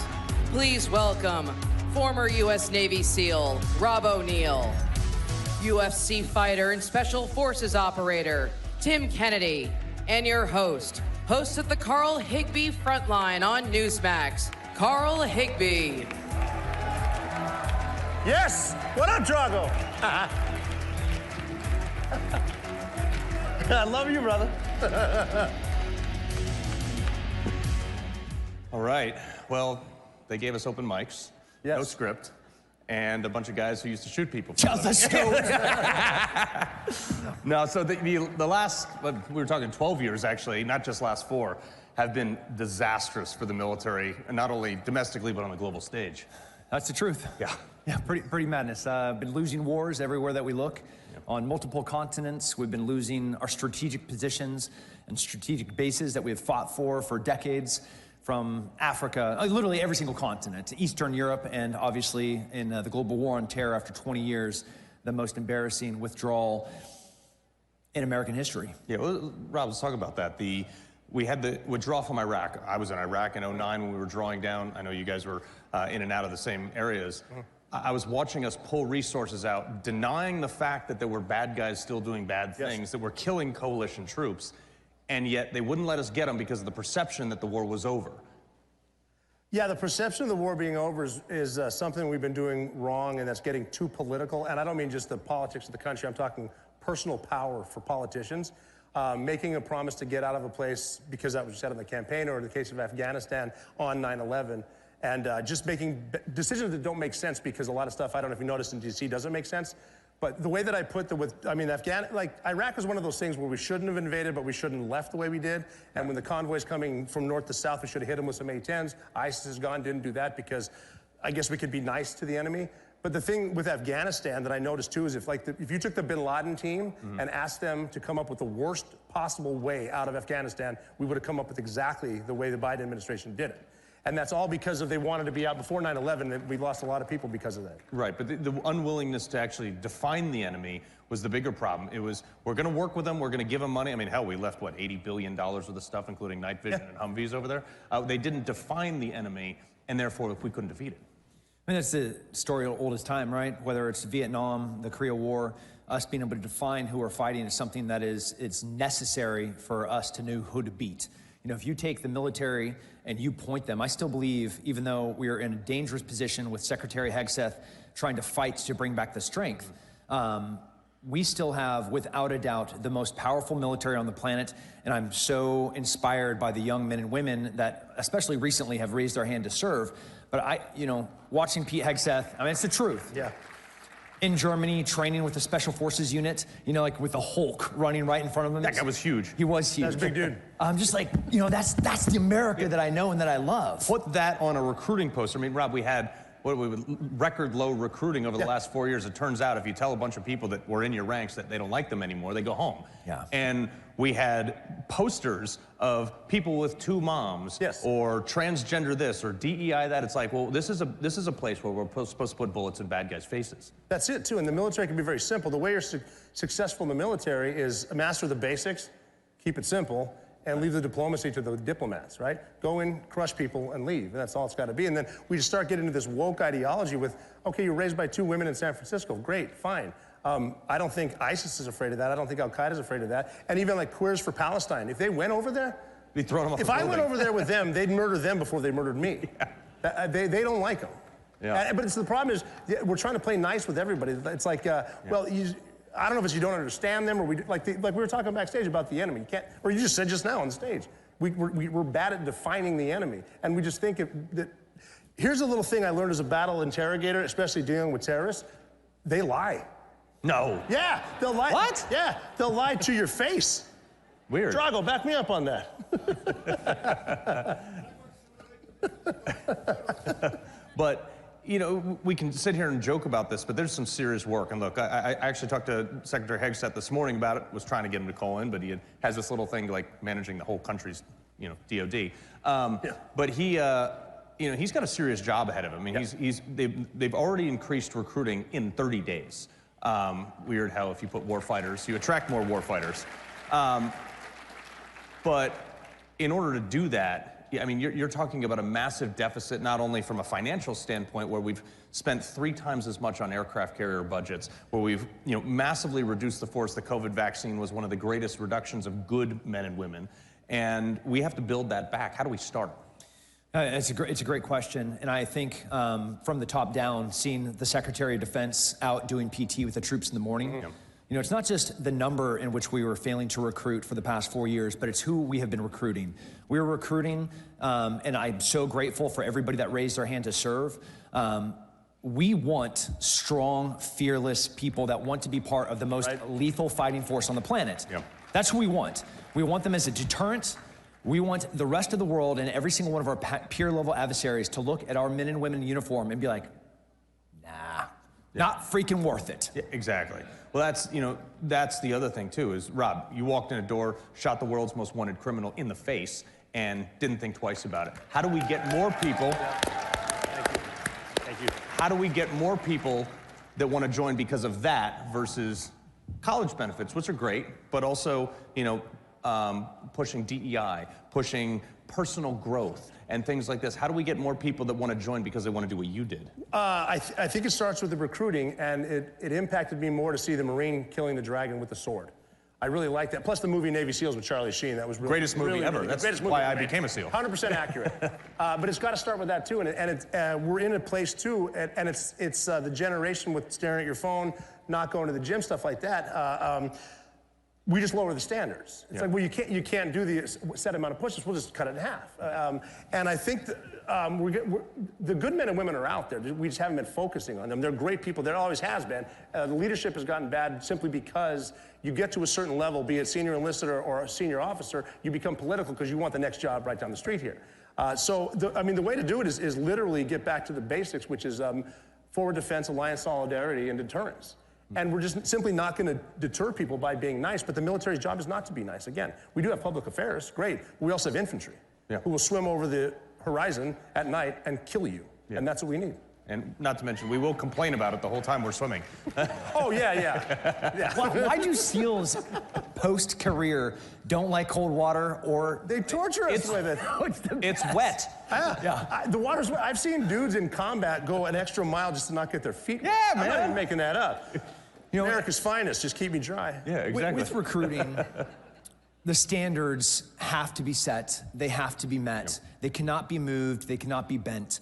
It has to be merit-based. If you're going to fly a helicopter, it's because you're the best person that can be on the stick. Absolutely. If you're going to be pulling down night vision to go on a mission, it's because you passed every single one of the standards to be there, and you deserve to be there, whether you're wearing a trident, a green beret, or you are proudly just running down, as every single infantryman knows, to shoot, move, communicate, and medicate. You met the standard, and you deserve to be there. Right. Well, that's the other thing too. You know, a 7.62 doesn't understand the difference if you're black, white, blue, green, 5.7, 5.4.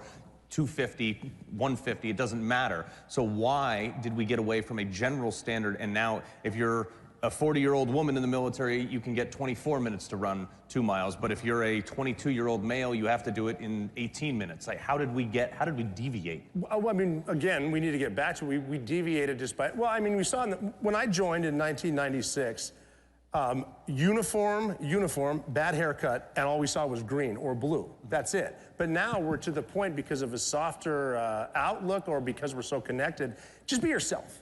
You know, express yourself. That's not the military's job, to express yourself. You'll be fine. But again, too, like 16 and a half years in the Navy, with the men and women with whom I served, we never had a problem with sexism or racism, because it just didn't make sense. We knew each other. Even when I was getting out, don't ask, don't tell was the big thing. And I remember in Afghanistan, this is after the bin Laden raid, looking at a bunch of Navy SEALs, like, I know damn well some of you are gay. I don't really care. And at the bottom line, what you do behind closed doors is your business. The big question is, can you carry me with body armor after I've been shot and bring me home to my wife? That's it. I agree with that. We had a guy in my first platoon who got out of the military, and he was like, guys, I got to tell you, I'm gay. And we're like, yeah, we know. We know. And we don't care. Nobody cared. Nobody cares. Sorry, man. Seriously, but that's it, too. He can do his job, and nobody cares. But then you get involved with the media, and they just want to spin it because they want the talking points to badmouth whichever Republican's running.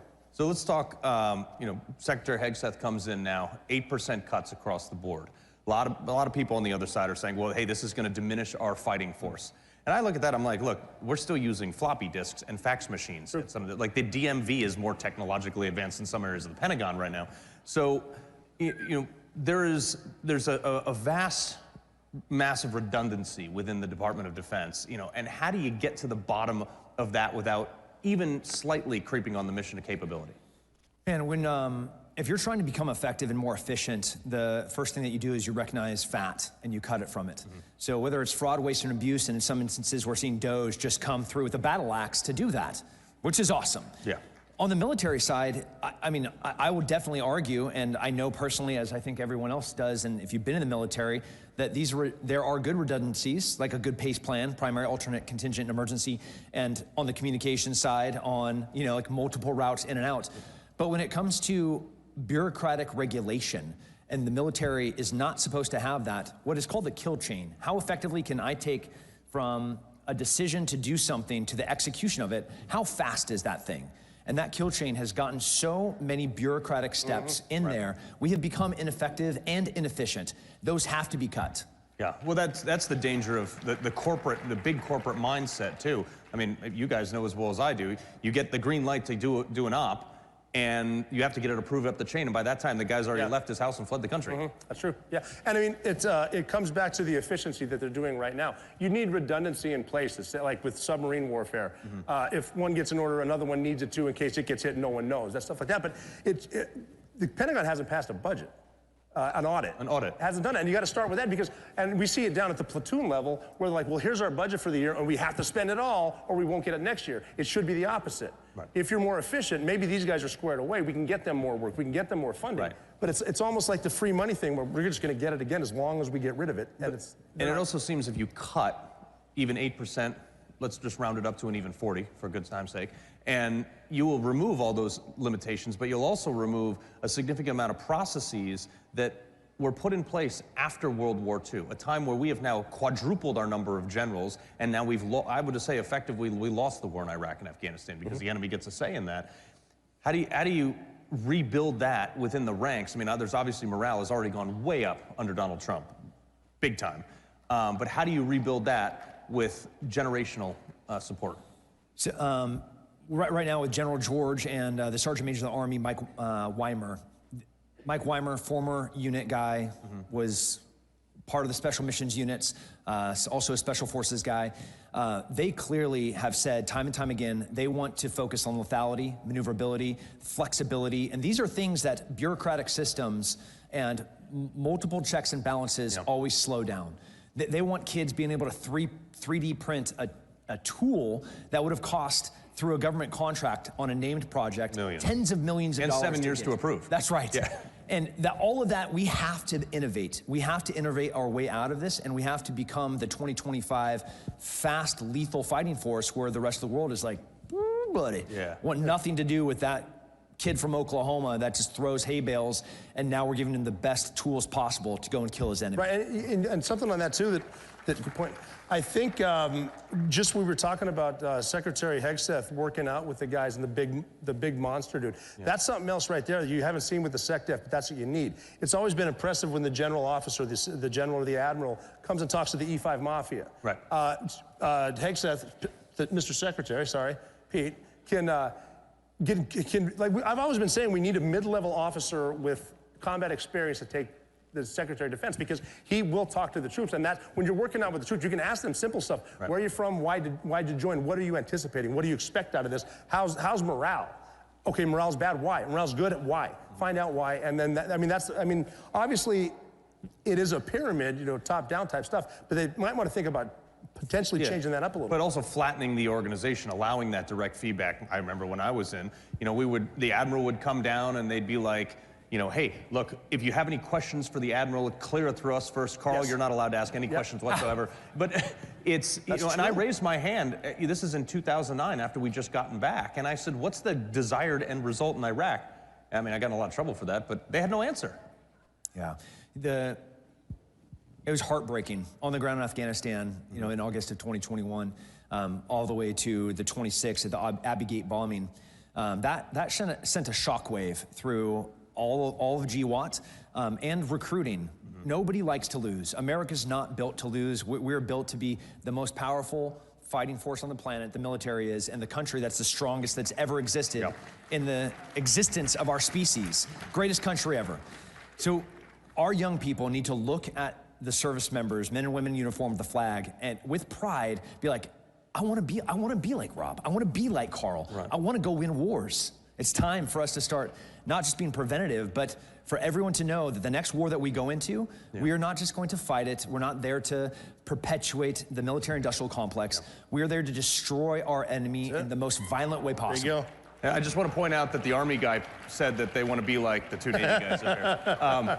But that said, I mean, look, we have 11 carrier battle groups, so they're not in reserve for someday. We're pretty much there now. Why do we care what Europe thinks? Why do we care what other countries think? Why are we catering, especially policy within the DoD, to what other countries think when we can do whatever we want because our aircraft carriers outrun their jet skis? Well, that's true, too. I mean, I remember seeing a recruiting poster with somebody's water skiing behind a carrier and people laughing at it. I was like, no, that could happen. That's the fastest ship we got. You know, and I can't tell you how fast it goes, but it's pretty fast. But talking about Europe, too, moving forward, every time we've left Europe, we had to go back.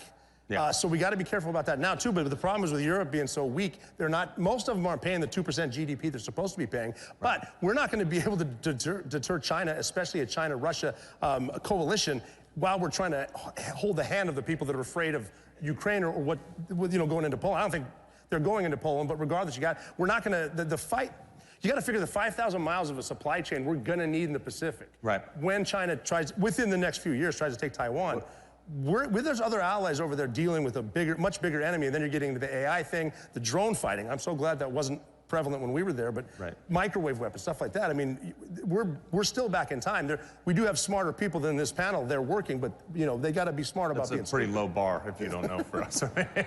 But no, I mean that's 100% right. The technology is almost outpacing the need for some manning, not all. But how do you balance the technology versus the man on the ground? This is a question that we've asked every single war and every single conflict. Ultimately, it really does come down to the men and women on the ground. Yes. You know, it comes down to the quality of the people, their integrity, and their work ethic. And I love this country. I'm so proud that I get to wear the uniform and the flag, and I get to look to my left and my right, and I am just so inspired by the strength of our service members and the men and women in this country. And I have total confidence that we have the best and the brightest in the world that are answering that question. And they are giving the best tools to the best men and women in uniform to then go and both prevent our next war and, heaven forbid, if we do have to fight it, win it. Yeah. Let's talk about kids. Rob, I know you got a new one. Yeah, I got a birthday on Sunday. Yep. My daughter Valor turns 1. Wow. So, congrats. So, you know, I have 3 myself. You know, and for the last 4 years, and the first time in my life, you know, I come from a somewhat military family. I would not have advised my children to join the military. How do we make sure that no one ever wants to have that side of a conversation again? That's a tough conversation, too, with, again, the politics getting in, the D.C. swamp ruining everything. It's a tough conversation to have, too, because a couple months ago, someone asked, are your children going to join the military? I don't know. I mean, maybe you tell them, get straight A's, get an academy, and learn how to fly something, but the other stuff, I don't know. But now, it's turning the tide, but they got to maintain that. Right now, we're in the honeymoon phase still, even though it's Donald Trump's second term. You got to maintain that momentum. Yeah. And again, too, we have the great patriots in this country, too. The problem is, we have X now, but a lot of the voices get shut down. I don't know if you notice shadow banning and stuff like that. The patriotic Americans have been shut down before, and we got to, hopefully, with some of the people coming over from the social media side, getting more conservative. We can hope, but we'll see what happens. Right? I kind of want to leave it at this: is as we move out of this phase, we got 3 years and 11 months left. I feel like a lot of countries have kind of said, I think we're going to win the next 6 elections. I sure hope so. But at a bare minimum. Yeah, minimum. Zero reason why we shouldn't have at least the next 12 years. We're fixing this country. So, with 30 seconds or less to solve the world's problems, how do you get to a place where we install mechanisms that even politics can't corrupt it? Yeah, building that beachhead where these are things that are going to stand the test of time, that are going to stand a midterm election, and then the next national election. A strong thing is harder to kill.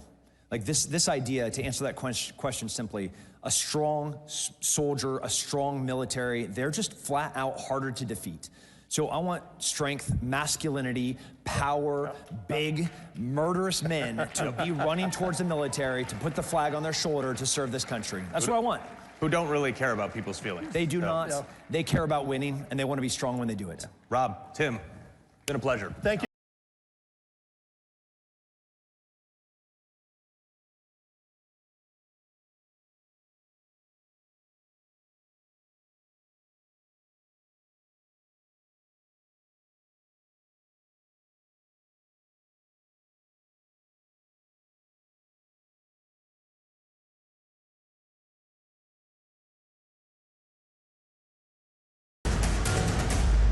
Newsmax has been terrific. President Trump is right. Millions are switching to Newsmax. It's the fastest growing streaming service in America. You don't need those woke streaming services anymore. Just get Newsmax Plus. Watch the best shows like Greg Kelly, Rob Schmidt, Greta Van Susteren, and Rob Finnerty. Greg Kelly over at Newsmax. The Newsmax people have been really, really terrific. Gain access to exclusive documentaries, series, and special briefings. It's free to start. So go to NewsmaxPlus.com now to sign up and watch Newsmax anytime, anywhere. Hey, it's Matt Schlapp with CPAC. We've had a huge problem in this country with election fraud. But at CPAC, that's not a problem. Our only problem is getting each and every one of you to vote. So look at your badge. You have a number on that badge. And get your phone out and vote on all the issues that matter. And my guess is you probably like what Trump's doing as well. And we'll have the results for you very soon. This lunacy will end on my birthday back in the Oval Office. I promise you it will end immediately.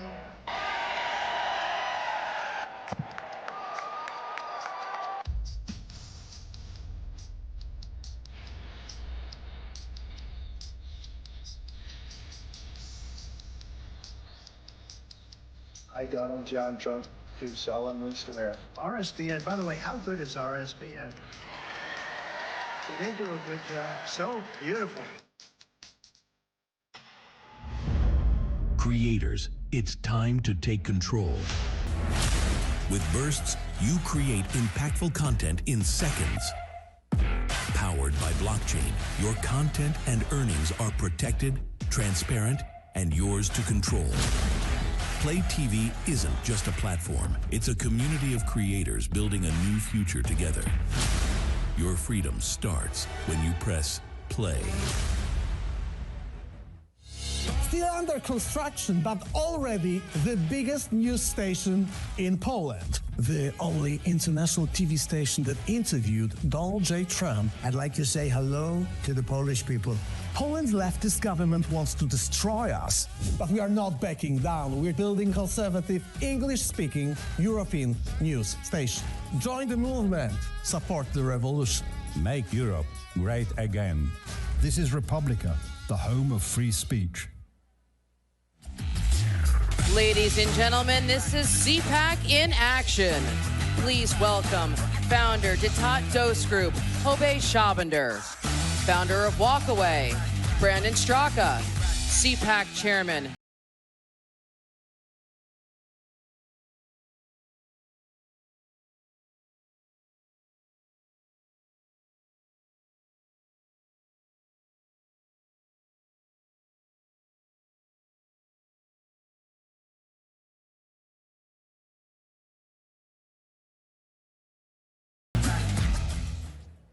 All right, everybody, welcome, first of all. How amazing has this CPAC been for you? Woo! And you know, CPAC, the thing I love about it, I've been coming for decades now. Phyllis Schlafly actually brought me to my very first CPAC. Now I come every year with Real America's Voice and love talking to all of you. But my favorite thing about CPAC is it is what President talks about all the time, action, action, action. And so that's what we're going to talk about with you today, what we did right in this last election. If the message that's coming through to you as really the actors in the action, right? If that's the right message, because the people on this panel have the expertise to tell you all of the above. So I think what we should do is start with just a brief intro, if you guys can, just a couple of sentences about who you are and what you did in this last election. Thank you so much. Hi, everyone. My name is Hobe Schabander. I was in the field in Michigan. My group launched the Arab Americans for a Better America, or APAC. And thanks to a great deal of CPAC's support, we set up shop in Michigan early on in the campaign as an outside group, working very closely with our favorite ambassador, Rick Grinnell, to reach out to the Middle Eastern community, Muslims, Christians in Michigan, and we helped turn Michigan deep red with a lot of first-time voters who had never voted Republican ever in their life, voting for President Trump because they knew that he was a president for peace. Hey everybody, I'm Brandon Straka. I'm the founder of the #Walkaway campaign. Don't get a big head, Brandon. We are the largest national movement of former Democrats walking away from the Democratic Party at this point.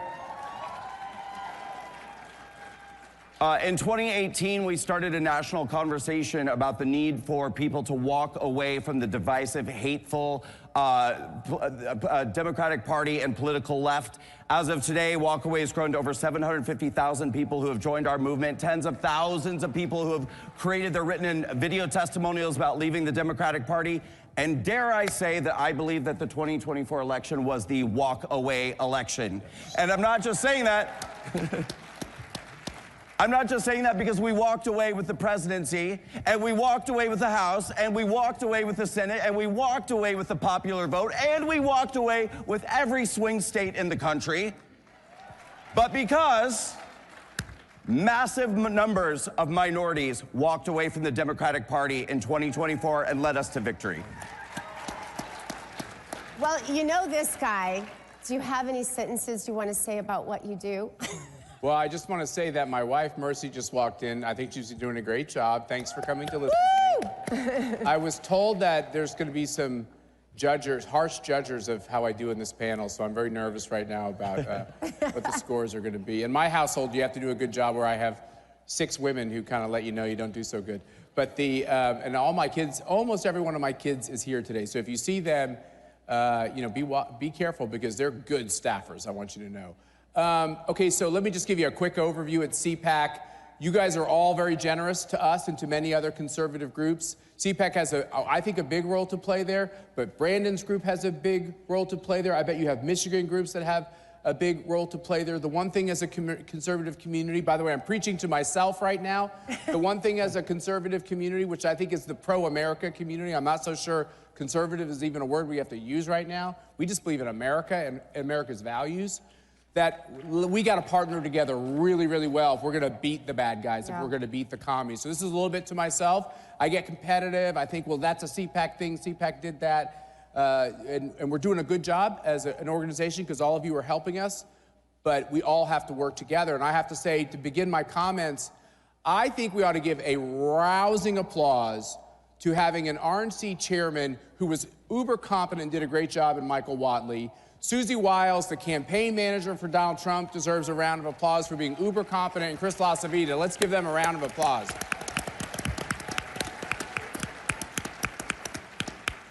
They're all friends of mine. They're all people I've worked with for a long time. Whatley and Noem, I don't even want to tell you how many decades it's been. It's a lot of decades. There's a lot of snow on the roof now, I know that. I have to comb it every morning, once a day. But beyond that, these entities, the campaign and the RNC, can only do so much. You got to have outside groups. You got to have nonprofits that will do a lot. Right. And I just want you to know, from a CPAC perspective, I have some of my board members here who helped me think this through. We tried to do what others weren't doing. Right. It was because the RNC was so competent and the campaign was so competent that I knew that they would do their pieces competently. And that's not always the case in politics. Sometimes they're not doing it competently, and then you're scared to death because you got to fill in. They did their job competently.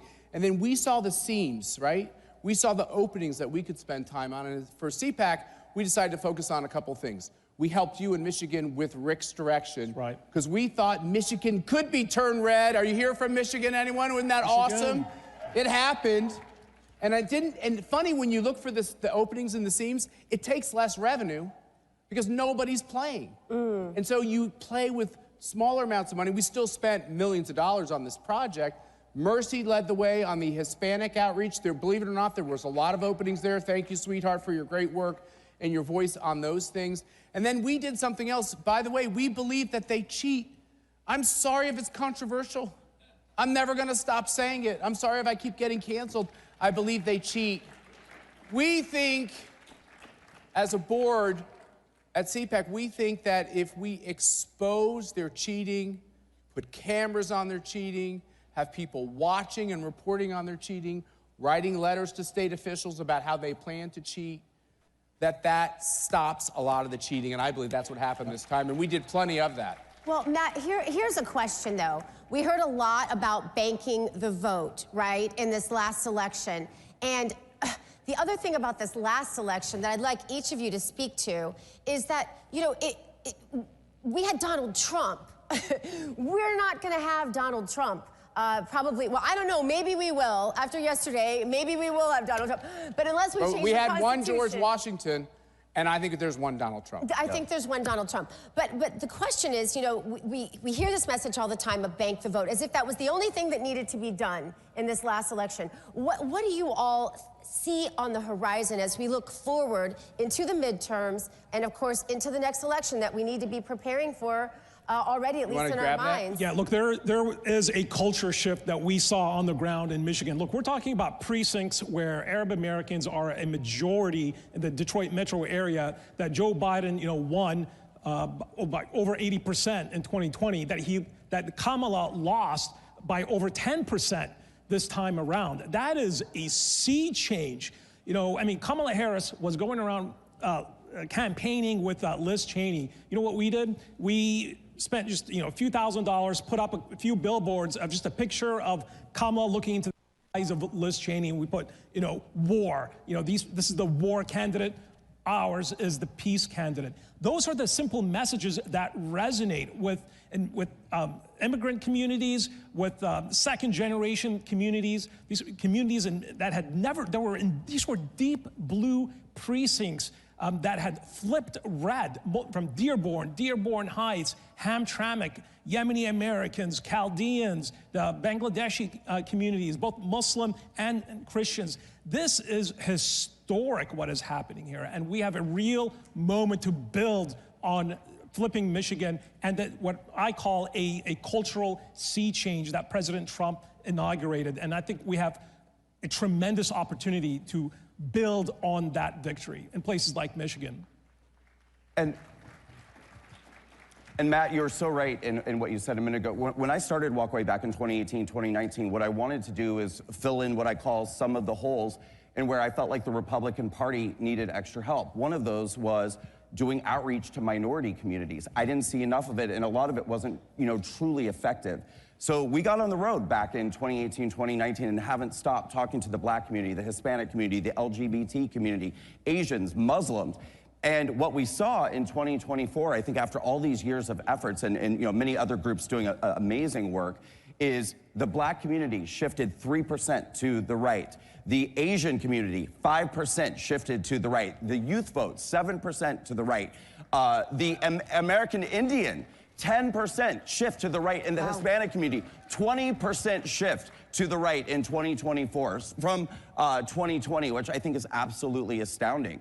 And legacy media, Brandon, is not reporting some of those numbers that you're talking about. Well, they don't want people to know. Yeah. And they want to try to keep convincing people that the Republican Party is the same old Republican Party they've been able to malign as being racist and bigoted and not welcoming to minorities, when in fact, we are the new America First Republican Party, which is a big, diverse tent of diverse intellectual ideas and diverse people of all backgrounds. And really, the Republican Party long has been the true big tent, but the media would really like to keep that a secret from the voting electorate. One of the things that you did that I think is so fascinating is, you always hear you've got to go into the communities, and I know CPAC supported you. You went right into those communities, and probably no one had ever been there to ask them for their vote before. No. Yeah. In many instances, we held dozens of town halls, anywhere from 20 people to 200 people, and Ambassador Grinnell, God bless him, was talking to everybody. He didn't leave Michigan. Yeah. He just stayed in Michigan. He worked his rear off. It was amazing to watch the posts. And you guys didn't do it in a way to get a bunch of attention. Yes. You did it quietly. Yeah. People thought we were crazy. When we started early on, they're like, why are you reaching out to them? Why are you reaching out to a community that was in the deep blue precincts that never voted Republican, let alone for President Trump? But Ambassador Grinnell led the way. Leadership, matters. Look, and these were conversations that were difficult conversations. Kamala Harris didn't want to meet with the Arab Americans, the Muslim Americans, because she was afraid of tough questions. But our guy, Rick was sat in there. A lot of this conversation, they were respectful conversations, but they were tough conversations. And that is the difference when you have a paternalistic Democratic Party, far left, that doesn't want to treat minority groups that are American at heart, that are pro-America. They've immigrated here, they sacrificed so much for their families and for their children. I'll give you an anecdote. We did a 20-second ad called The Daughter of Dearborn that went viral in Michigan. It was a lady by the name of Sam Lukman. She was a Yemeni American, a daughter of immigrants, a single mother, was a progressive activist, and was looking into the camera telling her community to vote for Donald Trump because he is the candidate for peace, as he has proven to be. And that is we've never seen anything like it. It was absolutely historic. People thought we were crazy for even trying, but we proved them wrong. And Gina, you hit the nail on the head with what you said a moment ago about, a lot of these communities haven't even been talked to, and if just a small amount of outreach can make such a difference. When we look at 2025, okay, so 2025, there's two very big races that we have coming up. There's a governor's race in Virginia and a governor's race in New Jersey, right? Yeah, but you guys listen to me, because... Aaron, can we win New Jersey? Okay. Yes. Elizabeth, we can win, okay. Yeah, but hear me out here, because there's two key philosophies that I'm asking people to embrace going into this year and every year forward. Number one, that every year is an election year. We can no longer just get involved every 2 years or every 4 years for a couple of weeks before the election. And number two, every election is a national election. What do I mean by that? Well, we saw in 2020 how just a few governors in a few states with the stroke of a pen changed their voter laws by executive order, which cost us the 2020 election overall. So it does matter in every state who the governors are. We have to get involved in all of this. Now, when we talk about communities that people are not connecting with, it doesn't just go by, the color of people's skin or their religion. Here's in New Jersey. Convicted felons are allowed to vote in New Jersey. Well, guess what? The Democratic Party, who has spent decades screaming about criminal justice reform, when they decided to go after Donald Trump and decided to go after the J6ers, the Democratic Party decided that there's nothing worse in the world than being a convicted felon and that they're the scum of the earth. I am going into New Jersey all of this year. I'm going to be speaking in prisons. I am going to be speaking to ex-convicts groups. And my message is very simple. Which political party is demonizing convicted felons, and which political party just elected one to be president of the United States? That's awesome. I love that. Matt, here's a quick question for you. I like these guys talking, Gina. I think they're making a lot of sense. Well, but I want you to address something, because you talked about looking out there at the landscape in your own states and seeing what no one else is doing, seeing the message that no one else is thinking or the action that no one else is taking. You did that in this last election. Just talk briefly about that. Yeah, so, I worked on presidential campaigns. Mercy and I met in a White House. Like, we've been doing national politics. I mean, I kind of feel like I'm at an AA program here, because I'm sorry to all of you that I've been involved in politics my whole entire life. It's the only thing I've ever done. But a part of that is, even when you're dim-witted, you can learn some things. And what you learn is that everybody's a genius when you win an election. So we're all geniuses. Everything we did was fantastic because we won, and that's not honest. No. Some of the things were difference makers, and some of the things weren't. When you lose, everyone's an idiot, and everything you did was stupid, and that's not honest either. So you have to really look at things in a clear-eyed way. I would say there's a couple things I've been doing this job a while, and there's a couple things I'm actually proud of, even though they say that's a vice, right? Pride. But there are a couple of things I'm proud of. One of the things I'm most proud of is, back to Brandon's comments and your comments too. The first group, and we do this together, we're a community. The first group to invite RFK to speak was who?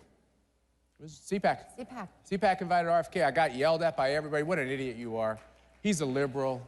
He's running against Trump. He's going to hurt Trump. I was like, I don't know. I'm reading about these assassinations. I think he's got a real finger on the pulse of this deep state thing. And by the way, I don't know if any of you've noticed, but I think I eat too many Snickers bars sometimes, and I don't think our food thing is working so good. And I go to all these other countries. I go to Hungary and Brazil and all these countries, and they all look so much better than the rest of us in America, who are a little porky and a little eating our processed food. So he might be right about this. So we let him come, and he spoke about this, and he hit it out of the park. Now he's in Trump's cabinet, okay? Do you know who was the first group to invite Tulsi Gabbard to speak on the right? CPAC. She headlined our Reagan dinner. Any of you who were in this room who were there that night who yelled at me, none of you didn't yell at me, Karen. But it worked out. But some of you said to me, what the hell are you doing? I was like, I don't really know, but we're going to give her a shot, because the Democratic Party is literally kicking her out of it. And she just ran for president. And they say she's a Russian agent. Well, they say Trump's a Russian agent, so I really might like her if I get to know her. And she did a spectacular job. Yeah. By the way, you know who else we took a chance on, who everyone said it was wrong to do? Donald Trump. Oh, yeah. Came to CPAC. Yeah. Look at what National Review said when we invited Donald Trump to CPAC. How many of you were there that year? How many of you were there? That's cool. I was there. You were there, Kimberly. We're getting old. But talk about pearl clutching to invite Donald Trump, who wasn't a registered Republican and, said some bombastic things. It was the right thing to do. And so we're going to keep doing that. Yeah. We're going to keep having non-traditional, you might say, whatever, people be a part of our program. And sometimes they'll say things that maybe some of us don't like. But along this process, we're going to rediscover something as a country. The right to speak your mind. The right to not be canceled. And the right to learn and think a little bit out loud. And if we can allow that to be something that's acceptable again, I think we're going to self-correct as a country. So I'm proud that we played a role in that. So the answer to your question is, in politics, one of the first things we're going to do is we're going to say to Americans out there who can legally vote once, we're going to tell them, if you feel comfortable with a little bit about what you're hearing, for instance, in this conversation, you're welcome. Yeah. Matt, you're welcome. Matt, could I say to you, too, to your point about, taking risks and inviting non-traditional people, people are very aware of what I've gone through for the last 4 years. Which was wrong. Thank you. But I want you guys to know that in 2022, very shortly after I got off of house arrest, and certainly when the national conversation regarding January 6th was still extremely negative, I got a phone call from Matt Schlapp in early 2022, and his exact words to me were, Brandon, don't think that your friends have forgotten about you. He said, I want you to come and speak at CPAC in 2022. And he invited me to speak in 2022 and 2023 and 2024 and gave me a stage and a platform to talk about my January 6th experience and to even erect a prison cell at January 6th to do a demonstration to draw attention to what the J6ers were going through. So I want to thank you for your consistent support of the January 6th community all this time. Absolutely. Yeah. Well, we are almost out of time. Do you have any final words? Because we want to leave. Hey, no, first, Gina, can we say thank you for Michigan? Yeah. Thank you. Thank you for believing in us. Thank you for believing in us when not many people believed in our mission. The Muslim Americans, Arab Americans love President Trump. They love the message for peace, the peace that the president has already delivered. And this is a community that's growing, and you're going to see a lot more of them voting Republican. All right. Awesome. Let's do it. Thank you all for being here. Thank you, Gina, and thanks for being here with Real America Voice. Have you all gone down to CPAC Central and seen their big Mac Daddy television set down there? It's a little boisterous and loud, but I kind of love it. It's fun. And every single morning, 8 to 10 a.m. Eastern Time, American Sunrise would love to have you in our morning show audience. We do a fun but tight show, and we have well, we haven't had you on yet, but we'll have to do it. But we have these guys on all the time, and love to have your input and participation. Thank you all so much for a great CPAC.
Fico, four-time Prime Minister of Slovakia, a small, proud country in the heart of Europe. In May last year, an opposition activist tried to assassinate him for his policies. For politics based on the ideals of fight against fascism, for wanting an immediate end to the war in Ukraine, for the return of common sense and the barrier against wokeness when he endorsed constitutional definition of marriage as the unique union of a man and a woman, for his grasp of reality when he vetoed the compulsory redistribution of illegal migrants among the European Union member states, for pursuing a sovereign Slovak foreign policy to all four cardinal points, for treasuring freedom of speech and rejecting the politics of single correct political opinion. For the first time, Prime Minister of the Slovak Republic is coming to CPAC. Freedom, sovereignty, prosperity. The Patriots for Europe Foundation is on a mission to make Europe great again. Globalist elites have led Europe into a dead-end street. Violent crime has surged because of mass immigration. The Green Deal has put the future of the European economy at risk. Fake NGOs and the massive bureaucracy in Brussels are interfering in our democracies. Patriots must take action. We bring analysis, we organize debates, we build the network of patriots to challenge the woke narrative head on. Patriots for Europe Foundation. We hold these truths to be self-evident, that all men are created equal. He will become the founder of a mighty empire.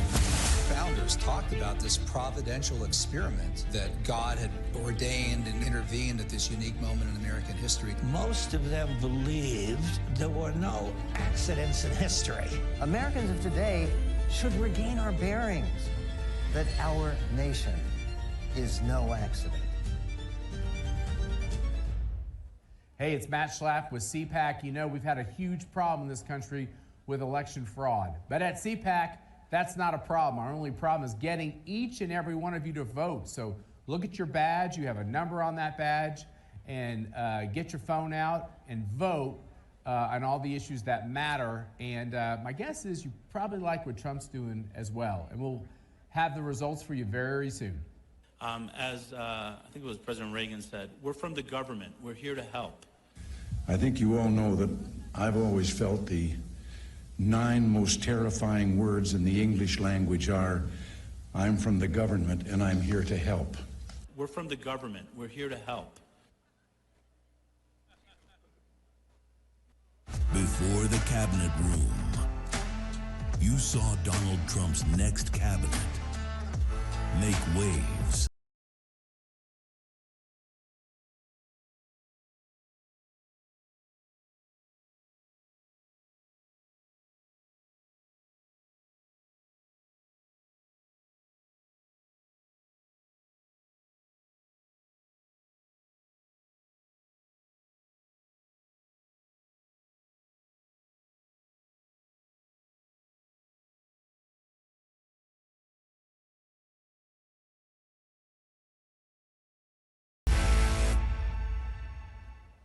Ladies and gentlemen, please welcome from Florida, Congressman Byron Donalds.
7th President of the United States of America. And, you know, I wouldn't say Fox has been exactly perfect. Fox has been a big difference of Fox between now and what it was 4 years ago, as you know. But we have others that come along, and they're doing well, and Newsmax has been really good, and, you know, others are coming along, and people are seeing that they're watching these conservative networks. President Trump is right. That's why millions of Americans are tuning into Newsmax for the real news they can trust. Every institution today is under attack. The home, the church, the government. And many people are asking, what is the truth? Jesus Christ claimed to be ultimate truth. Are you willing to face the truth? Do you think the MKUltra project ever actually ended? The Central Intelligence Agency is actively involved in mind manipulation. We all answer to one God and one Savior, and He's there to change your life for the better. In a time when the very fabric of our nation seemed under siege, one organization was willing to fight for America's principles and defend our children's future. Joining me now, Terry Schilling, president of the American Principles Project. This is what happens when tolerance goes too far. It's a bit shocking to hear Democrats talk about them losing the culture war. After all, they started it. You're denying reality, you're denying them the care that they need. All right, America is back on track 2025. But next year, CPAC 2026 is going to be even bigger. Go get your tickets now. Go to cpac.org and join the movement. This president is calling my family, is calling me, is calling MAGA supporters enemy of America. That's right. I am the daughter of a Cuban political prisoner who fought for freedom, who fought against authoritarian and dictators. He sounds just like Fidel Castro did. Fidel Castro would target the enemies of his government and try to take them down. This is exactly what we're seeing with Joe Biden. He should be ashamed of himself. No American should be called a Nazi or be called an enemy of the state. Yeah. Those of us who love this country, and I have spent my whole life defending freedom in America. Ladies and gentlemen, a conversation with Prime Minister of North Macedonia, Christian Miskolski, and CPAC board member, KT McFarland.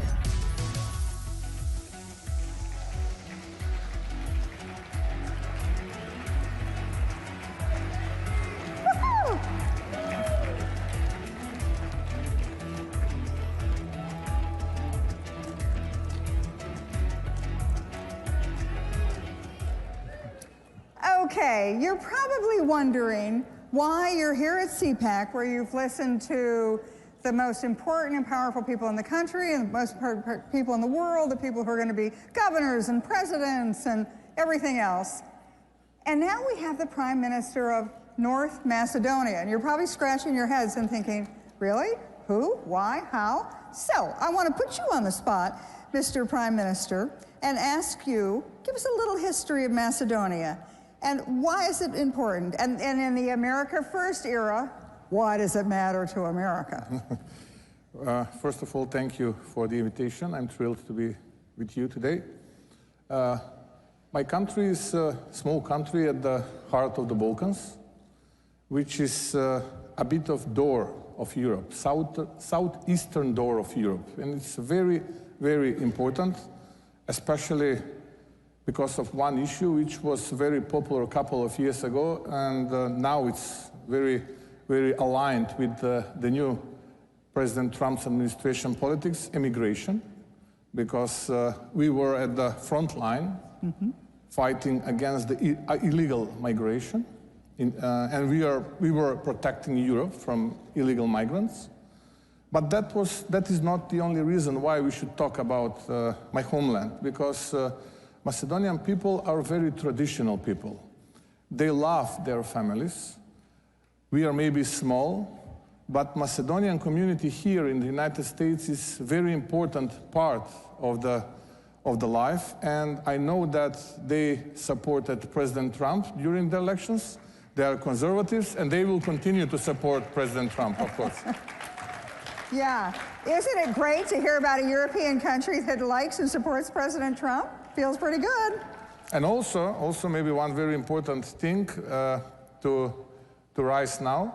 We were elected as a new government by a vast majority of our citizens 8 months ago. And I want to point out, yours is a multi-ethnic country. Yes, Muslims, you have Christians. Yes, we are a multi-ethnic country. Huge majority, about 2/3 are Macedonians, 1/3 are the others, Albanians, Serbs, Turks, Vlachs, Bosniaks, and the others. But 2/3 are Macedonians. And also, I said, a lot of Macedonians are living here in the States, in Canada, in Australia. We have a big diaspora abroad, which is with the equal number that is living at the homeland. So that's why my country is very important. So there are 2 million Macedonians in Macedonia and 2 million Macedonians abroad. here. Abroad. Also, my country is very, very important because there is one nice lake called Ohrid Lake. Okay. And lake is a lake, maybe is not that important for this conversation. But when we are talking about Ohrid Lake, we have to know two things. First one, that is the oldest lake in Europe, and that the first university in Europe was founded at the Ohrid Lake, called St. Cyril and Methodius University. Very important, and that might be very attractive for the United States tourists to visit Balkans, to visit my country, and to visit Ohrid Lake. That's why I consider this as an open invitation. So the Prime Minister is now the Culture Minister and the Tourism Minister as well, as you can tell. Actually, I went to Oxford. Isn't Oxford older? No. Oh, I thought I'd like to hear that. St. Cyril Methodius University is much more older. Okay, all right, I'll give you that one. Look, one of the reasons that the Balkans is important, so North Macedonia is in the middle of the Balkans. The Balkans is where a lot of world wars have started from. As you said, it's ethnically, religiously, it's complicated. Macedonia, you guys get it right, but a lot of the other countries in the region do not. One of the things that's happened in the last several years is the Chinese are all over the Baltics. The Chinese have decided about 20 years ago that they were going to establish a Eurasian trade route. It's called One Belt, One Road, and that they were going to link Europe with Asia by sea and by land, and that China was going to control this trade route. You're in the middle of this trade route, so explain to me how it works. What are the Chinese doing? How are they trying to get into the Balkans? How are they trying to get into your country? And what kind of success or failure have they been met with? Yes, you're absolutely right when you're talking about Chinese so-called invasion, economical invasion of that part of Europe. Of course, we are under the heavy financial pressure that is coming from that country. But the only puzzle which they are missing in their economical mosaic is exactly my country. Why? My country is a natural intersector of two very important pan-European corridors, Corridor 8 and Corridor 10. Corridor 10, connecting South Europe, practically Greece, and ports from Greece with the Central Europe and with the Western Europe. And Corridor 8 is connecting, and Corridor 8 is the second most important corridor for NATO, is connecting Black Sea with the Adriatic Sea. Practically both corridors are intersecting at the territory of my homeland. And this is, yes, like that. And the only puzzle which is missing for this Asian giant is territory of my country. Since we are strategic partners with the United States, I would be very keen to welcome as much as possible, let's say, investors, and American businesses are already present in my country, which will be a big competition to these Asian giant companies that are already present in the region. Therefore, my country, my homeland, is of big importance for the United States, not only for the region, but for the Europe as well. Hey, that's great, but you quickly went over, but I want to get into a little bit more detail. You talked about the strategic partnership that you have with the United States. You also talked about, you're really in alignment with at least the Trump administration and the new wave that's going through America, and you're really alone in Europe when you're doing that. Last week, at the the Munich Security Conference. I'm sure you may not know the name of it, but you remember Vice President Vance went to Europe last week, and he stood up before all the European leaders, the NATO leaders, the European leaders, all the guys in the generals, and he stood up, and everyone assumed that he was going to talk about NATO, about to the European and Canadian allies, spend more of your money, your fair share on NATO, or he was going to talk about Ukraine. He did not. He talked about cultural issues. And as I'm watching Vice President Vance, I see you in the front row, and you're the only guy going like that, and all the other ones were like, really, and then most of them walked out. So, talk to us about that. You know, from Vice President Vance said things that were you're not supposed to talk about, but he did. And he did in a very straightforward and polite way, where he talked about our shared values and how the Europeans are committing cultural suicide, that they're giving up free speech, they're giving up freedom of religion. Tell me how it feels like to be Macedonia supporting, you know, Donald Trump policies, even before Donald Trump was president, in the middle of a Europe that seems changing before our very eyes. I mean, that was, for me, historical event. And according to my humble opinion, I'm not saying that I'm right, maybe some of the European politicians will be angry at me, that was a very inspiring speech. Good for you. And I was not at the front line, I was in the second row. Yeah, but you were the only guy applauding. I want to point out, the only guy going like that. Yes, but what is important that after the speech, some of the audience criticized the speech, and some of the audience said that that was a bit of interference into the domestic issues of sovereign countries. Because Vice President J.D. Vance flagged a lot of examples which are not good and which are not aligned with the freedom of speech, with the democracy values, with at least common shared values. And I will say it again, I think that he was right. Then, 2 days afterwards, I had a panel as well. Mm-hmm.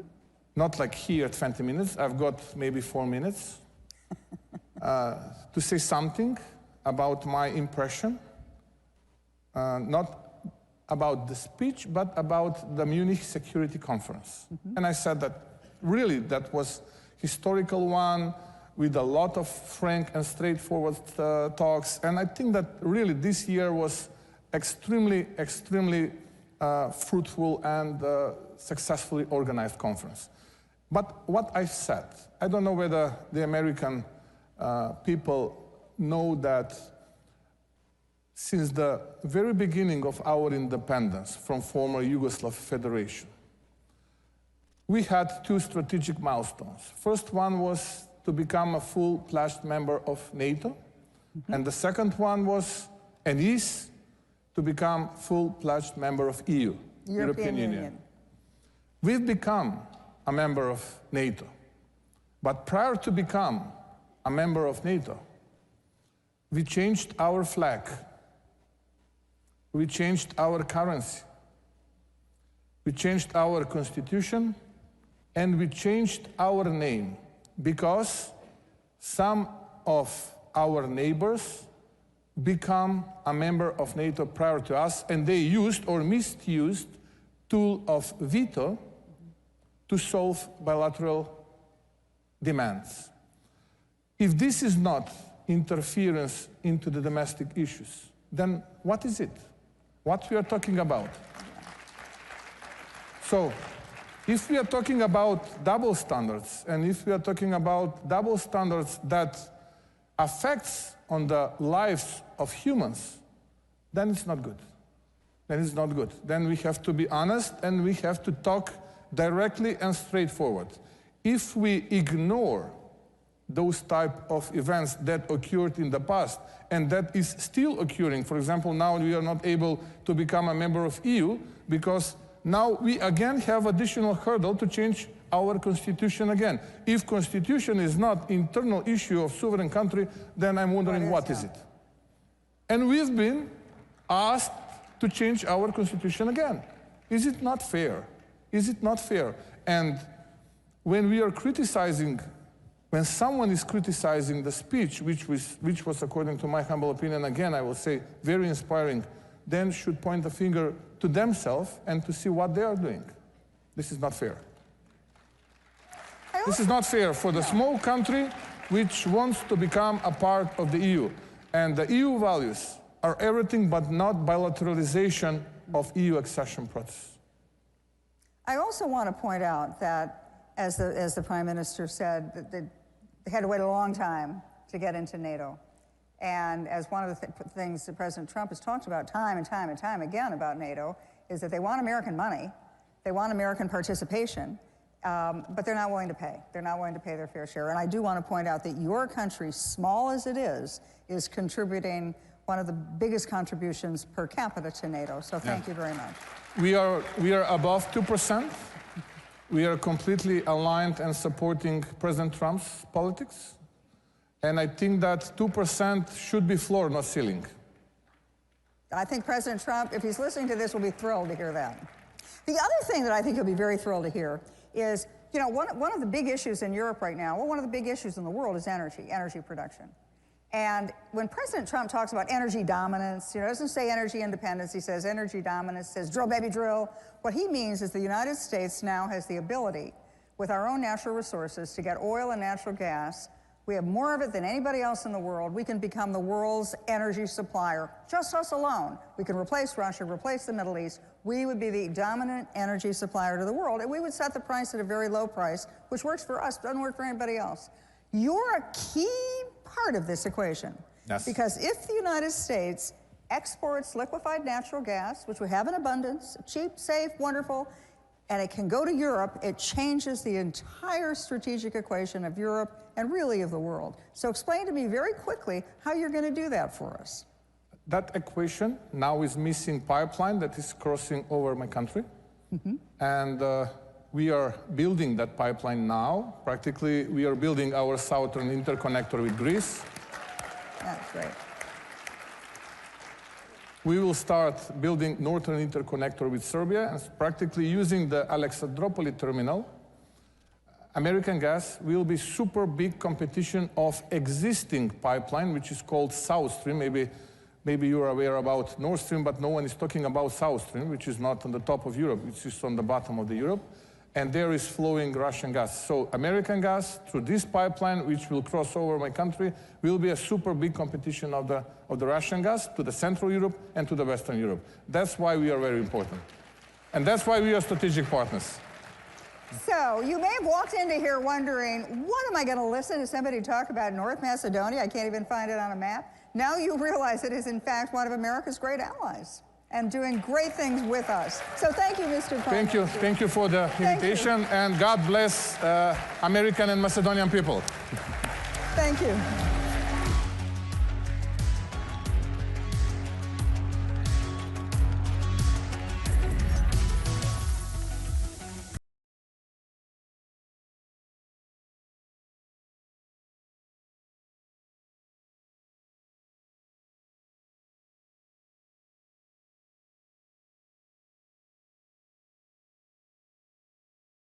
Wherever human freedom is under attack, in courtrooms, legislatures, and the public square, we stand ready to defend it. This is why Alliance Defending Freedom exists. Supreme Court victory for a Christian woman who was taken to court for standing firm in her beliefs. The First Amendment follows a golden rule. If we want to protect speech for ourselves, then we need to protect it for others. A video released this week by ADF International has attracted over 34 million views and even attracted comment from Elon Musk. It concerned a pair of Swiss parents who have had their child taken away from them because they objected to her gender transition. We're not just here to stop the erosion of liberty for this moment alone. We are here to keep the door open for the gospel. And when the gospel does its work, truth doesn't just hold its ground. It advances. It sets people free for generations to come. This is our mission at Alliance Defending Freedom.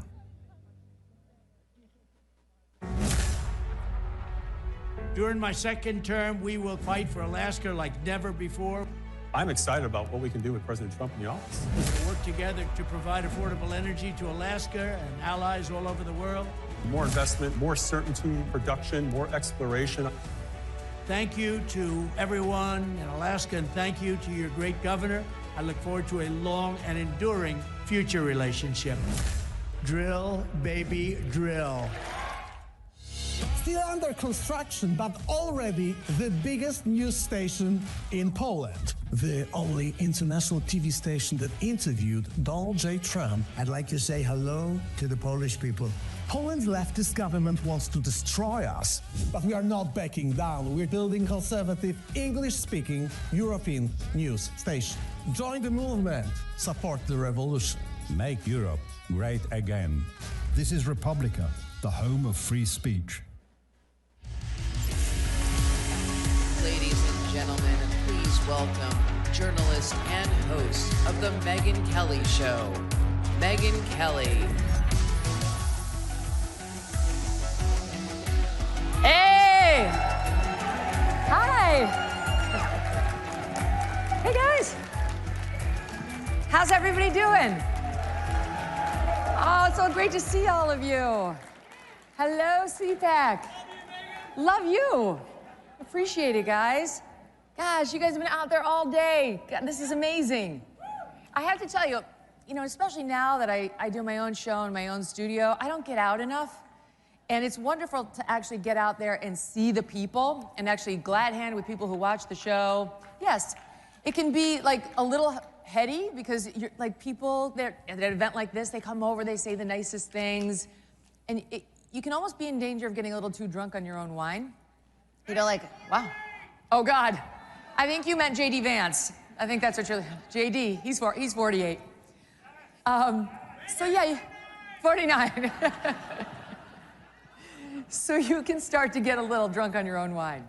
However, the good thing is God is always there to balance things out for you. God or my mom.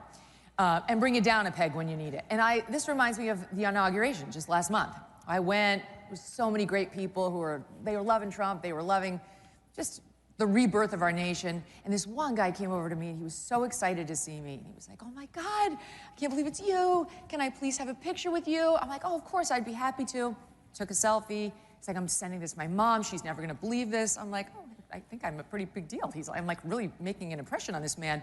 And he walks away and we hear him say, I can't believe I just met Carrie Underwood. So thank you, God. I appreciate that. It's important to remember who you are and who you definitely are not. But it was kind of a compliment either way. Anyway, speaking of big names you definitely will know, have you heard about what's happening with the Blake Lively, Justin Baldoni case? All right, I'm just gonna walk because I actually had all that. Can you hear me okay like this? Okay. Okay. Are you obsessed with this case?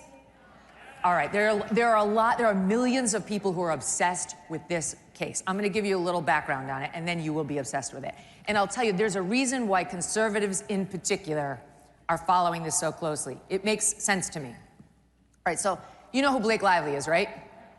Most people know her. Yeah, see, the people who are booing, they know. Then there's this guy, Justin Baldoni, who's not as well known.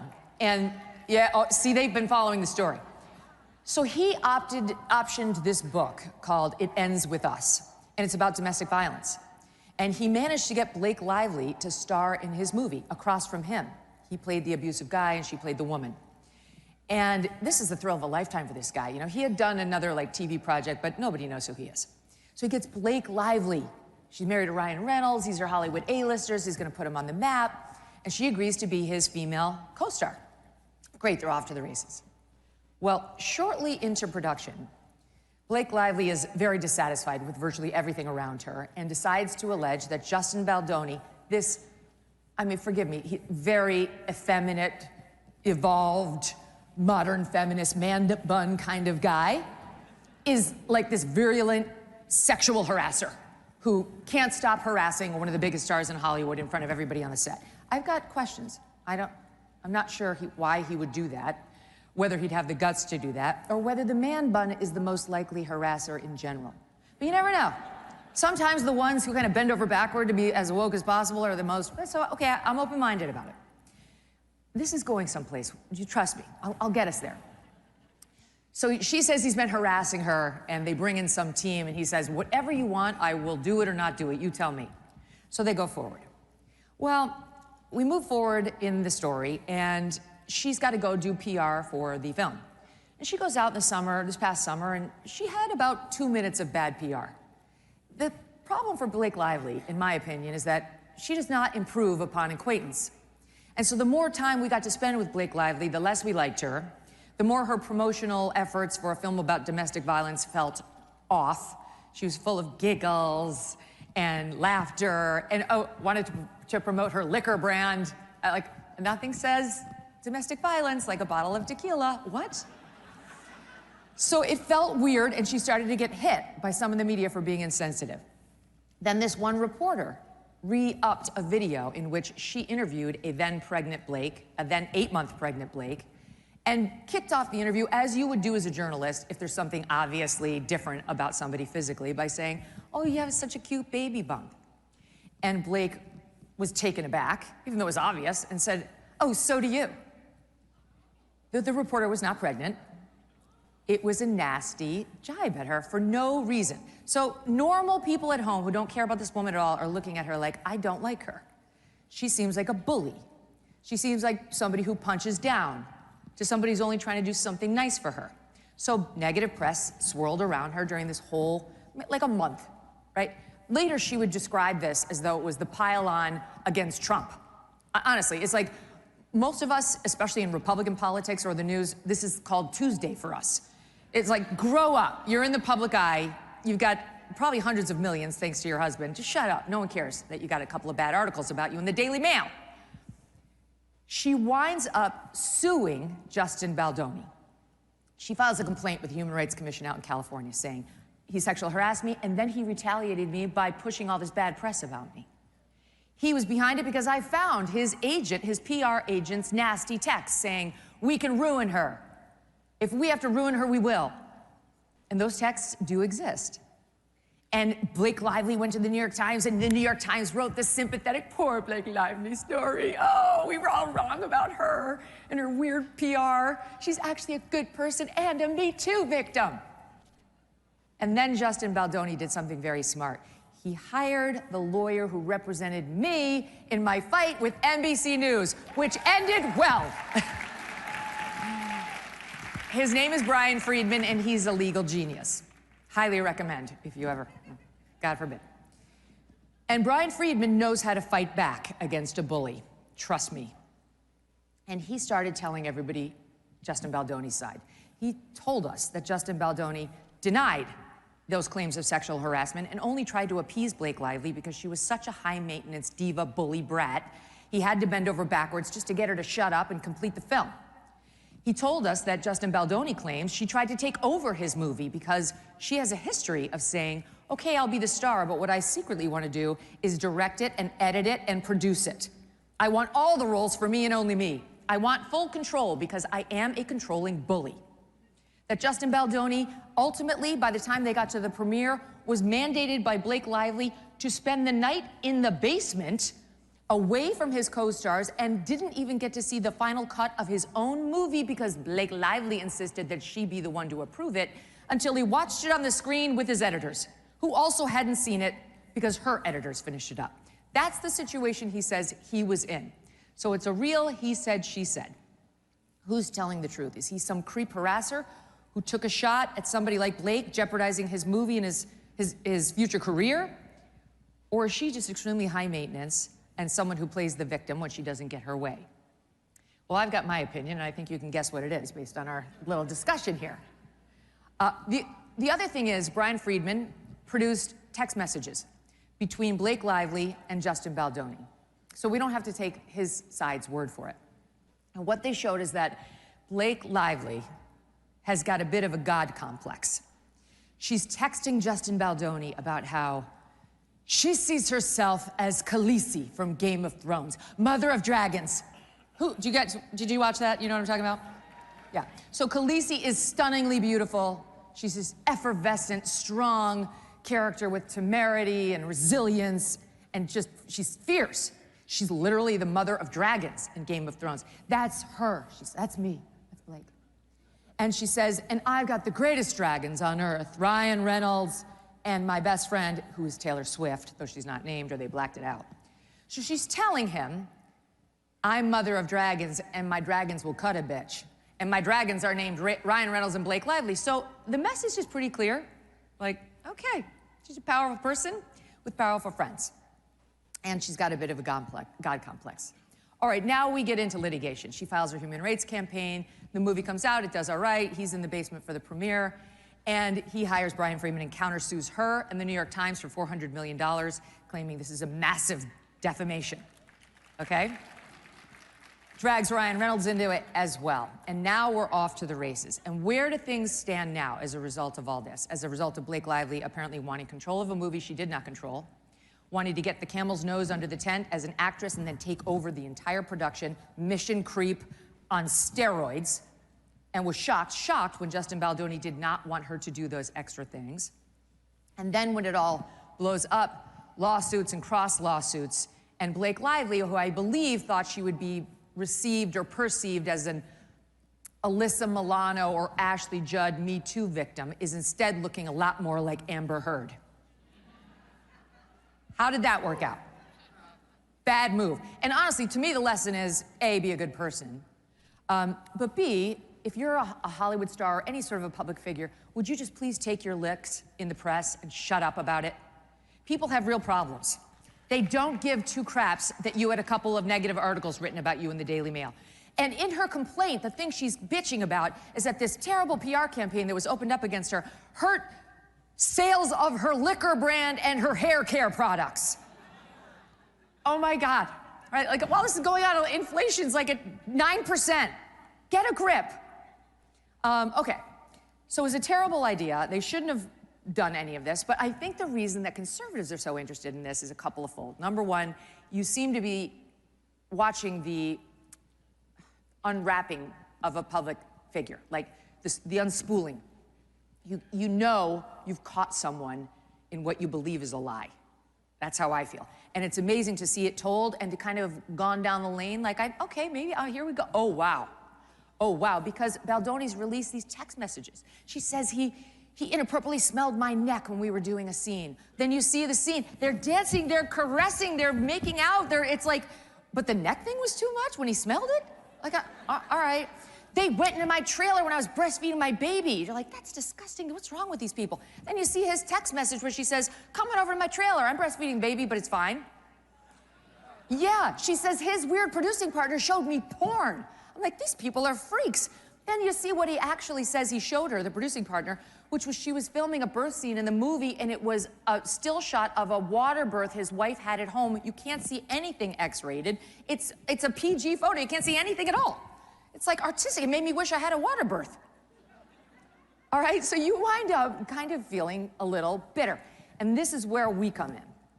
Because everyone in this room, because you're here, I know this about you, you've been gaslit to high heaven every time you've picked up a newspaper in the United States. Every time you've turned on CNN. You've been lied to. You've been bullied or seen others with lesser power bullied by the media and the leftist Democrats.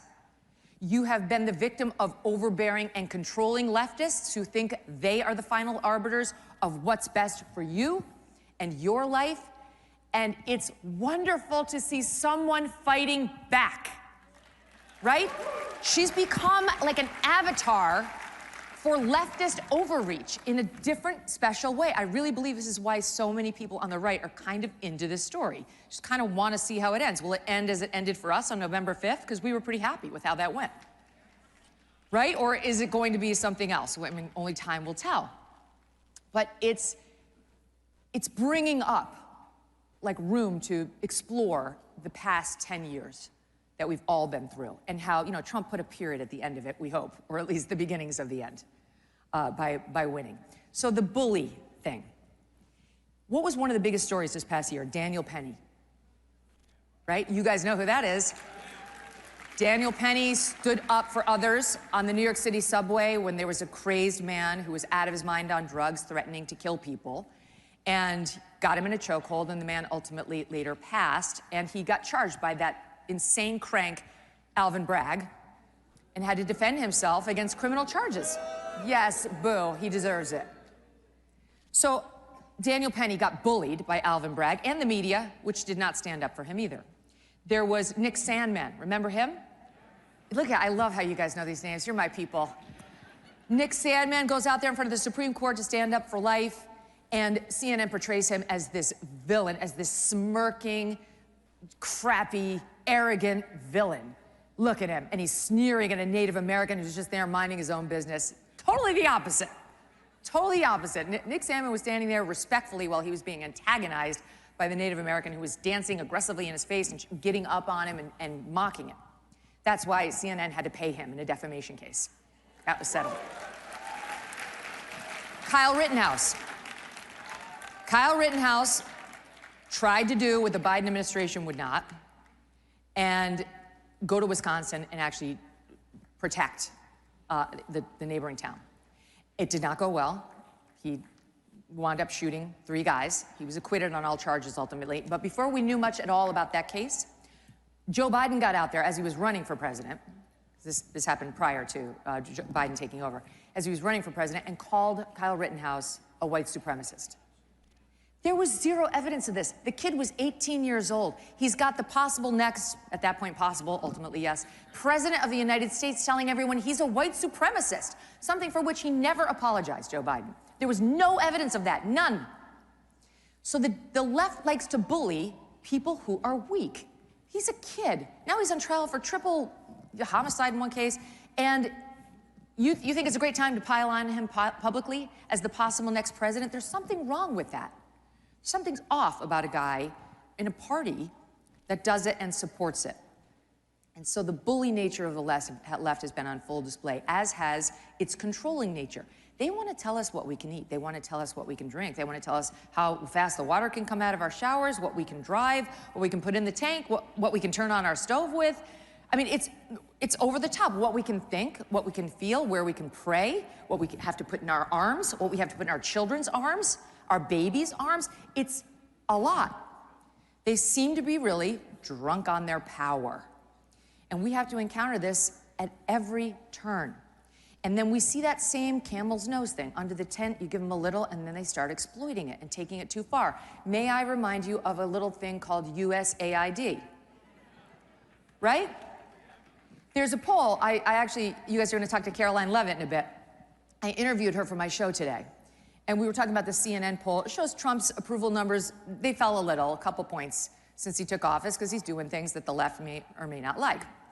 And his numbers were kind of down on the closure of USAID. Okay, well, let's look at the crosstab. How did they ask it? It was like, do you support Trump's decision to close the agency that is helping those suffering abroad in humanitarian crises? Right? Like, would you like the children to die as a result of what Trump did? Yes or no? It doesn't say, do you support helping African people prevent HIV/AIDS? Virtually every American would say, yes, we can spend some money on that. Yes, we do. And also, then we will take that money and we will divert it for trans operas in Colombia. Who the hell said yes to that? We literally spent $70,000 on DEI dance in Ireland. They already have Riverdance. I stole that from the Ruthless fellas. But it's ridiculous. It's too much. It's overreach. And then, inevitably, when you call them out on the nonsense, right, when you send Elon in there with Doge and the Doge tech guys and they start kicking the tires, they play the victim, just like Blake Lively. How dare you? I am subjected to all these stories, right? You're subjected to the stories because you did something wrong, and that's the way the media and the world works, and because you deserve it. So we're tired of their games. The games are outdated, the tactics are outdated, they're old and they're tired. And speaking of the Associated Press, the media. The media's days of pretending they are holier than thou are over. President Trump kicked them out, not of the White House, not of the White House press briefing room, but kicked them out of the Oval and out of the Air Force One seat they had because they refused to call it Gulf of America. Now, this is interesting because AP is an American company. They say we have to do it because we report in international countries. Like, the people of Ghana are going to be upset if you start reporting on it as, folks in Somalia are really going to get upset. You're an American company. You're incorporated here. You're headquartered in New York. This is a stick in the eye of the president and nothing more. It's obvious. Trump knows it, and so do we. And the thing about the AP is they love word changes, name changes. They live for this crap. Just as soon as they were told they have to call girls who transition to boys, boys, they did it. Boys who transition to girls, they did it. They went with the pronouns, the whole thing. You can't even read an AP story about some trans thing without leaving utterly confused. Now there's no more somebody born male or somebody born female. It's assigned male at birth, assigned female at birth, like it was a sin committed by the doctor, and it still is very ambiguous. They love that name change. They did it right away. Illegal immigrants, we don't have those anymore if you read the AP. They got rid of that term. It's too offensive. Now you have to say undocumented immigrant. What does that mean? An illegal immigrant makes sense to everybody. Now you have undocumented, that's what, they got rid of the term crisis at the southern border when Joe Biden was president. Could no longer say crisis. As soon as the numbers hit 100,000 a month, the word crisis kept appearing. Not in the AP, we don't do that. That's not okay. Even though Jay Johnson, Obama's Homeland Security Secretary, said it's a crisis if you have 30,000 in a month. This time under Biden, it was 100,000. AP gets rid of the word crisis and didn't bring it back even when we had 300,000 crossing a month. Forgot that word. They won't say terrorist when they're talking about Islamic terrorists. All of these word changes they're totally in favor of, but Gulf of America is a bridge too far. So look, I'll leave you with this. Blake Lively had a point on one thing. Her time as the Hollywood it girl. The days of the left bullying and controlling us without much pushback. The days of the media pretending to be objective and independent and demanding to be left be owned. It really does end with us. And not a moment too soon. Thank you all for listening. Thanks for being here. God bless you, and God bless America. Bye.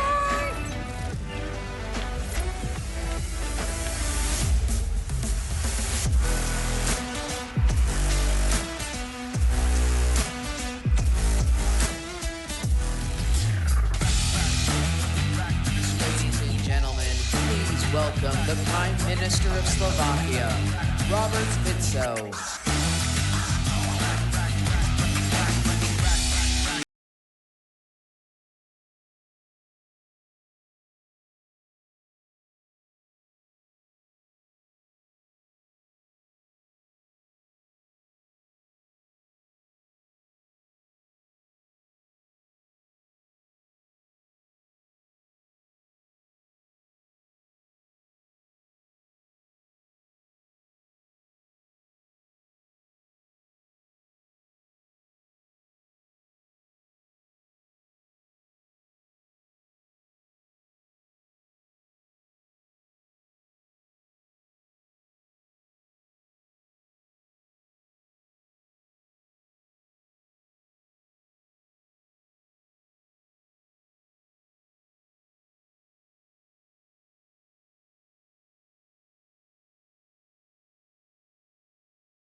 it's Matt Schlapp with CPAC. You know, we've had a huge problem in this country with election fraud. But at CPAC, that's not a problem. Our only problem is getting each and every one of you to vote. So look at your badge. You have a number on that badge. And get your phone out and vote on all the issues that matter. And my guess is you probably like what Trump's doing as well. And we'll have the results for you very soon. Everything they said about him has been wrong. I don't know how he does it. It has always been a battle against Donald Trump. Puts a very bright light on the two-tiered system of justice that only seems to go after President Trump. The reason why we want him as president is because he's not stuck in this kind of bureaucratic machination.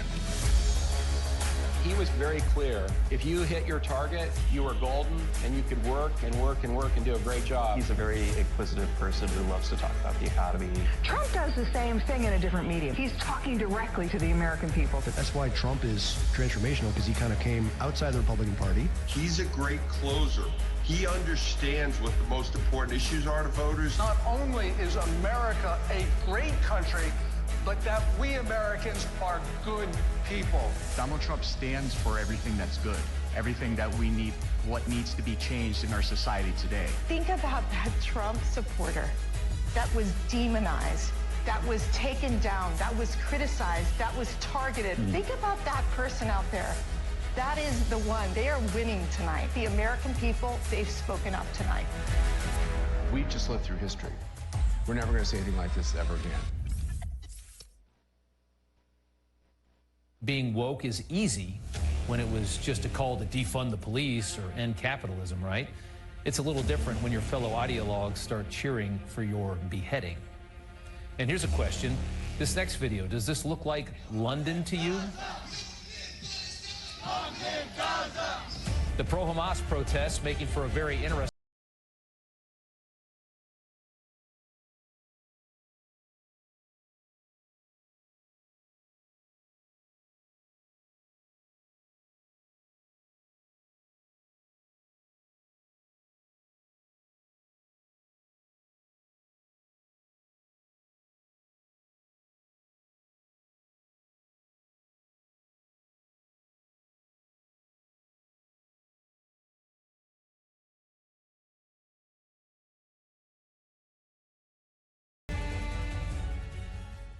Ladies and gentlemen, a conversation with Executive Director, Foundation for Freedom Online, Mike Benz, and CPAC Chairman, Matt Schlapp.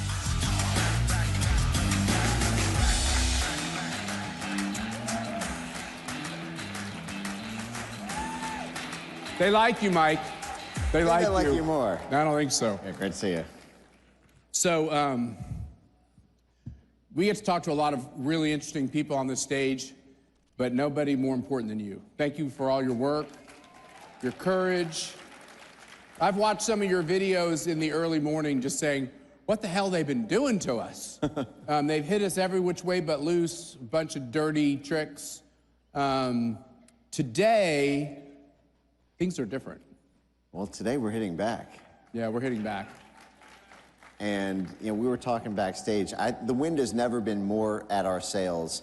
In 1 month, more has been done to reform these rogue agencies than has been done in a century of variously virtuous things, but malfeasance that was never really accounted for or redressed.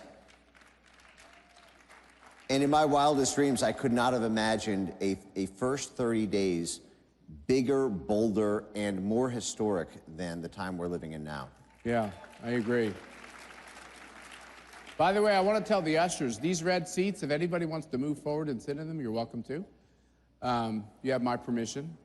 I only have a few prerogatives, you know, when paying the bills, and that's one of them. I get to fill seats. But the, Mike, so this USAID Doge thing, I was cynical. I didn't know kind of how this would work.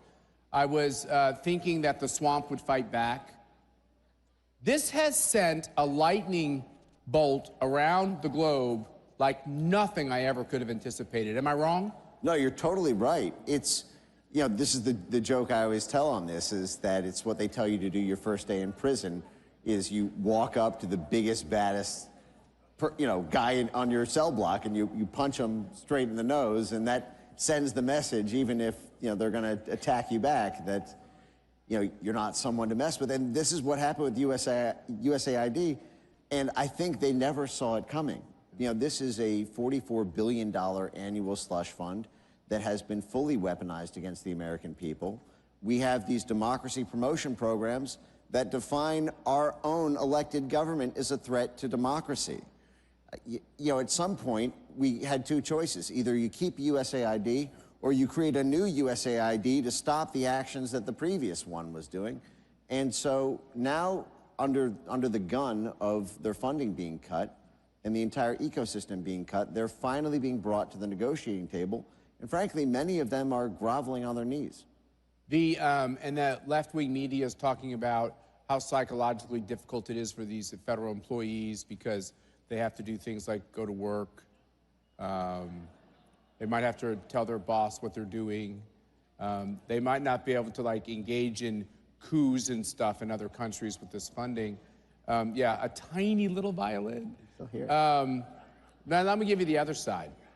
For those of us who've been the victims of psychological warfare, as Dr. Malone would say in his great new book, this PSYOP of misinformation, destruction, I think a lot of us are psychologically damaged. I'm not saying that because we're wimpy, or we're psychologically damaged by all this work that the government colluding with these media companies have done. Is that overdramatic? I actually think that's right, but the other side of that is what they call, when they run these psychological operations, they call them psychological resilience, which is this idea that you need to build up an inoculation against psychologically. And I actually think that's where we are right now. There are a lot of harsh realities that are dawning on the American people with the veil of covert operations and quasi-overt, USAID, covert activity cloaked under NGO work.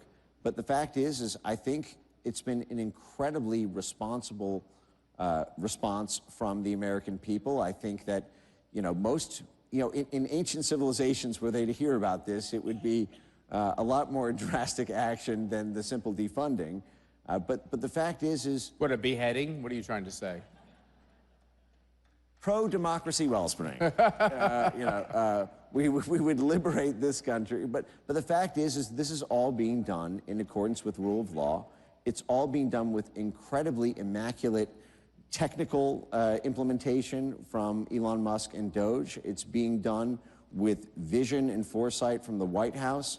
I've been incredibly impressed. J.D. Vance, the shot heard across Europe and frankly around the world.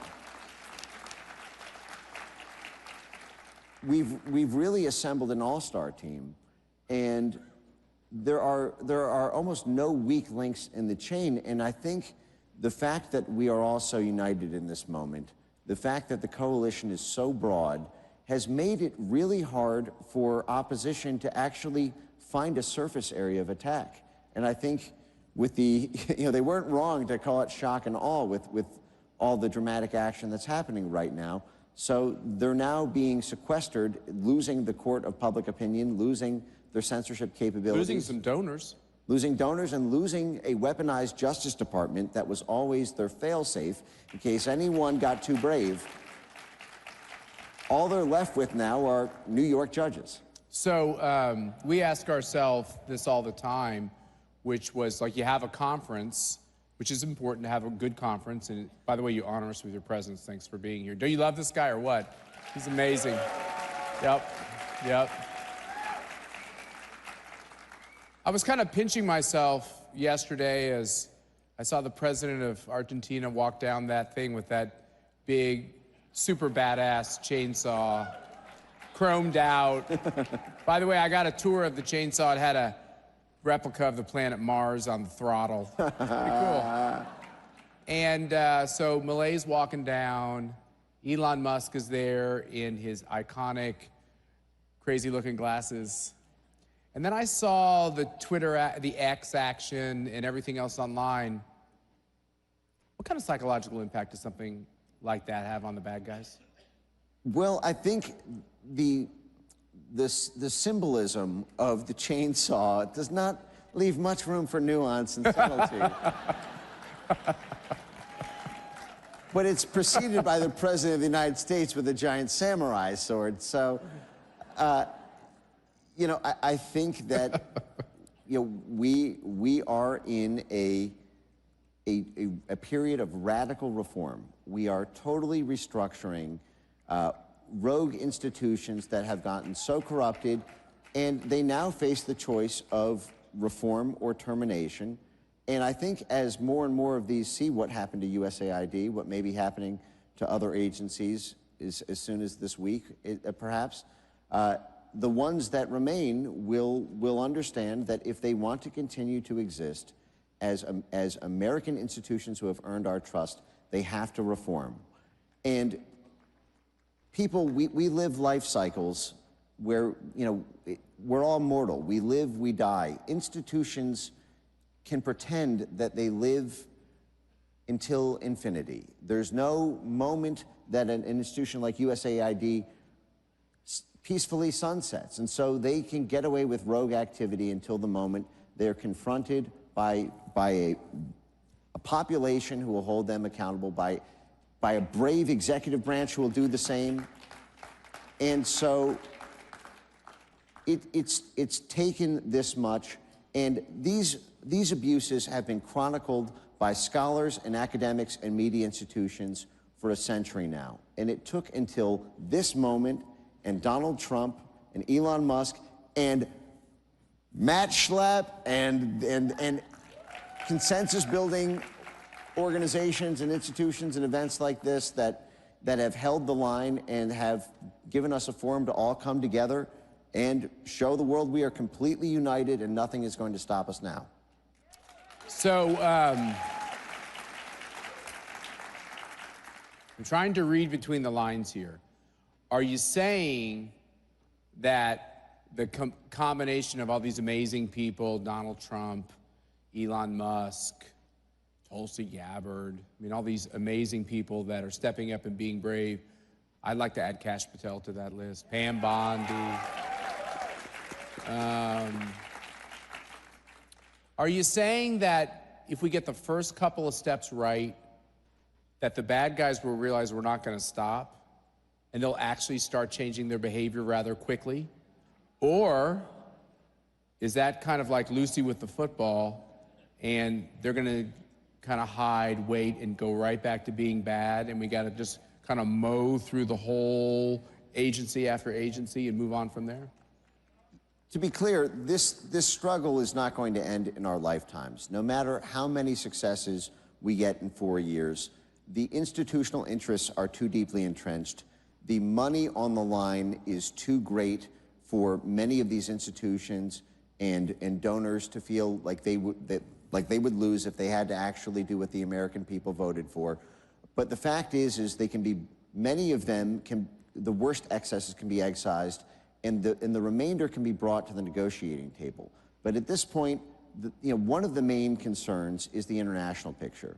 You know, the MAGA movement started as a nationalist movement, but the international picture from USAID and the rogue activities of the former State Department and intelligence community, they're one thing, but here at this conference, we've seen heads of state and people from almost all populated continents coming to this conference to say that we are together, and the opposition is going to be doing the same on the other side.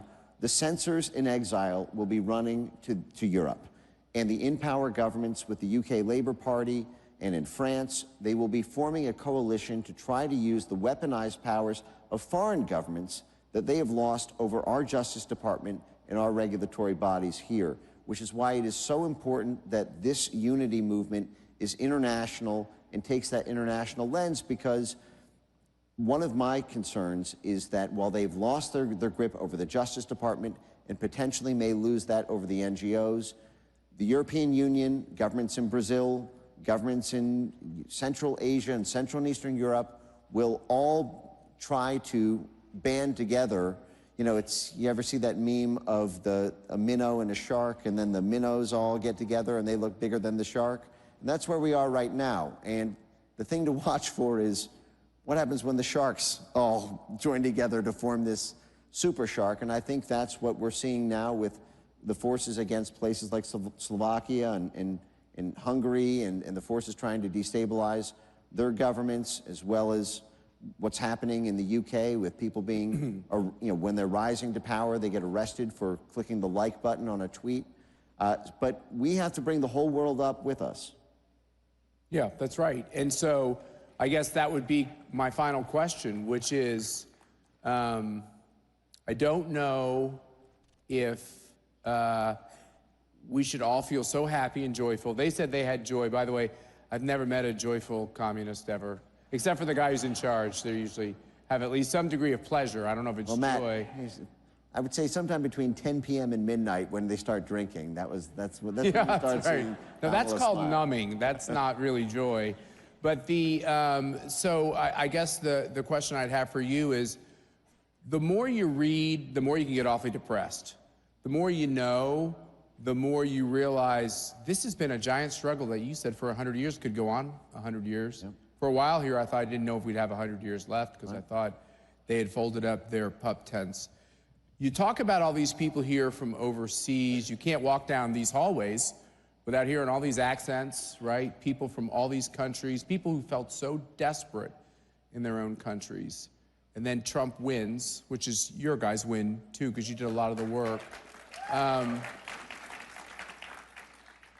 My perception is a lot of powerful people around the world are permanently turning away from a leftward drift and embracing this idea that you can be for freedom and be politically successful. Right. And there's a great political benefit to exposing all of this corruption, all of this propaganda, all of this lying.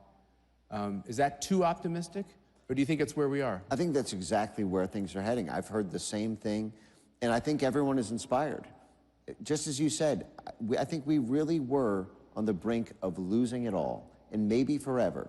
And a lot of countries under the thumb of authoritarian rule, or that are being rolled up by their own versions of their Justice Department, or tarnished by co-opted press, or censored into oblivion, they feel as hopeless as the American people felt 6 months ago, 4 months ago. And, it's just like the symbol of the chainsaw and the samurai sword. There's something very powerful to the difference between prison and president, the difference between this and this being life or death, that the millimeter miracle. The millimeter miracle. It's a literal shot across the bow. So we're hearing optimism from you. I like it. If I may defend myself. I wanted to give you one more shot to really clarify things. Vigilance is eternal on this. Take a vacation if you feel you need to. Drink your champagne. If you're an Eagles fan, do a little touchdown dance. But then get right back to work. Get right back to work. Are we going to do that? Are we going to get right back to work? Thank you, Mike. Thanks for being with us. We appreciate it. Yeah.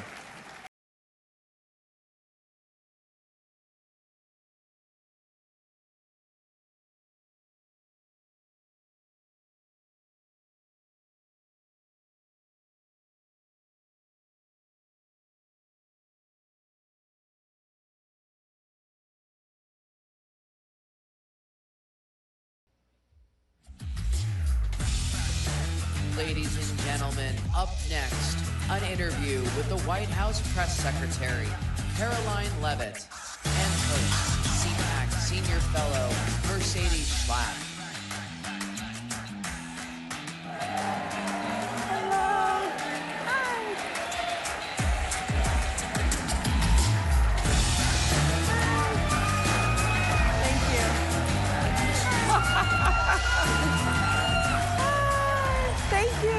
Wow. Okay. All right, let's hear it for Karoline Leavitt. Thank you.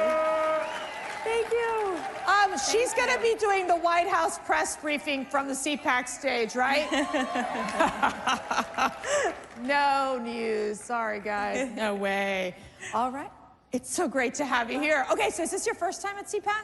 This is not my first time at CPAC. In fact, last year when I was at CPAC, we were on the campaign trail with President Trump. Yep. I was doing media row, and I was pregnant with my child. I was wearing this big blazer, and now I have a 7-month-old baby, and we're at the White House. So it's been a good year. Well, for me, it's an honor to be with you and be able to interview you. I do feel like you're kind of like my kid's sister.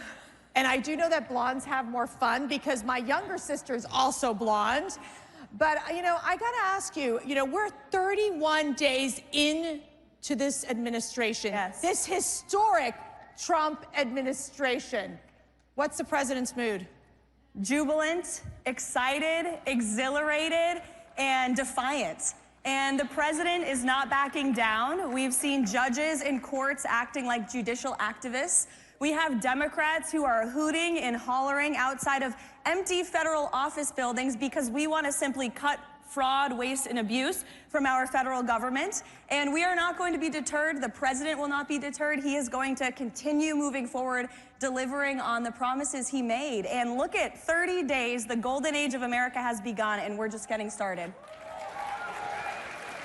All right, give an insight into, you know, when you walk into the Oval Office, President Trump is there. He presses his button to get his Diet Coke, which is one of the coolest things. And then he sometimes will ask you, do you want one too?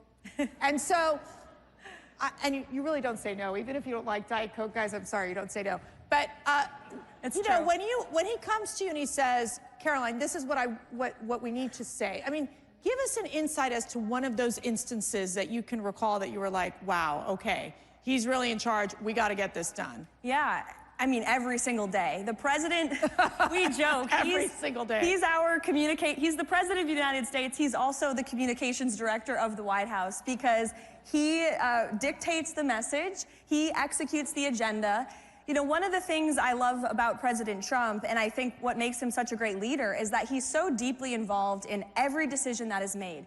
Every speech that is written, every executive order that is signed, where most politicians, you just hand them the script and they read it. President Trump cares about every word he is saying and every action he is taking. He's our leader. To the point of putting the period or exclamation point, right? Or the capitalization of a random word, that too. Okay, that's a good one as well.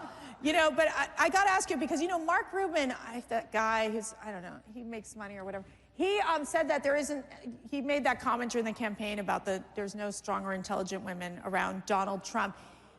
Those strong and intelligent women, I think, are one of the most critical parts of the White House. Definitely. And how he listens to the women. Tell us about that. Absolutely. Look at the White House and look at the exceptional cabinet that President Trump has put together. Who loves the cabinet team that President Trump has put together?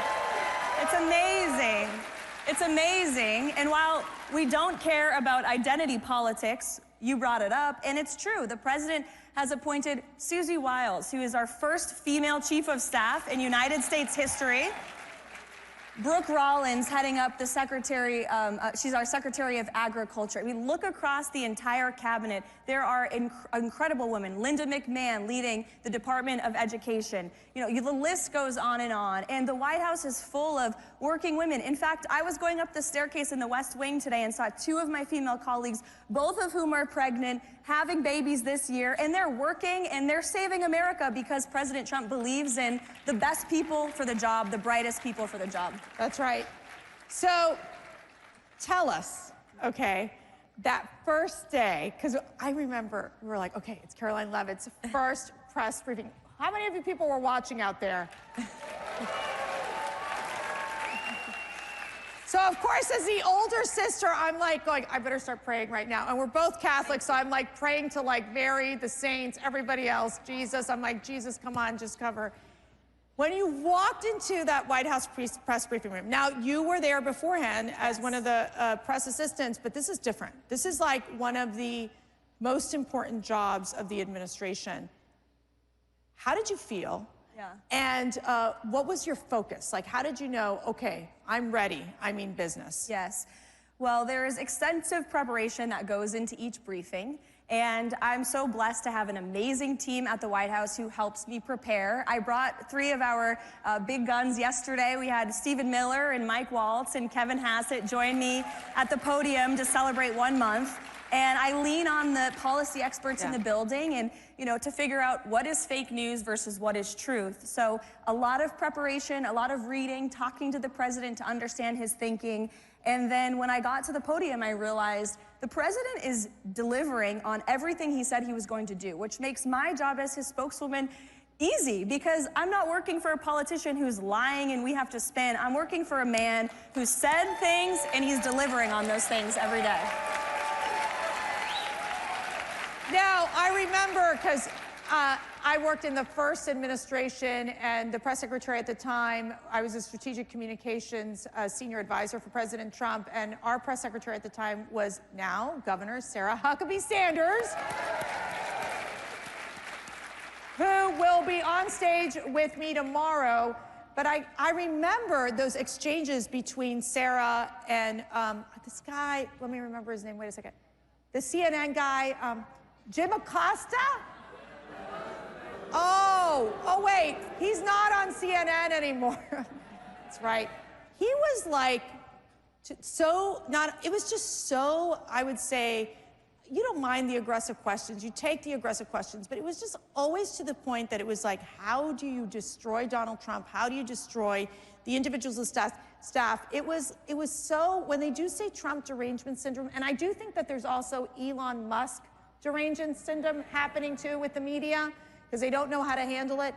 How do you view that differently from the first administration till now? Because it was a lot of dealing with Russian hoax at the beginning, special counsels. It was constant because the media was trying so hard to, and they never apologized, right? They didn't apologize about the Russian hoax. Yeah, that's right, they didn't.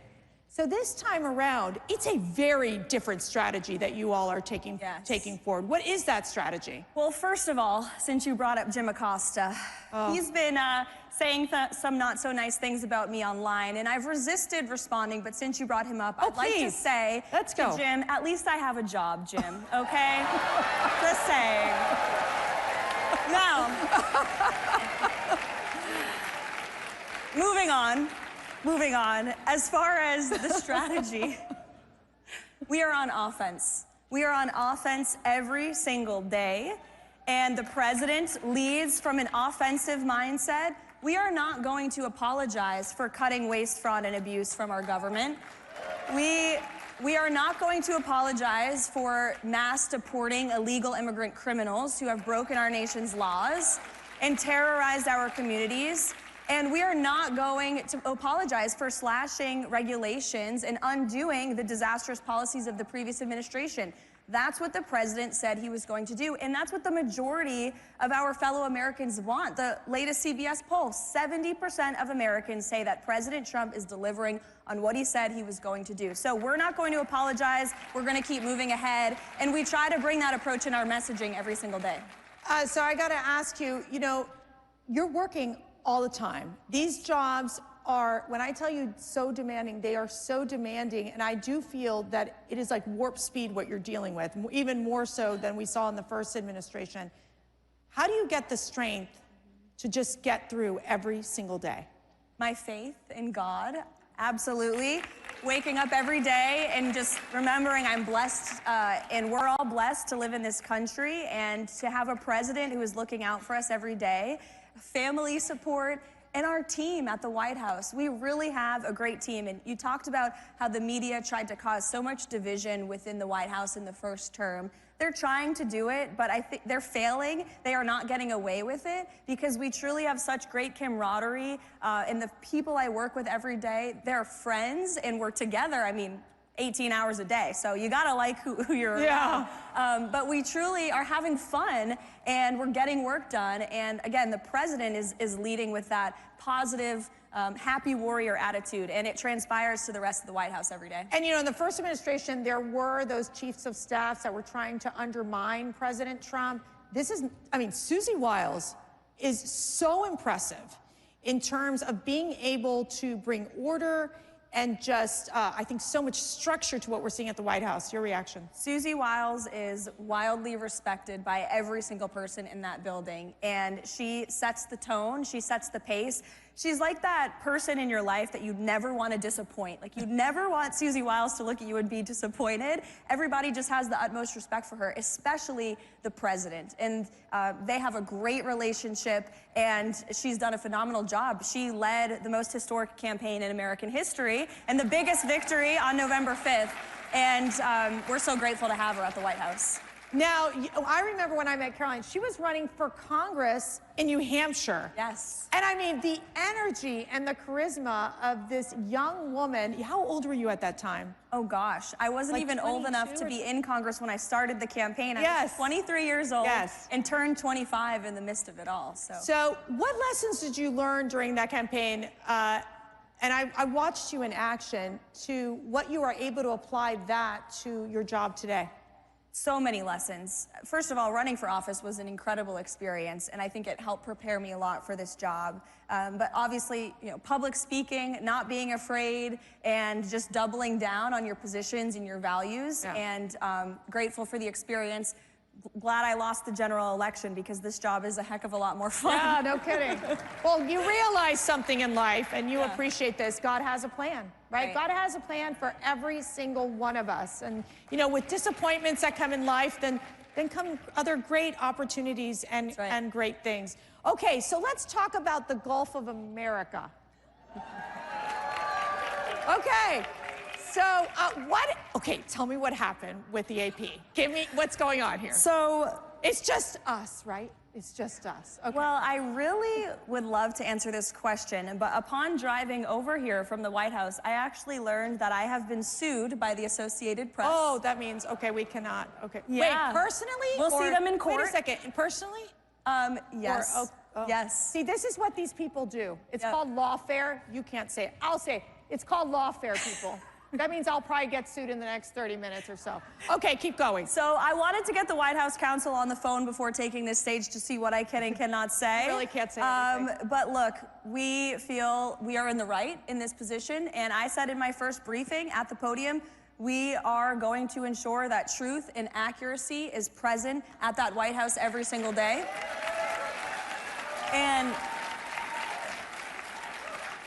one of the changes that we made, President Trump ran a non-traditional media strategy on the campaign trail, and he owned it. And he did podcasts, the Theo Von podcast, the Joe Rogan podcast. He went places that no other politician has ever wanted to go, and it helped him earn votes, it helped him earn support, and we wanted to continue that approach at the White House. So we've added the new media seat in the White House briefing room. That's been fantastic. Thank you. Yes. We are inviting podcasters and influencers and independent journalists who aren't constrained by this legacy media bias to join us. They deserve the privilege of covering the President of the United States just as much as any other legacy media outlet who has spewed lies about President Trump for years. Lies about President Trump. Lies about the people who work for President Trump, lies against people like yourselves. This is what the media, so many in the media have done. I'm not saying all of them, because there are some good eggs out there for sure. But there is definitely the sense that they drove this narrative, that they pushed this leftist agenda. Didn't they forget to talk about Biden's mental decline for quite some time? Yeah. That was a narrative that they just ignored, I guess, the cover-up of the century. What were they doing? Sitting out there in the White House just like eating popcorn and going, yeah, why isn't he coming out to speak to us? And they didn't cover it. And I was so glad that Stephen Miller called out the press yesterday in the briefing. I'm not sure if you guys saw that. But he said many of the people in that room covered up Biden's mental incompetence, and he is right. And if you talk to these reporters off the record, that's the worst part about it. They won't report on it, but they will tell you off the record to your face that they knew Biden was incompetent, that the White House staff sometimes weren't showing up until noon, no work was being done, nobody knew who was in charge. We all knew the truth in this room, and they tried to tell us, don't believe your lying eyes. He's, you know, has all this energy and spirit. It was always a lie, and shame on the media for peddling it. So there's this thing called the press pool, and they walk. So President Trump, he's in the Oval Office with all of his executive orders, the blue binders, and there they bring in the press pool, and he loves it. Loves it. Thrives on it. Tell me about those exchanges. I just feel like the press, they're really, I mean, I don't know if they can work these 24-hour cycles of President Trump's new administration. I mean, can they? They're exhausted. They're exhausted. Don't you think they should just take a vacation at this point because they just can't keep up? Well, we've signed 73 executive orders. Actually, the president was signing 2 more when I left the White House, so 75 executive orders.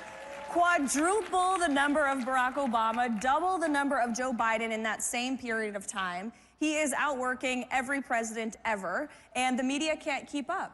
But that first day, President Trump was, think about this, he was inaugurated, swore the oath of office, goes to the White House, sees his old office for the first time, the Resolute desk, and he says, let's invite journalists into one of the most intimate spaces of the American presidency in the Oval Office, and I'll take questions from them on any topic they want for more than an hour. This is the most transparent and accessible president we have ever had, despite what the media wants to say.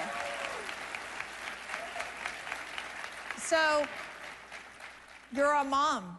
I am. Isn't that fabulous? It's the best thing ever. It's the best thing ever. It is. And I will tell you, in my time at the White House, it was with Sarah Huckabee Sanders, Ivanka Trump, Kellyanne Conway, Brooke Rollins. Between all of us, we had 19 kids. I just, goodness gracious, a lot of kids. It's a huge sacrifice. It's a huge sacrifice. But you look at your son, Nico, and why are you doing what you're doing? For him and for all of the other children in this country. We have a country to save, and I want my son to grow up in a free and patriotic America that we can be proud of. And thank you. I try to remind myself of that. Thank you. Thanks. Thank you. Thank you. All right, one more question here. So yesterday I asked Vice President J.D. Vance. Yes. Who's great, by the way. Who loves our Vice President? I mean, seriously. The best. I asked him the question, what is your message to young men? There's a lot of young women out there, young girls who really admire you. I mean, in addition to being the youngest press secretary in history, really doing the work that you're doing and just being so strong while you're doing it. It's so admirable. Thank you. What's your message to these young women? Stay strong, speak the truth, and don't let anybody tell you you can't achieve your dream or you can't get to that next step. Just believe in yourself, because there will be a lot of people who don't believe in you, who cast doubt on you, who talk bad about you. Screw them. It doesn't matter. It doesn't matter. Ladies and gentlemen, Karoline Leavitt, your press secretary. Thank you.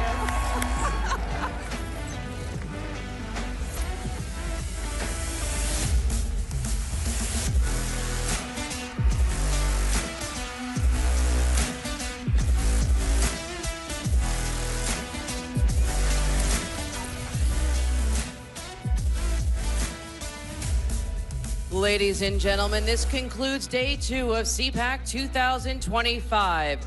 We ask that you all gather your personal belongings and promptly exit the Potomac Ballroom so we may prepare for the Ronald Reagan dinner. Once again, in order for us to prepare, we ask that you gather all your personal belongings and promptly exit the Potomac Ballroom. Thank you for your cooperation and enjoy the rest of your day.